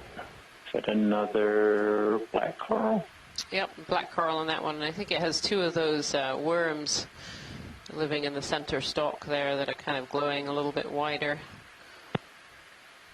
They're frequent inhabitants of the stalks of these black corals, these Bathypathes. Copy that. Yeah, I don't know if we're quite going to make it to the top of this feature, Jason. I think there was so much to see on the way up this wall. But we're certainly, it does seem to be changing. Give us another rotate side to side. It's always the way, right? Always the way. Let me know if we want to put in another ship move. Okay. I think we could. Once I get up here a few more meters, I'll just be scooting in.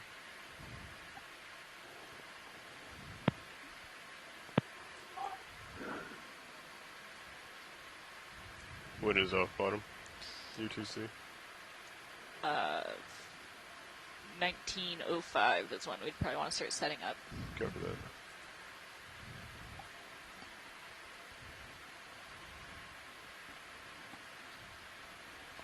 I think we could probably get another move in. Do you want it? All right. 060 to tell us some of these little steps are old crust or they're, you know, areas where there was some volcanic rock forming, either a 5 meters, pillow a bearing of wall or a tube degrees, wall, and a speed of decimal 2 knots. and they just collapsed or broken off. It would certainly be extremely thick Copy crust that. Thank you, Bridge. if this is all crust.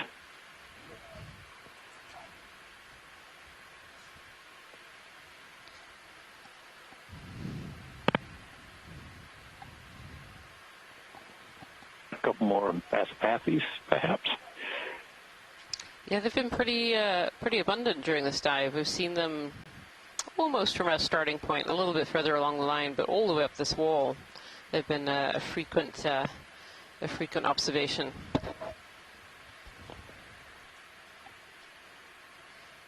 And this is definitely the depth zone where we'd usually find these bathypathes. At the moment we're sitting in 2,427 meters of water.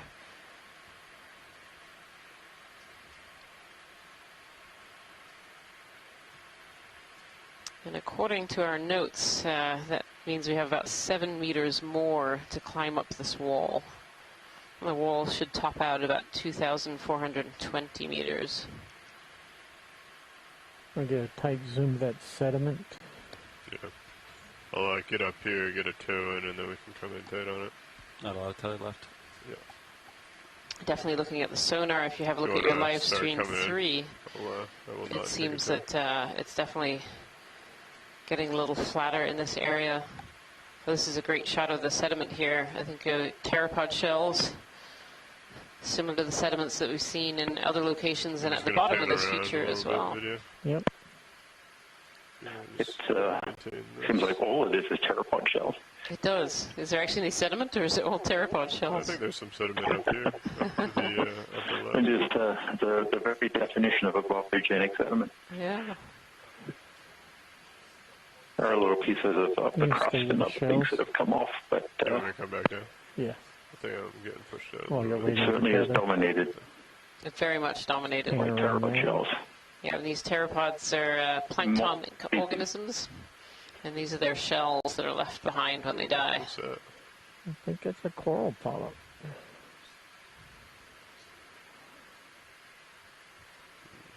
So once I got up over that edge, the current's starting to pull me back. Science, there's a mystery for you. It looks like sort of like a coral polyp, but I don't think I've seen that empty tube in the center before. Not sure I see where you're looking, Roland. Sorry. Right. We'll turn lasers on and show it to you. I'm at the very end of my tether, so I'm getting kind of bounced around, but it is right. Just above the rock. Just above the right laser. Oh, the two little stalks sticking out there. Go ahead and come in video. I'll try and get a snap on it. Complete. That thing. There. And I'll dip down and I'll come back up. Copy that, Nav. Max soon. Copy. Alright, full wide. We'll wait until we have tether, and we can actually get a better view on that. Yeah, it looked like potentially two little bamboo corals that just had a few polyps on each.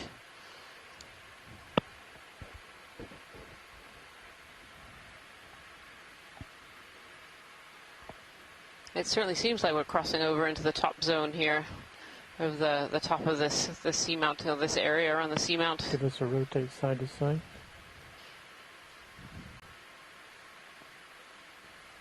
We've crossed over from those. Right there. Right there. We're on it. We made it. You almost get there. You almost touched it.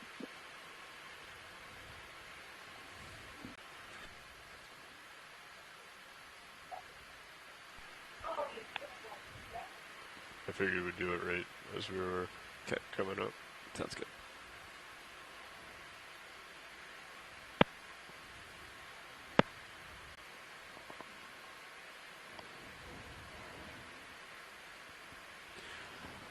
Okay, the move's complete. I might swing for a couple minutes. Little baby swing.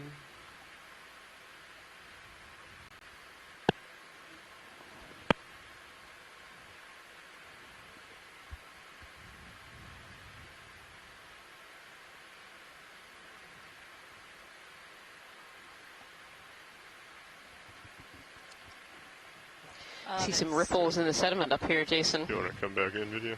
Yep, let's see if we can find it again. Yeah. The third waypoint is... So once you get out of that pteropod hash there, you start to see some ripples in those finer sediments. Yeah. That's just really impressive. Very impressive, yep. But it sounds like we kind of, this was the third waypoint. Come in tight video. I think I might right there. A bit of a go. Yeah, this guy. Yeah, we only have a couple minutes left, so. Yeah, it's kind of go where things look interesting. Got it. Oh yeah, look at that. Maxon. Copy. Well spotted. Very small, but... Very, very small. Do we know what that is? It looks a little octocarly, but it doesn't have enough arms. Could probably get a move in. Maybe 10 meters towards 10 meters? Yeah. Interesting. I actually don't know It's what like that is. I'm wondering if anyone in the... 4-0, yeah. I see 6 arms. Bridge RV nav? Yeah. Maybe an enemy family or something? Hi, is now a good time to put in a ship move? I didn't quite catch that. Sorry, Roland. Alright, we're looking at a range of 10 meters, a bearing of 040, and a speed of decimal 2 knots. I wonder if is it an enemy family or something? I've not seen this. It could be. That's it. Thank you, Bridge. Usually the oral area would be further up, and this has what we call pinnules on its potential tentacles there. I'm waiting to see if anyone in the chat room has any idea on that one. Very neat, very small find. There's interest in... Oh, there's a little crab too. In the sediment as well. We might be able to get both into a suction jar.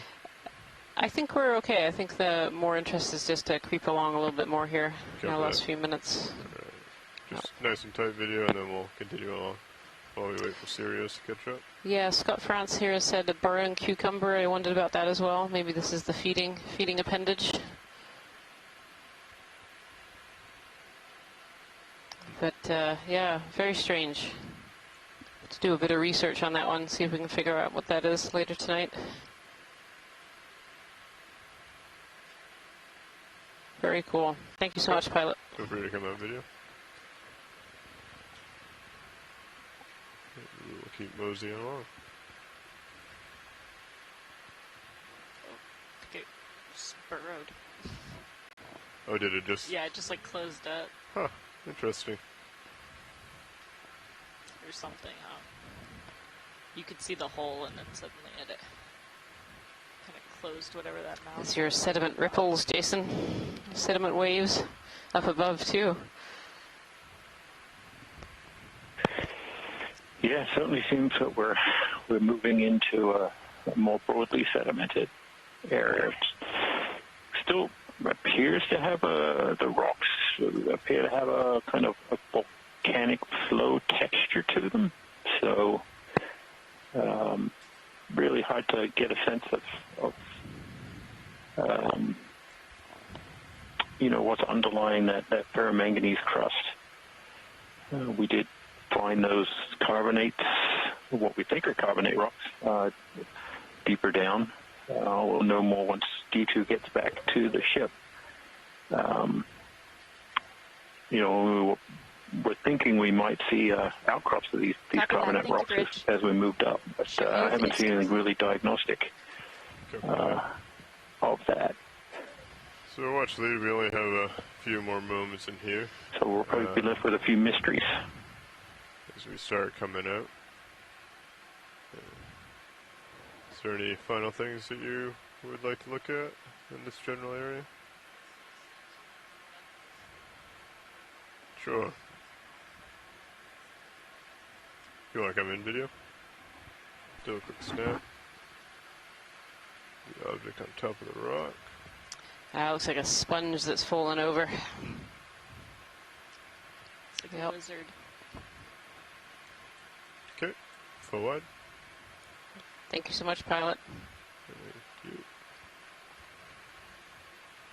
Alright, what do you think, co-pilot? I'm actually reverse of the ship right now. If you come starboard, over to starboard, we should be pretty lined up. Yep. Is it time for me to start packing up, or do we have a couple minutes? We have, so that brings us to the end of our dive today. I want to say thank you for joining us on Dive 7 of the NOAA Ocean Exploration Expedition, deep North Atlantic Stepping Stones. And I want to say thank you to, from myself and my colleague Jason Chater, to everyone in the chat room and on the audio who helped us identify seafloor features and biology today. And also a huge thank you to all of the ROV and video team that helped us with this exploration today, as well as all the crew and everybody aboard the NOAA ship Okeanos Explorer. Please join us tomorrow. We'll be exploring McGregor Seamount. We'll actually be doing a shallower dive tomorrow, up to about 1,000 meters. So we look forward to seeing what's there and continuing on our exploration. Thank you. And I'm going to come up, just go into autos. Thanks, everyone. Okay.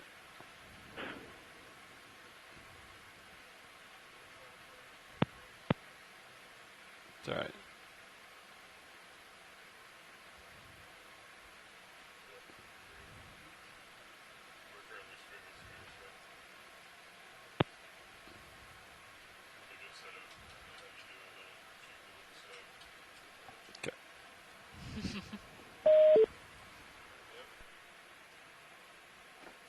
You're up.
Copy that. Bias in. Coming up.